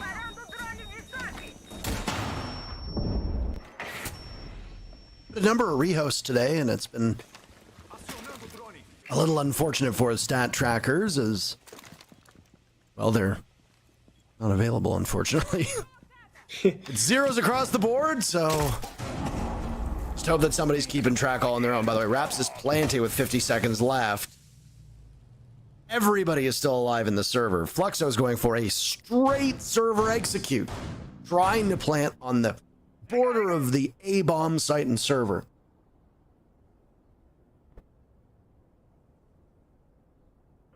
C4 needs to follow. It's pre-rip, Noxca, toss it. Moira takes down one, there's the coverage. Raps has no choice but to get off of that defuse kit. Now big swing from Loira to take out Raps. They trade perfectly. Black Dragons are actually winning most of these engagements. Looks like we're going to see a similar score line to what we had on Oregon. Barring a miracle from Fluxo. Luca could find a kill. There's one. They're prone inside a red. Astro watching. What a flick from Astro, but Black Dragons cleans up the last set of players. And that is it. All over. So 3-3 again. I mean, now the question comes, can Fluxo defend? Can Black Dragons attack? Because now things are flipped as to the previous map. Bank, I mean, attacking it can be a bit awkward. I think some teams find it very easy and some teams find it very difficult. But given the fact that Fluxo take the map, you have to assume that was brought up earlier that Black Dragons would choose the stronger side in their mind, which was defense. Only then getting 3 rounds, which you gotta go in a similar fashion on your attacking side. Of course, it's no surprise that things will start off where it usually does, downstairs in the basement. As spoken of, there's 2 ways to play it. Either you're going to be denying the plant, like we saw Black Dragon attempt, with like Goyo canisters, C4s. You can play like a Kite, Tupera if those operators are open, but Kite is banned here by Fluxo, for example, so you can't deny the hedges all that much. Or you go for a bit of a soft roam. You play open area, you play first floor, you try and get something going on the roam, and with the castle, with the Fenrir, that's probably going to be the angle here. We see them set up instead of open area, instead of kitchen. Black Dragons, I mean, they do have Daemons for a roam clear, but they also have a Glass, a Ying, and a Grim, so this could either be straight bomb side or roam clear, but given the fact that Ying is going to be on the roof, then I think, yeah, Black Dragons, they're going to try and get the roam clear first, the bomb side later. I like the Glass right away. I very much like the Glass, and I'm curious to see the application here of Glass, just solely because, well, you don't see him all that commonly. Tell me Loira and Nuxka don't look very similar. No, I see what you mean, though. They look very, very similar. And the camera angle is like the exact same as well. Yes, it's very... I noticed that when we went to We went to some, I can't remember what it was. We went to some photo, and it was like Loira, Nuxka, and Gudo all look similar enough in their photos where I just kind of chuckled, and I was like, it just kind of looked like the same person 3 times. I can't remember who he did it with, but there were 3 players in the NA League at one point where they looked like evolutions of each other, where it was like a Charmander, Charizard, like Charmeleon, Charizard type deal. Okay. I remember talking about it. It was back when I was in Poland. I can't remember what NA team it was, but I thought it was very funny. Small things like that worth pointing out. Yeah, When people have similar features. I, for example, often called either Jonah Hill or Seth Rogen. I don't think I look like either of them. In fact, I think the comparison's quite insulting. Can I take it? Oh man. Are they out of here? I think they're out of there. I think that's a Candela into nothingness, but look at the timer. It's a job well done for Fluxo because they dropped down the hatch in 1 minute and 15 seconds left, and Black Dragon's now gonna work overtime because they are behind schedule. Now, the big benefit, I guess, is that they do have the glass and the Ying, so they can get really chaotic very quickly. But with the 2-per-hour action from Astro, they could deny either a hatch or the server wall itself, limiting the entry pathways. Actually, no, they're holding server with the smoke and having soft balls to the bomb side. They gotta deal with servers first. Time is even lower than we thought. For a drop now as there goes some more of the gas, and Loiro will look to collect onto the smoke, meeting his fate at the ends of the shotgun, almost getting the Ying of Nuxka. Cannot get the job done. Diffuser now retrieved by Ask as Gudo will go onto the hatch, but his leg will block some of his line of sight. He's trying to inch into a position where he can actually see everything. 15 seconds to go. Black Dragons will now attempt the plant. Have they done everything they need to? There's the coverage from above. Ask, seconds away. He peels off. Hashi on what is now the retake. Kill on Nuxka. Black Dragons looking for their very first lead here on this map. They have either tied or trailed. Ashy getting into position. Shot down from the hatch. It's all up to Astro now with the DMR in hand, but doesn't see where he's getting shot from. Ask has the position. Black Dragons have their first lead of this map. And that's without the glass. That's with the obstacle of, hey guys, we got 40 seconds, gotta drop down. Oh wait, there's a guy in servers. Okay, we gotta smoke, Grim, flash the guy, drop, try and get rid of him. Glass dies, and I'm thinking, okay, they lost one of the 2 operators that they really wanted alive, right? The Ying and the Glass. And they also spent most of the Candelas and the only smoke grenades trying to take down the server player of Smoke. So I was thinking there, Black Dragons are not going to get the round that they wanted, but they actually change so quickly. It took them 4 seconds. Change the fuser carrier. Who's going to go plant? Who's going to go for cover? Perfect rotations. And again, with 3 seconds spare, I think, the bomb goes down successfully, and it's just a post plant. So it's really well done from them. Fluxo, I think they had a good start round in terms of concept and how it played out, but Black Dragons could be very quick when they had to, and that's the benefit of playing those kinds of operators like the Glass and the Ying and the Grim. They don't need a lot of setup. Just 3, 2, 1. We're gonna go right now. That's it. Force open area, very different tail. Now you want soft destruction, you want information, you want utilities. We see Twitch, Flores, and Buck now coming into live action. So the only thing that they don't have is that, crazy, chaotic bomb site executed, like in the Ying and the Grim, for example. They got other things to make up for it. Broken Deimos, that's a bit chaotic. That's going to give you an advantage. But again, Black Dragons, they want roam clear into bomb site execute, just like before, at least looking at this operator lineup.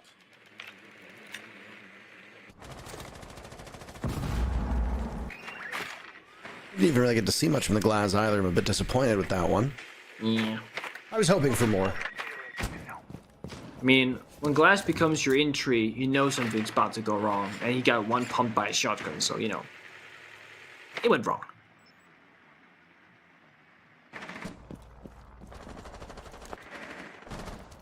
Well, Black Dragons taking their time out and then having everything work is about as good as you can get. If you recall, the timeout that was taken, was it Fluxo in the previous map, didn't win them a single thing.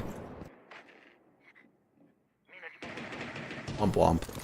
Yeah, that's always a tough position, of course. There was a stat at SI 23, I think it was, where Someone broke down the win rate after a technical timeout by coaches. Like, this is the best coach technical timeout. And some teams would like literally lose every single round after a technical timeout, and some would always guarantee to win. And of course, it's no direct correlation, but it's always fun stats to look into. But like, okay, these guys do a good job doing their TOs because it works afterwards, and these guys, they might not because it never works out. Like Dragons, though, they don't need one right now because they do have things figured out. That first round victory and the second one is going quite well so far, attacking top 4 during the bomb site itself. And we see most of Fluxo have gone back to the side, but a C4 up top injures Nesk on the verticality. That's going to slow things down for a brief moment because they want to ensure that no second C4 will be followed up with. Somebody help this man, he's crawling, guys. Gudo, you're running away from him. Where's the help? Ah! There we go. Gudo's going to run back, but wait a second. Oh, somebody else is there. All good. But that wasted 20 seconds of time. Whereas couldn't destroy the soft floor either, so now again, Black Dragons are looking a little bit spread thin, and with no Yings, it can be hard to drop down that hatch as there's no flash for cover. Nesk has been a tremendous player for this team, and losing him early on in the round would not be great, but we're not at the early round anymore. We're 20 seconds to go, and everybody is still alive. Through these 2 rounds, Black Dragons has been a bit slower with the cut and thrust, and I don't think they're expecting somebody to be on the ground. Hashi in this position, demolishing them all, and Black Dragons have just run out of time. Their attempt to bull rush into the bomb site will cost them the lead as Fluxo ties things back up, eager to regain the lead that they had just 2 rounds ago.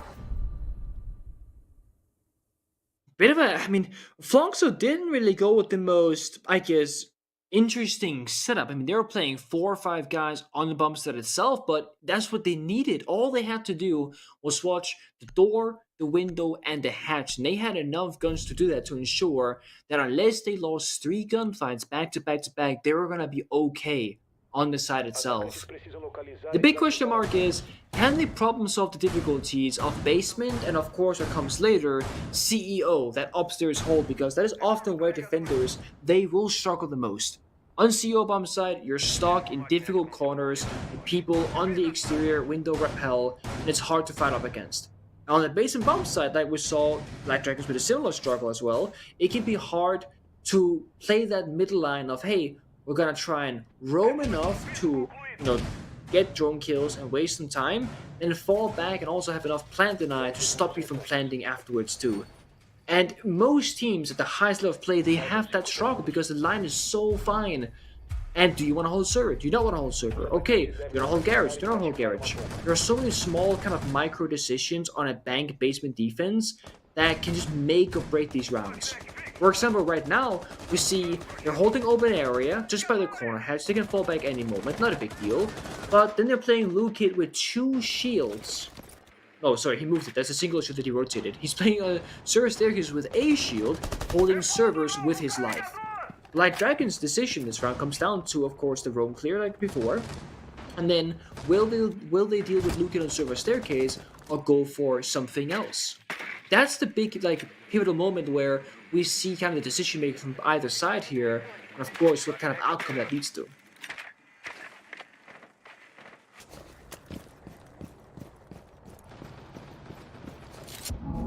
Lawyer's been playing these 6-pick operators, just cycling on through. Now IQ to deal with, presumably, the Valkyrie. Valkyrie's an operator that has a tremendous amount of influence on bigger maps. You look at a map like Bank, which, as far as I'm aware right now, Bank is the biggest map in the map pool. If Lair ever gets to competitive play, I think it's undeniable. Lair is the biggest map in Rainbow Six Siege, as far as I can remember. It very well might be, actually, yeah. It's a huge map. I'm willing to be proven wrong. If somebody has information, then go ahead and correct me on it. But either way, on a big map, you can put Valkyrie cameras anywhere. Operators that just have a big field of view, so Evil Eye cams, Valkyrie cameras, etc. Look at this vision that you just get on one Black Eye cam, and you can huck them in a bush, you can huck them in a plant, anywhere you want. Oh. Excuse me? He was ready for that one. Oh boy, was he ever. Wow, okay, well. I was not expecting that to be the first bit of action. Nesk has looked like one of the best players for Black Dragons so far through this entire series, and you need him to be an active part. But Hashi has been brilliant on Bank. He's just been single-handedly thwarting this Black Dragons team. One player trapped over in Garage, Kudo eliminating Astro. Florio knows there's somebody over here. You can see the bullet tracers. It's Mitrix. DMR versus DMR. Florio attempting to get in, but Mitrix has the coverage. The Warden of Lukin now softened up by Loira as Gudo goes for the plant. The only one covering is Loira, so Gudo has no choice but to get off. Back on he will go. Try to isolate them to the right. Advance over from Garage. Loira watching both angles. A nice flick. But Mitrix is just simply better. Gudo will put himself into a 1v2, trying to hunt him down. Flicking around, Mitrix has stayed alive this whole round. Can he clutch out, or will Gudo prevail? If you're Mitrix, you need to swing this quickly. You cannot let the timer continue to work in Gudo's favor. He doesn't really have a read on where this last player is going to come from. Knows it's over towards the bomb chassis, killing time as much as humanly possible. But Mitrix is better. The inability for Black Dragons to clear out Garage will cost them the round, as Mitrix puts the DMR to good use and gives Fluxo the lead again. They're huge of Mitrix. I mean, that's such a long 1 versus 1, and Mitrix, the player that was stalking Garage for the majority of that round, just kind of waiting for something to happen, hoping that his teams will come out clutch on the bomb side. He's the last alive. He has to retake from Garage, find the cross, and help his teammates. He finally gets to his side. It's a 1v1 now. He doesn't have much health left. Both players were deafened because their heartbeat was beating so fast in the game, that is. You lose sound for about 10 seconds or so to play off the instincts. Playing DMRs in close quarters, it's not usually a nice fit, but Mitrix stuck it, believed in it, rotated around, and got the better position, and with that the kill. That's a very important one, of course, because now the winner of that takes that round lead. Fluxo back in quote-unquote the driver's seat. They're in control for now, but again, they're 1 round away from equalization. This is the thing, that top floor bomb set that we see right here can be very tricky to defend because the repels on the windows is very unique to this bomb set, unlike any other.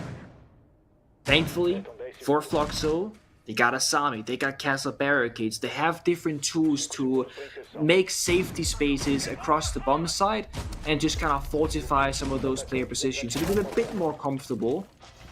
Hashi also going for a very early swing on the stock window, probably looking for a drone or something. Black Dragons with the more unique take on this, they're playing Blitz Ying. Oh, this could be a jump out angle. That's a nice outcome. It's not outside the building technically speaking, but it very well sees outside the exterior. But often we see a Blitz, it's you rush Janitor's Closet to then try and distract that player while you plant CEO. Noxsky on the Blitz also has diffusers, so sure that's not going to be the plan here, which leaves me a little bit curious as to what the plan is. But I love a good Blitz rush, just like you said you love the glass, I'm a Blitz enjoyer.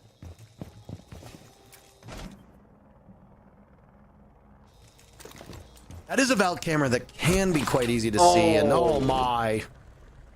Ask knew it was coming, and you see the body language from Astro as he goes for the jump out. Just kind of shakes his head, and what more can be done here? Burns an E1D just to ensure that there's not a second player to go for the jump out. The Valk cam is blinking. Oh, there we go. He kept flicking onto it. Down goes Florio. It's Hashi again.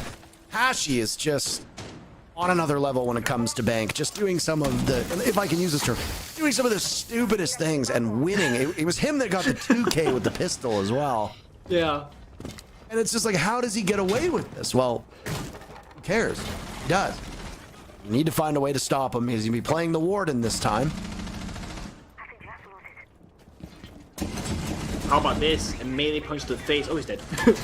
Matrix though. There's the pistol from Nuxka. So we're starting to see some more pistols do some damage. There goes Hashi, Lukin, and Raps, the last two standing. Down goes Raps, and what a round it's been from Black Dragons. They only need to find Lukin, and they've got a minute to do so. They've isolated him in a position known as Trump. Loira gets the final kill. Back and forth, we will go. 5-5. As Black Dragons go to series point. Or is it Fluxo to go to map point on their own map? I don't know about that, but what I do know is that that was a classic CEO struggle for defenders, right? Almost every single player was stuck in a corner with no way to help one another, and the very last defender is 1 versus 4 in the same corner he was stuck in 60 seconds earlier in that same round. That's tough. Now, Fluxo go to open area. I think that's a great choice. That was the most dominant round victory so far, I think, from either side, to be honest with you.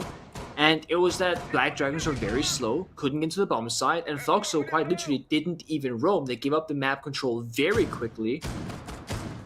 We always talk about kind of operator synergies as well, like the Maverick, the Bandit, the Mirror, the Ash. One thing that we see in this particular map, as you brought up with the value of the Valkyrie cameras, is Valkyrie versus IQ. Because, you know, as a defender, you can bring the Valkyrie if you want to, and then attackers, if they can find the Valkyrie operator in the prep phase, they can then attack or repick on or off the IQ operator. Because of the Valcam's last round, Black Dragons are like, okay, you know, they're probably gonna play Valkyrie again. That was a good operator for them. They almost got the jump out kill. Let's play IQ. And that would have been a poor choice, because we all know, we all see the lineups. Fluxo, they're not bringing Valkyrie this time. And thankfully for Black Dragons, they actually managed to figure that out as well, or at the very least guess it, without losing a single drone in the prep phase. And they go from the IQ onto Deimos, which is much stronger for this particular bomb site and map attack, assuming, of course, that there is no value for IQ to have, which we know that there isn't really in this round.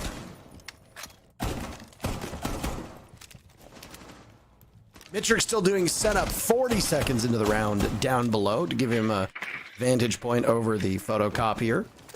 It's inside of Tellers. Be able to hold that one Teller's door. Should, of course, somebody from Black Dragons go in that direction. Ask has received the all clear, and while he's effectively over top of Mitrix at this point, but I don't think Mitrix knows at all.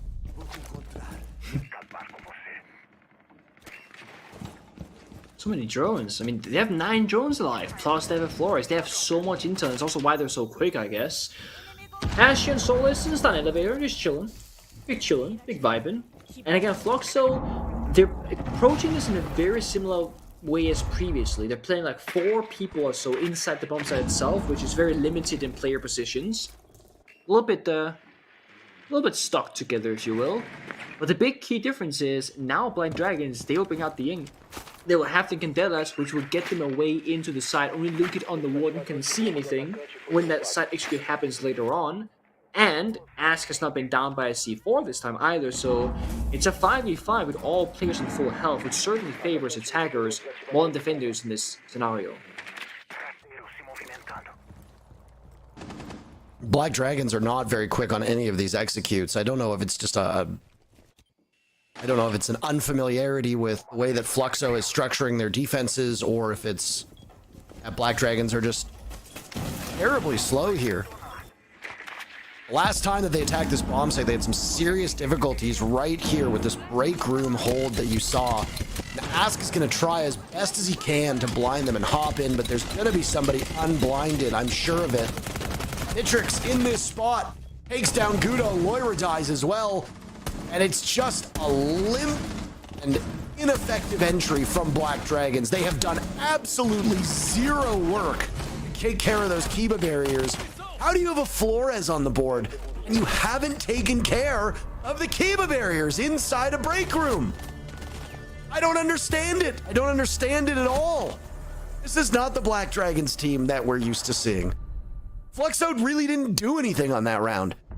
Neither did Black Dragons, and that's the problem. And Fluxo wins the round. And they're 1 round away from map number 3. You're so right. Like neither team did a whole lot. Not only the Kiba barriers, but also the castle barricades. Rather, Flores didn't deal with what I could see really anything. The Ying as well, highly ineffective. Right, 2 of those 4 Candelas were just tossed in the corner of the wall by the castle barricade, blinding nobody. So very little value to be had, and instead of trying to go for a plant or pushing into the side, they drop one hatch to jump in one window, and they're shooting through soft walls with no line of sight being established, and they don't hold the flank on server stairs either. So nothing really was going for them in that particular round. Good thing, I guess, for Black Dragons is that they won't have to worry about open air any longer unless they go into overtime, which they need this upgrade round to do so. That's going to be that CEO attack again.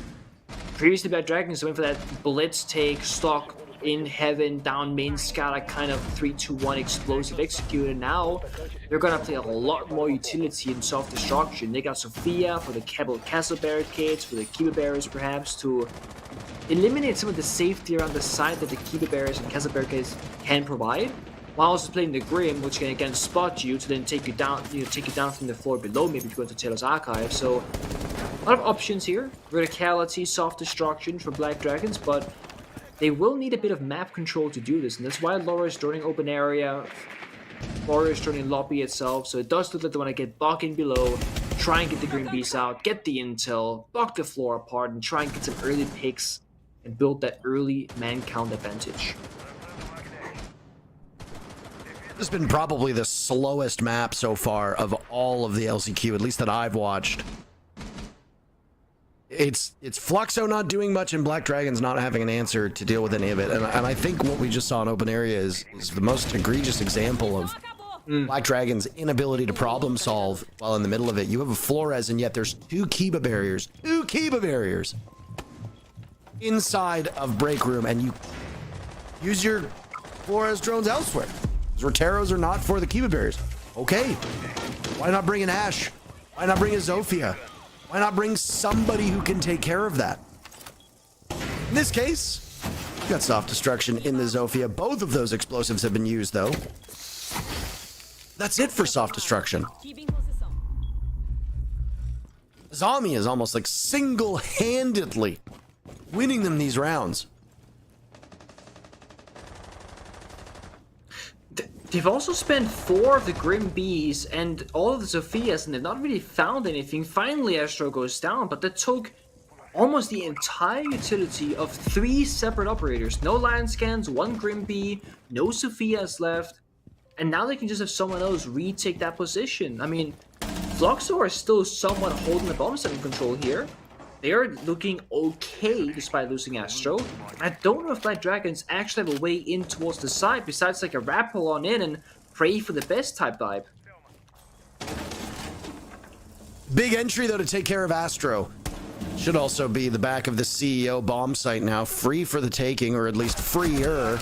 Moira down below seems lost, but this has honestly been the story for Black Dragons through most of the second half.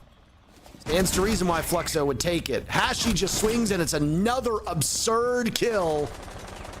Hashi is just getting the craziest kills that you could possibly imagine. Florio bull rushing up the stairs, no respect to the players inside the site. Raps goes down, and that's the round. That's the map. Fluxo win their map over Black Dragons. And we go all the way to Nightheaven Labs to settle the score between these two teams. And we get a chance also at seeing, what Fluxo can do in a map that they are much more comfortable on. But I feel like now we have a separate issue where Fluxo seemed like a very inexperienced Oregon team rather, and now Black Dragons look so uncomfortable and bank despite having good results there in the past. It could just be the playstyle differences not lining up there for Black Dragons. But if Fluxo can play that same kind of style, also not even lap, I could see them actually steal this and somehow come out on top. Well, I mean, if you told me that this Fluxo team way back in the day would be where they are right now, I would not have believed you, not after what we saw in stage 1. But a win's a win. They got 2 wins the other day to get to the semis, and now they are 1 map away from a grand final. Is it Black Dragons, or will it be Fluxo to prevail on Nightheaven Labs? We'll find out after the break.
Welcome back to the Blast R6 Brazil Last Chance qualifiers. We are into semi-final number 2, and Fluxo bounced back on bank against the Black Dragons. It is a 3-map semi-final for the second time here today, and Fluxo pushing again, and this team has got a lot of self-belief. Yeah, they definitely do. You'd think that, hey, looking statistically, why would you ever take Black Dragons to bank? That doesn't make sense. The only time that Fluxo showed this map, they got kind of stomped on by MIBR. But instead, Fluxo came out and they looked reinvented. They looked revitalized, and the defensive side that they struggled once before on bank turned out to be quite the bastion. And even after some long tech pauses, they were able to keep the momentum that Black Dragons wasn't. Yeah, I mean, it would be rude to not allude to the big long tech pause there. Do you think that was a hindrance for the Dragons? I think it definitely could have been, but you would argue now that, that team does have more experience than Fluxo. So they should have been able to, just kind of be used to having some long pauses in between and trying to keep momentum. You would expect younger players to kind of be hot and cold a lot quicker when they don't have that just plethora of games under their belt. But Fluxo definitely came back strong. They came back swinging, and they kept this map kind of deceptively close. I would argue that definitely Fluxo looked a lot better across the board, and the 7-5 almost feels like too close. Yeah, and look, tech pauses there happen, so you've got to be able to deal with them when they do. Hashi for Fluxo was chalking them up, wasn't he? Oh, Hashi was playing phenomenally. This was a multi-kill machine coming out of Fluxo, where if you come in and you have multiple rounds where you're just putting up numbers, it can do wonders for the momentum of this roster, especially when just once again 12 kills, 83% cost. He was so incredibly impactful in the mid to late round of nearly every single round. Oh man, I love the player cams that you see after every map win, and the Fluxo team was just going crazy for that win. Hashi amongst them. It means everything to them, of course. There's so much on the line going into this third and final map. A lot of people doubted this Fluxo team. Could they get to a third? They've done it. Taking a look now at Black Dragons, we were hyping quite a lot of their players after map, but Ask was really the only player to do anything. He was their best player, and his numbers weren't even that spectacular. Yeah, he was 9-9. He didn't really do anything special. Sure, got a couple of entry kills here and there, but they weren't necessarily converted as much as I would have liked to see out of Black Dragons, because, Hashi kind of stepped up in the mid to late round. He wasn't getting involved in those entry engagements, so boom, he can just flash through and explode around to his favor. But now we go to Nightheaven Labs, which should be a very interesting kind of map because of how defender-sided we've seen. Just earlier today, we saw 2-6-0 halves on this map favoring the defense. And I think that almost mitigates, once again, one of the weaknesses of this Fluxo team, where they are sound defensively. They've looked good, but their attacks, they've kind of been wishy-washy. They've been here and there, back and forth. But as we know, if you can just win every single round on the defensive side, you don't necessarily need to have those attacks. And, they do have a chance, Ian. Do you think they've got a shot? If you were, because listen, predictions are allowed to change. That's fine, Daps. If you want to switch right now, you can. Do you think that Fluxo can get this done here on Nightheaven Labs? My heart does kind of want them to, but just too much logic still goes the way of Black Dragons, where once again, they kept it close on their opponent's map choice. Maybe it wasn't necessarily the highest pick in their priority of the map pool. Maybe I gave it a little bit too much edge, where they looked a lot stronger on Oregon. They were kind of slapping around Fluxo quite a bit. And I think now, as we're going to be going to a decider map that they know is a neutral ground, hopefully they should get their feet back under themselves, kind of reset and revamp. I think what's interesting is when it ever comes to a final map in a LCQ semi-final, all logic and rationale for punters like us goes out the window, because the stakes are so high. It is such a pressure pot, and time will tell. After this is said and done, we will know which of these two teams will face Team Liquid tomorrow in our LCQ Grand Final. Let's get into it. It's Nightheaven Labs for all the marbles with Intero and Pengu. Well, one of these teams is a day with destiny, and the destiny happens to be called Team Liquid. Boy, oh boy, isn't she the prettiest gal at the ball right now? Black Dragons is a storied franchise that's been around Rainbow Six for almost a decade at this point. Fluxo are brand new to the scene. They've only played in here for about a month or so. They're a huge organization making waves in Brazil. Which team perseveres? It is astounding to think that Fluxo has even made it this far, 7 rounds away from a grand final spot in the LCQ.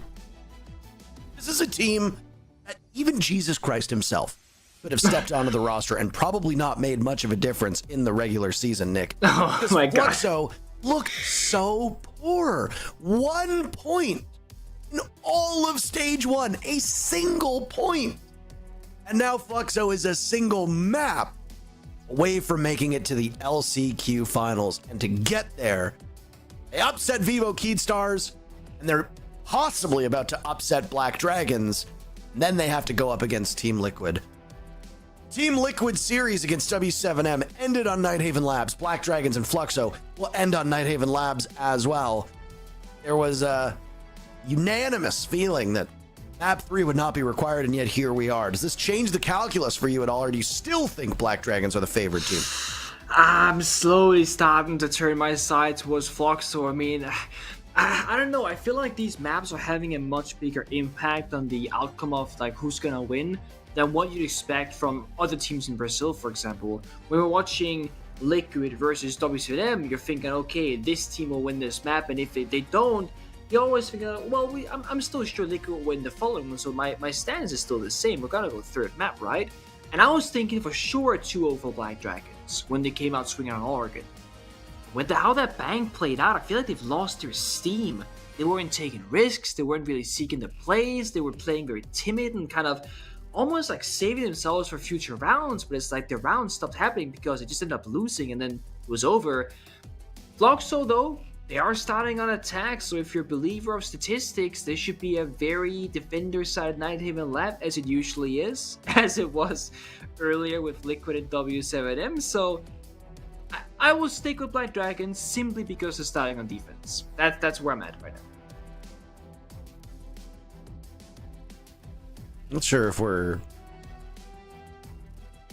waiting as to why we're not in game just yet.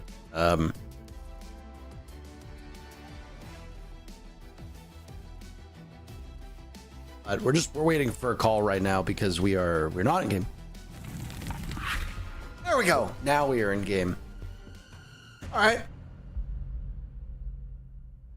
I look at Black Dragons in the previous map, right?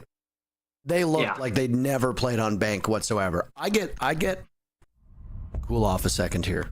I'm already getting mad just thinking about it. Fluxo does the exact same setup in open area 2 times. Yes. First time, Black Dragons don't have enough explosives. They can't deal with the Kiba barriers. They can't deal with opening up that break room door. They can't deal with the player sitting up on counter behind the Kiba barriers. They can't deal with any of that stuff. Okay, that's great. Second time, same setup. Small office, walls shot out. Printer wall, walls shot out. Got 2 different people looking at printer window for you to hop in. Exact same Kiba barrier setup inside of break room. Exact same player sitting behind it. And Black Dragons decide to not bring any explosives outside of a Flores. The Rotero drones go God knows where. And then, surprised Pikachu face when Black Dragons try to hop in printer window and get annihilated from the same angles that they got annihilated from 3 rounds prior. And they're, oh, we didn't know. How were we supposed to know? Well, you have drones. You have eyes. You have an entire 40 seconds to pick operators on attack that suit whatever the defenders bring. And you didn't do it the first time, and you certainly didn't do it the second time. And it was a cakewalk for Fluxo. Amen. Amen. That's all I can say, because that pretty much summarizes the attack, like majority of the attacks from Black Dragons and Bank, not just the open area one, but there are multiple rounds where you go, I'm not sure what they want to do in this round, and I don't think they truly knew. And that's the thing, like, Oregon looks one way, Bank looks a whole other one, and now I'm like, what am I to expect on Nightheaven Lab? I mean, this is a map that's a bit different because it's a relatively new map in professional play.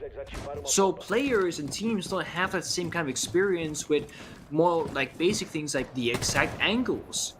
Teams are still figuring out how to attack it and trying to find new ways to attack it. People are banning and playing different operators. For example, here, Deimos is banned, Tubrau is banned. That doesn't happen all the time. Well, it is right now. Maverick is banned as well, so if you start playing Bandit on defense, you can try and penetrate those walls and make the attacker's life a little bit more miserable. You just can't just shortcut it with the Maverick anymore. So, a couple different approaches here. Black Dragons get active, Laura Demon gets the opening kill, shutting down Hashi, who's been phenomenal for Fluxo on Bank. I think, as you also said, one of the big reasons why Fluxo found so much success on Bank was because of Hashi's efforts.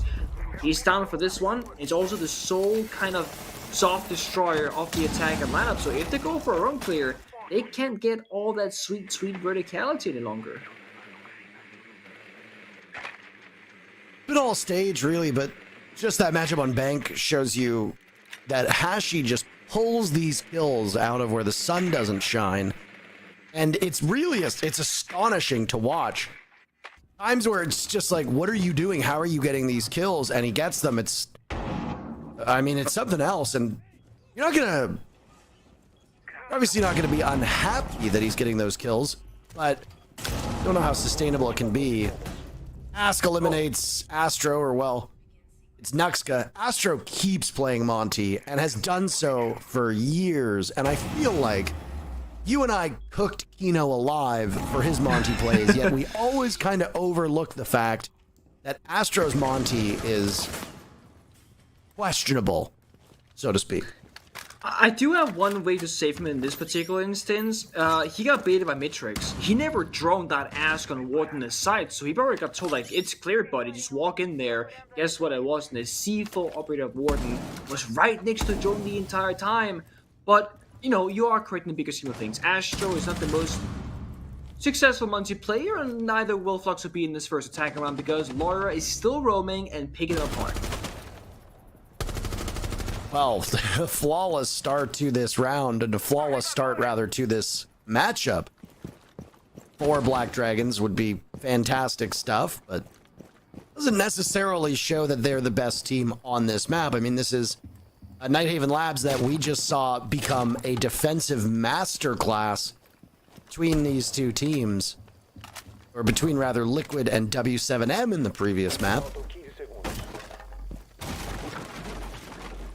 See if Lucan can, in these final 10 seconds, do anything. I think he's just going to wait. I mean, you know how little time there is. Nope, he's going to see the Souls and the Lawyer wins. Okay. First round goes to Black Dragons. Pretty effortlessly. I mean, this is classic Nightheaven Lab. Like, if you cannot pick apart the roam, you can't really attack the bomb side. But then again, I always go back to my other point where Mitrix kind of misdroned the side, thinking, guys, it is absolutely clear. And if it had been clear the way that they thought, they could very likely just plant with the Monty. But as we saw, just a bit of misdroning can very much, I mean, it can very punish the injuries. Like, it's, if you think something's clear, you walk in and it's not, you're going to have false sense of security and you're going to get caught by surprise and you will die.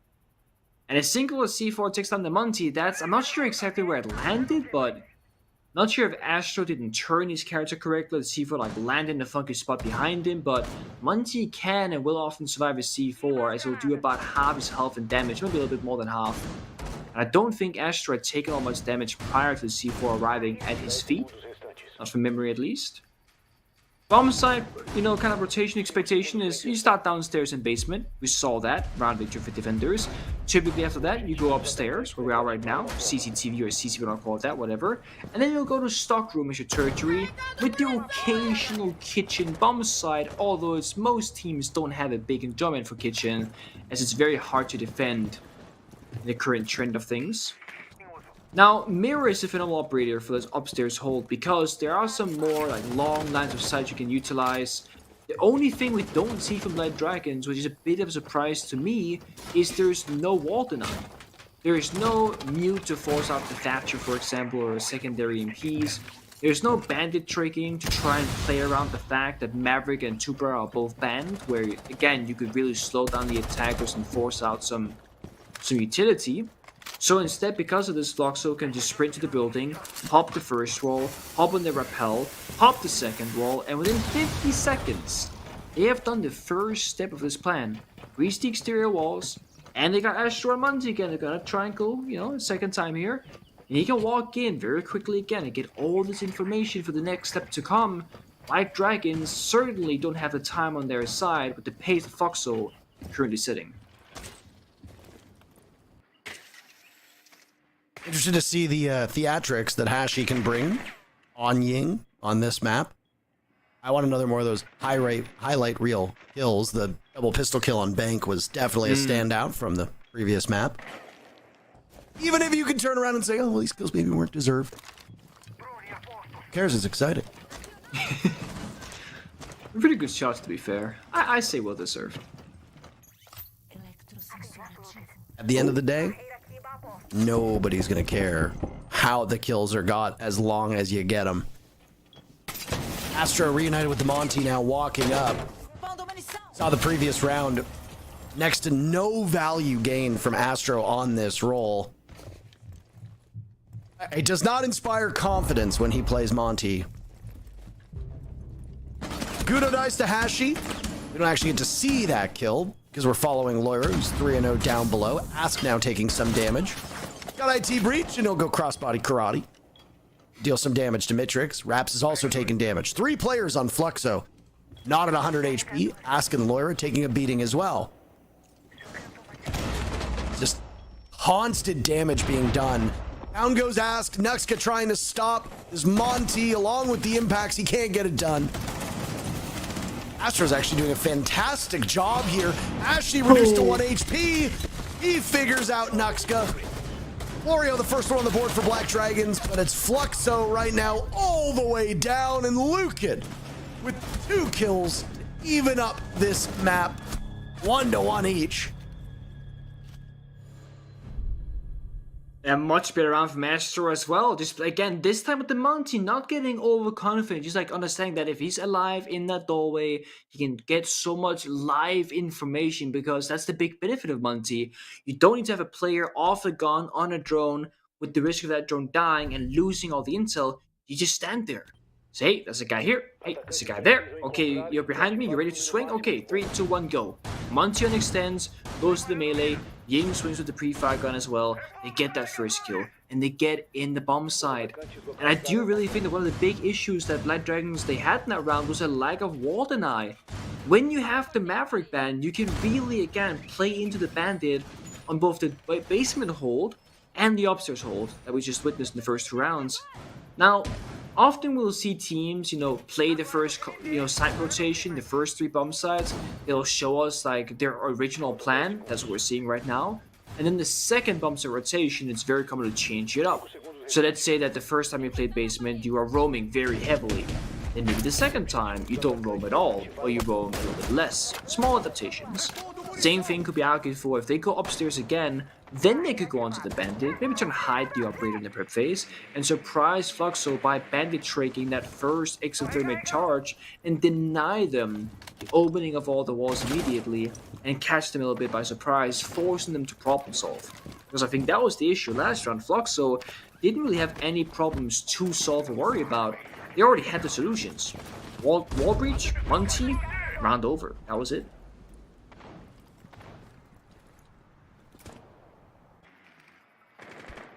The Monty's going to be coming quite regularly. Bringing operators like Legion, like Capkin can really pay off here. And you now see off of the Solus onto the Legion for Loira. No Monty, though, for Fluxo. So, I mean, maybe a little bit too late in that regard. I know that you can shoot Kiba barriers now, but it does surprise me a little bit with how little explosives these 2 teams are bringing to deal with the Azami. Look at the lineup right now from Fluxo. The only explosives they have are the 2 grenades and the Lion. That's it. Yeah. And Lion isn't even playing the DMR either. It's just a lot of bullets you're gonna sponge into those barriers, and it just takes a lot of time and effort. So I fully understand where you're coming at here, and they're kind of spread thin, right? They want Thatcher in case of a Mute or a Bandit. They want, at least one Harbinger, maybe two. They want the Ying, the Power Intel.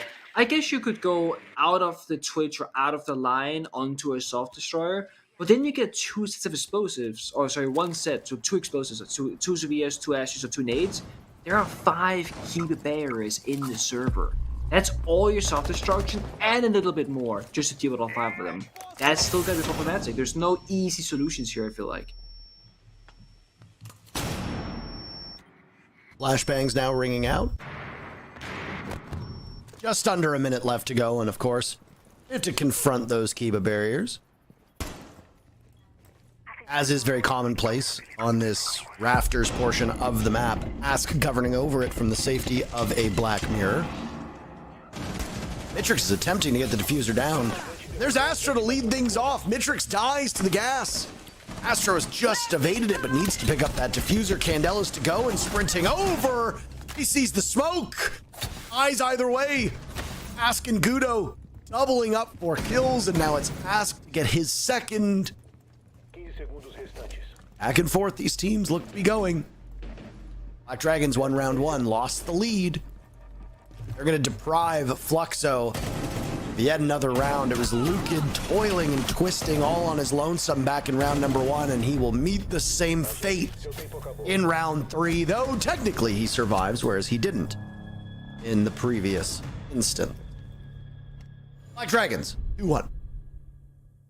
Same thing happened in round number 3 as in round number 1. No round clear, no victory. That verticality on this map can be so difficult to deal with, and one thing that Black Dragons have been very consistent with is the operator of Warden. In all 3 maps so far, Warden has seen play on all the bombs, as I would argue, where he does find a lot of value. And Warden's an interesting talking point when you talk about Siege from like a casual, ranked, and pro league perspective, because, people make like the tier list on social media. I like to make them as well. And you'll see Warden be in terrible category, overpowered category, and also slap dab in the middle, like perfectly balanced. He's an operator where if the enemy is playing a Ying or a set of smokes or flashbangs that really has to deal with a specific player positions, Warden is your best go-to operator because he completely counters all of that. You cannot blind him, you cannot smoke him off. He also counters glass. But if you don't play those specific pieces of utility, Warden is just a gun with a C4 shield, which is okay. MPX is a high fire rate, low recoil, but it's not like a very high value operator per se because you don't really have a gadget at that point. So it's very fun to see how sometimes it can be completely pointless, or like in rounds like the previous, you can single-handedly put yourself in a great spot, and of course there's the gun. Don't need the gadget, MPX in hand, run out, get the spawn peak, Astro taken down, rough first round on the Munty, second good round on Munty, now here round number 4, well, he's off the Munty for the second time in a row, but this time he'll not even get to see more than 20 seconds in the server, because he's old, he's gone. If Ask is capable of doing Ask things as he did all the way back in the first map, then it'd be a significant difference maker for his team. The series so far has been defined by players just taking over these matches. It was Ask in map number 1, it was Hashi in map number 2. Right now, based on kills, there is no breakout player, though Ask is leading the way. Matrix held off the score sheet. Everybody else through these 3 rounds, now 4 rounds of active play, been able to find a kill. Matrix communicating an awful lot, playing on some of those support players, support roles, as you see. He and Raps are the 2 players that really shouldn't be involved in action early on, and they've survived the first 90 seconds, so in that sense, job done. Fluxo's got main floor controller, now looking how to translate that to the basement bomb site. And being down your support player in this round means that drone work is a bit rough, and not just is it rough because nobody can drone for you, but they only have 3 drones remaining. One of them right here outside the breach. They have very limited intel on the upstairs area, the possible flanks, and you see right now Hashi is checking every single corner with his gun up, thinking, hey, there could be a roamer here, but we don't know. While that's also happening, time is also an issue. 45 seconds left, mirror windows in the bomb side. They got a warden that you can't blind or smoke out either. Fluxo don't really have anything going for them, but they're gonna stop planting. So he's getting away with it right now. Mitrix Yeah, governing no. over Raps as the diffuser goes down. Lucan dies. Mitrix gets his first kill. Raps falters shortly thereafter, and Mitrix heads for the hills. His job is done at this point. Ashi, far enough away, gunning down Loira now. Under siege. Mitrix spots Ask. They don't seem to know where these Black Dragons players have gone. This was an excellent round for BD.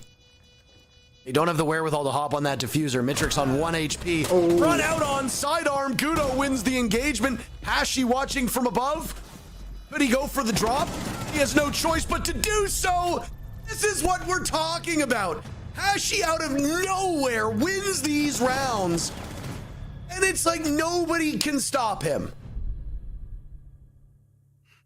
Right time, right place. I mean, he finds himself in the middle of the map while the plant goes down, has vertical control, and just plays it really nice and slow. Like, Hashi has this really good understanding of where the line is and when to cross it. Because once he crosses that line, he's gonna be exposed.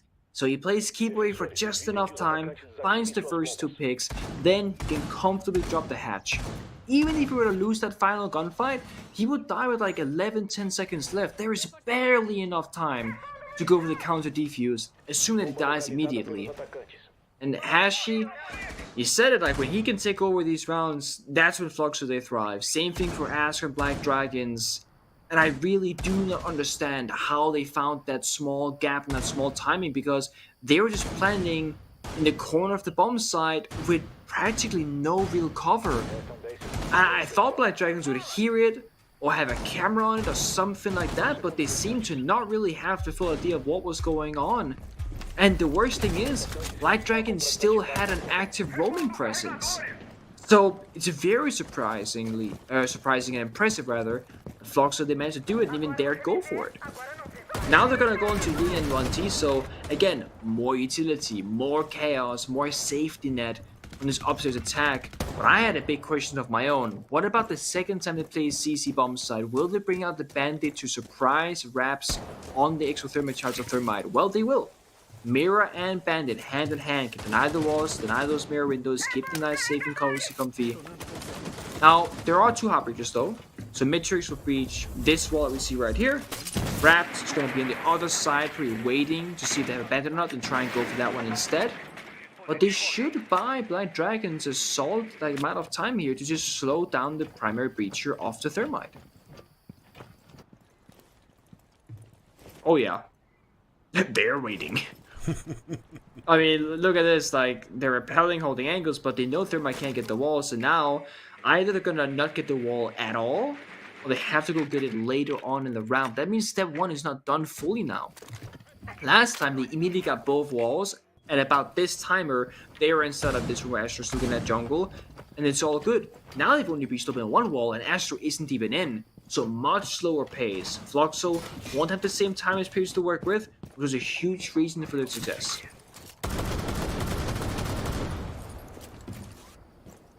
Ashi's on the board. There's always the threat looming as to whether or not he can take over a round. Did so previously. Very impressive tally. 3 kills to get the job done. I'm assuming that was a nitro cell that was tossed at Astra that just cost him most of his HP. Yeah, C4 and a goo mine that could take him down like 4 times. That's tough. A lot of things that'll be littered throughout this map that can deal some damage to Astro. No smoke present though, so he doesn't need to worry about that operator.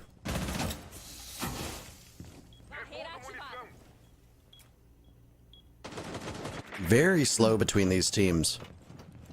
Bank, Oregon was quick. Bank was quite slow, and now Nightheaven Labs also showing how slow it can be. Astro's waiting for the call on in as there goes the Black Mirror. He is an entryway. He's got diffuser, and he'll start to plant it, blinded by his own teammates. Candelas, never mind, shield back up.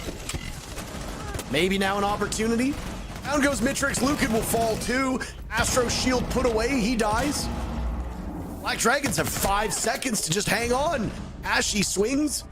Raps with a second left will deny a flawless round, but he lives. 3 rounds, by the way. All 3 rounds that have been won by the defenders have been won entirely on time.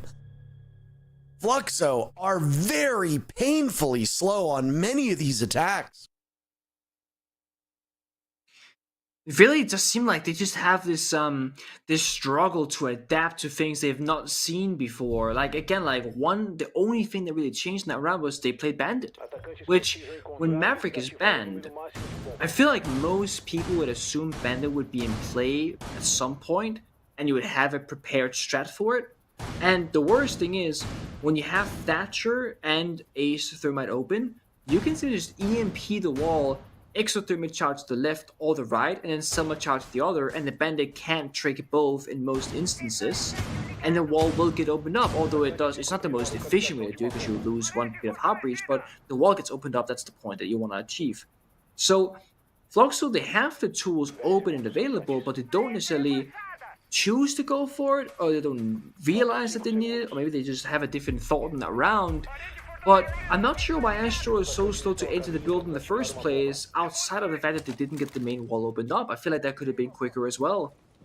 Black Dragon's gonna bring that same kind of pain, the Bandit for wall deny, vertical C4s, likely to try and counter potential multi-play if that's gonna be the case, that we know is not. Astro's are being instead. So I like this Black Dragons, they're adapting to the situation, recognizing what the weakness might be from Fluxo's side. And if you're Black Dragons, I mean, you really do expect a 4-2 half. You're starting defense on Nightheaven Lab. So, and I mean, you can argue that Hashi shouldn't have clutched one of those previous basement rounds 2 rounds ago. It should have been maybe a 5-1 potential half for Black Dragons, but you win some, you lose some. And it was, all thanks to Hashi having a phenomenal performance in that round, more so than Black Dragons, not playing it correctly.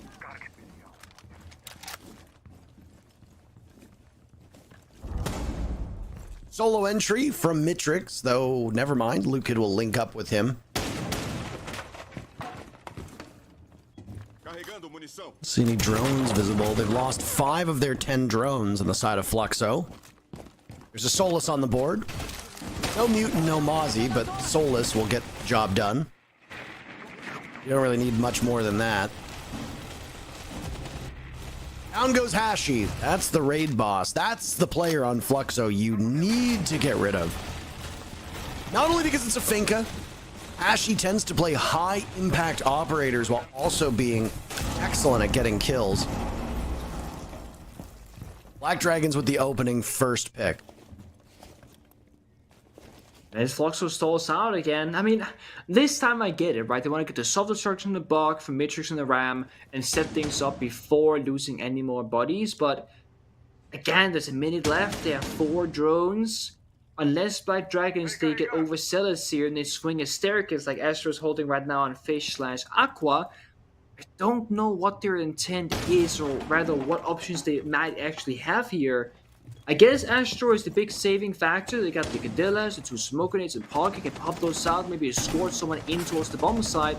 Astro doesn't have a C4, so the post doesn't have all that much value. This could still work for Fluxo. He'll trade out with Black Dragons still holding the advantage.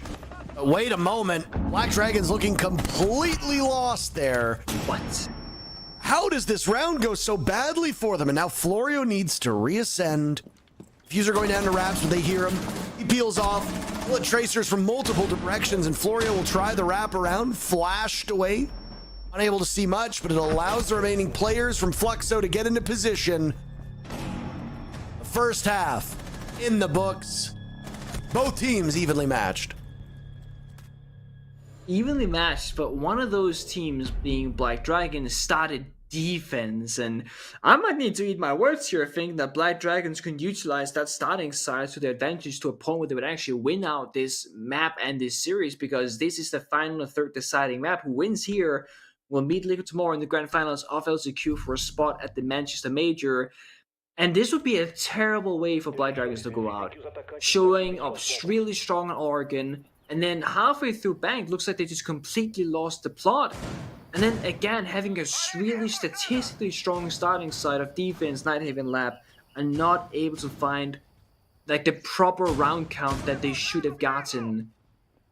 Fluxo would need to have a poor defense here, I feel like. Unless, of course, Black Dragons have like the most ridiculous Nightheaven Lab attacks that we've ever seen. But it's hard to expect that. Again, it's a new map. Don't have the most experience on it, still being figured out. Fluxo had their own struggles, but granted, they found 2 separate rounds where they looked completely out of it. And then within 20 seconds time span, they were right back in the driving seat. They got the bomb planted both times, and they play a solid post plan. Like Dragons gotta do a similar thing, or just outright be dominant here.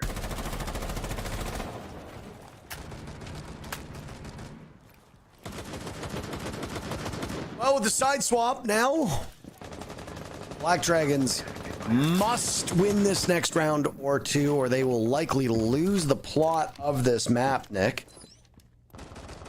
Neither team is taking their time out. Mitrix, by the way, is running the M870 shotgun on Bandit. Oh yeah. Now that's spicy. Especially given that a lot of long-range fights here on this map. I mean, it depends if you're going to play over by IT, or you're going to play in a tight position like that, and you're only going to play close range and then die. M870 is perfectly equipped to do that.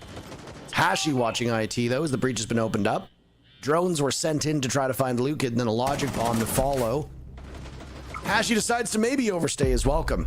They knew exactly where he was. They heard the ringing, and Loira swings. Loira's shaping up to be the best player in the lobby right now. He's certainly finding a lot of openings for Black Dragons, but again, what can the team also do with this? Because if Laura pops off as their only or one of the few win conditions, then all he needs is a bad round, and all of a sudden they fall flat. Luke and Fire is being chased down, but look at that, a great snap and a great shot. Now he can fall back or stick around. Decision making time, Luke hit. Overstay ultimate, get taken down, or yep, down the staircase you go. That's the signal of Fluxo. They got what they were looking for, but look at the timer. 1 minute, 10 seconds left. Still got block above, breaking the floor apart. Those hatches, one of them at least, can be opened up by Thermite. It's one spare extra Thermite charge in pockets. Oh, did you hear the vamos, by the way? Vamos. From the operator line?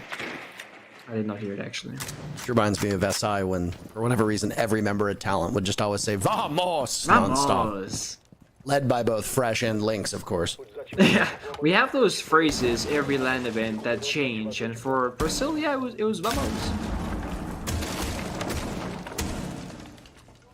Black Dragons need to be more efficient with their time as well than Fluxo. Fluxo were painfully slow on their attacks, running out of time on every single round they lost. Black Dragons are in similar territory if they can't get their footing under them in the next 20 seconds.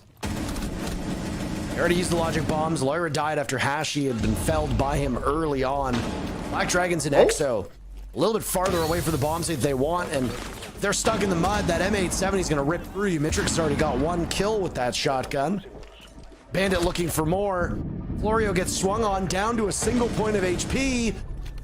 There were still 6 people alive, by the way. 6 people were still alive and the round ended. 6, over half of the server, Nick, was still alive, and then the round ended. Yeah, that combined with this single player cam in the middle of my screen is cracking me up here. I don't know what's happening in these attacking rounds, frankly. I mean, Laura finds the opening kill very early on, and we're like, yeah, like, that's great. He finds these openings, but what can the team do with it? It's like, they slowed down. Because you're right, like, the tragical thing about that round is that there are 6 players left alive, the timer hit 0, and it's not because the attack was trying to plant and the planet died. They weren't even, I think, in the site deep enough to actually even go for a planned attempt. So, hustling. And also, the big worry for me is the attack inside of things. And if the Black Dragons, that's going to be their start to this, I do fear for them because they have to finish this on the attack, or at the very least, take us to OT so they get a shot at defending again, of course. And it might be a long road for them. But again, just like Astro and Fluxo, they got the Monty, and Astro gonna go on to it. Monty could be their saving grace, perhaps. Not sure. I mean, Ask on Monty is not bad. At least from the few times that I can remember him playing the operator. It certainly passes what is referred to as the eye test, which means that your eyes do not deceive you. But then, of course, the numbers might not back that up. They might be at odds with one another. Certainly between these two teams, I would put my money on Ask over Astro when it comes to that operator.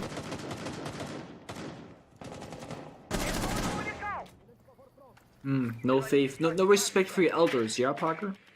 Is that what we say? Respect your elders.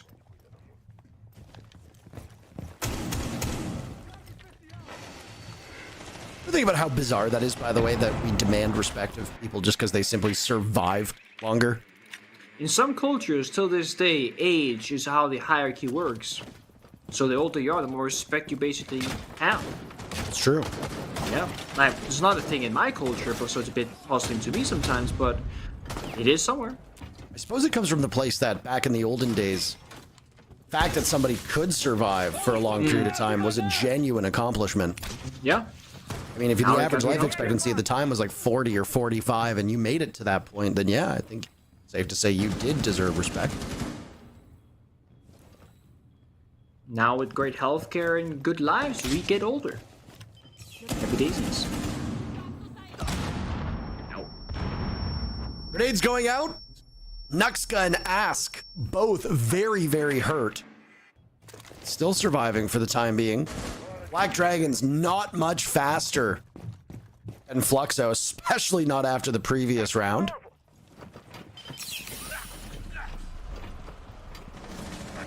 Nearsighted, though. Final minute. Everybody's still alive. How do you deal with the shield? There's no self-destruction. So again, self-util being a big issue on both Bank and now Nightheaven Lab. Ask is having some troubles, but the guns will work for Black Dragons, winning every single engagement. Hello? Raps his last one left. Oh. He gets punished by it. The shield comes out, and that is it. For Fluxo. What? Black Dragons with the round. They managed the clock a little bit better. Didn't need to kill the shield either. The deployable shield, that is, just kill everybody else around the bomb side, have the warden behind the shield be the last guy alive, and it won't really matter in the end. I'm not exactly sure how you deal with the Munty here, unless you just start like counter picking into operators, because both teams are struggling. You know, we saw Black Dragon start playing like deletion, C4s, pulse below. Fluxo might need to start like doing that same thing, where you need to counter play one specific operator, because it is just such a difficult thing to deal with the more usual operator lineup, basically. And the same thing goes for defense with like deployable shields or mirror windows. There seems to be a significant lack of soft destruction to deal with those pieces of utility. I mean, to be honest, I'm surprised we haven't seen Maestro being played at all, because Maestro has 3 separate evil eyes. While you can hack them with Brava, you don't have any soft destruction unless you bring the Brava to hack them, so you don't have, again, any counter. There could be a couple of different operators here that could just get a ton of value because of the lack of soft util.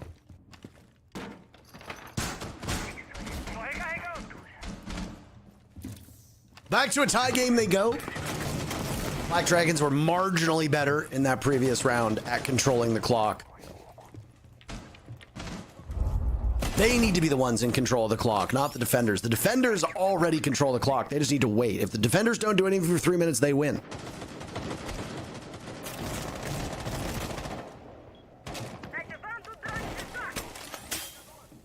That's also why those opening picks are so important. It buys you some time, buys you some more map space, and the current way that you play Siege at a high level is you play in those like layers. You start, you know, away from the bomb site, and slowly but surely you peel back towards it, or you, of course, you fight out on the room and get kills. Like right now, Astro, he found the gap. They weren't watching the drone.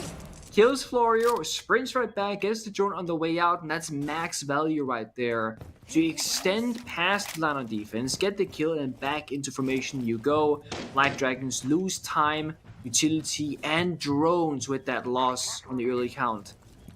So they're gonna be having an even tougher time than previously in this one.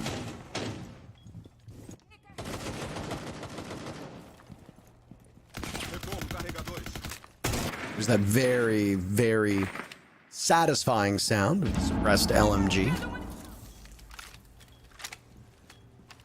Florio, as the lion dying right off the rip, is devastating. You've got no other global ability here. You don't have Deimos. Technically, we'll have a global ability. You don't have Dokkaebi. All you can do to find these remaining players now, regular drone work. It's a minute though, so I don't think drones right now is the issue or the answer. It's the matter of finding the picks right now. Vertical destruction above. There comes one of those last 3 drones left alive. But you see Hashi has such a good read in his player positions. Those are all 3 of those 4 players are. Down goes Hashi to ask. Again, the win condition for Fluxo is often keep Hashi alive. Now Nuxka falls. Again, Black Dragons really having struggles with information. These teams will trade back and forth just as they've done with rounds. You've still got all 4 of your smokes with 20 seconds to go. If you're Black Dragons, you want to use those. Why not toss them down? Why not obscure their position? There you go. Lukin's above. Udo uses both of hims. Great timing. Now it's all up to Loira to clutch out a 1v2. Fuser goes down successfully. Astro will retake through the plumes of smoke. It looks like Loira has managed to make his way out of the building. Stack up 2 bodies on the case. Have one watch the window and hope to God that you can hit your shots. Loira's just sitting outside, waiting. Not doing much, and here's the bait. Lukin guarding it. He wins the fight. You had 4 smokes in pocket. 2 of them get used right as the diffuser goes down. I don't believe the Twitch used theirs. Use your utility. Use your utility. Why are you not using your utility? Please, I beg you. It's a good point, though, that you're making. It really is. And, I mean, to be honest, I'm more surprised the fact that the plant went down in the first place. I feel like it shouldn't necessarily have gotten down. Yeah, Solus alive, we can figure out exactly that position. But Astro is quite tucked far away. Luke was up above, but looking in the wrong direction, unfortunately. But there's just a pre-fire. Easy peasy, once a headshot. It is really a 1-round back and forth, though. No one can really seem to build a significant lead or shake one another. Maybe with this basement bomb side it'll change. Last time Fluxo defended, they were successful. So, could go 2 rounds in a row, perhaps. It would appear that we have a tech issue in front of us, which will delay the potential ending of this game. At least for the time being. We've got a break ready for you. We'll come back when it's fixed.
back, and Black Dragons used their timeout. Fluxo, as you can see, is in the lead.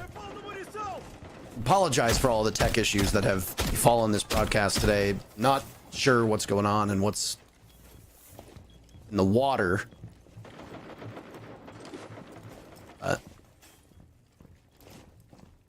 We're back.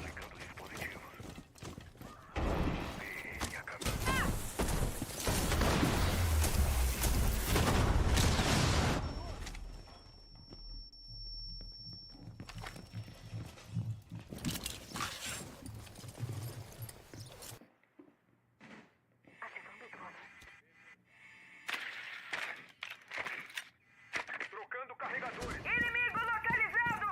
Segundo andar! Yep.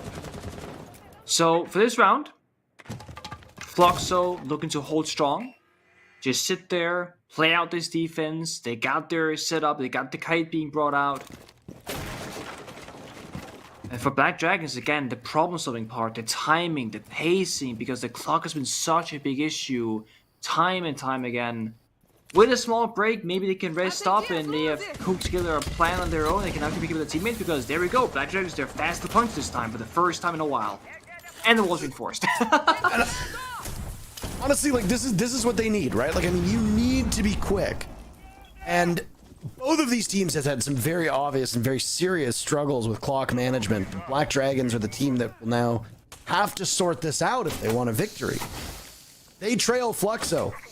The team that was in dead last place is now 2 rounds away from making it to the LCQ finals against Team Liquid.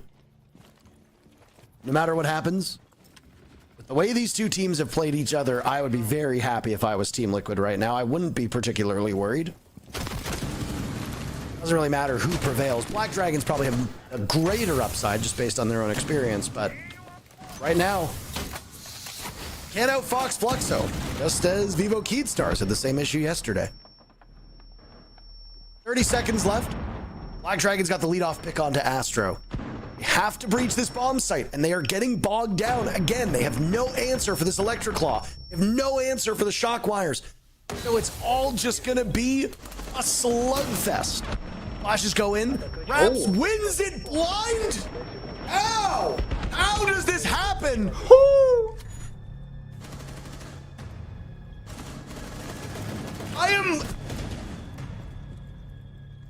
I am lost for words right now. How do you flash the smoke and not kill the smoke? It's a skill issue, no? I mean, he's the better player, man. He had I mean, with the firing of this MG11, only having 17 bullets, he waited purposefully, like a full-on second before he started shooting, perfectly calculating the time it would take for the enemy to swing in and get the kill.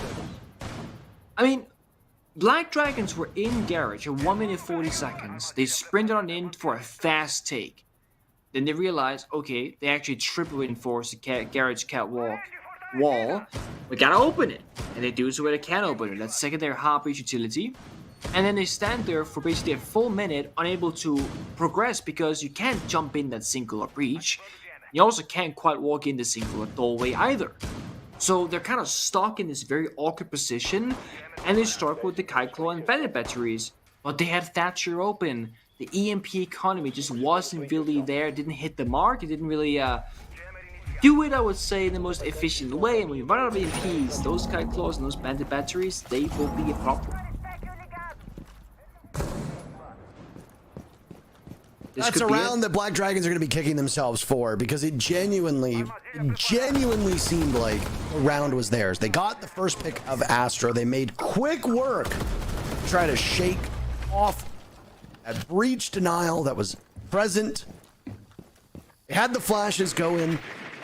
They had catwalk control. Then they lost every single gunfight, including against opponents who were blind. It obviously does not bode well for Black Dragons if they can't manage the time, and even when you do manage the time better, because we obviously praise them for the fact that they were quicker this time around. fact that they weren't able to do anything with it and then lost all the duels is just quite absurd. And here we go. Ashy eliminates Loira. Loira has been Black Dragon's best player so far on this map.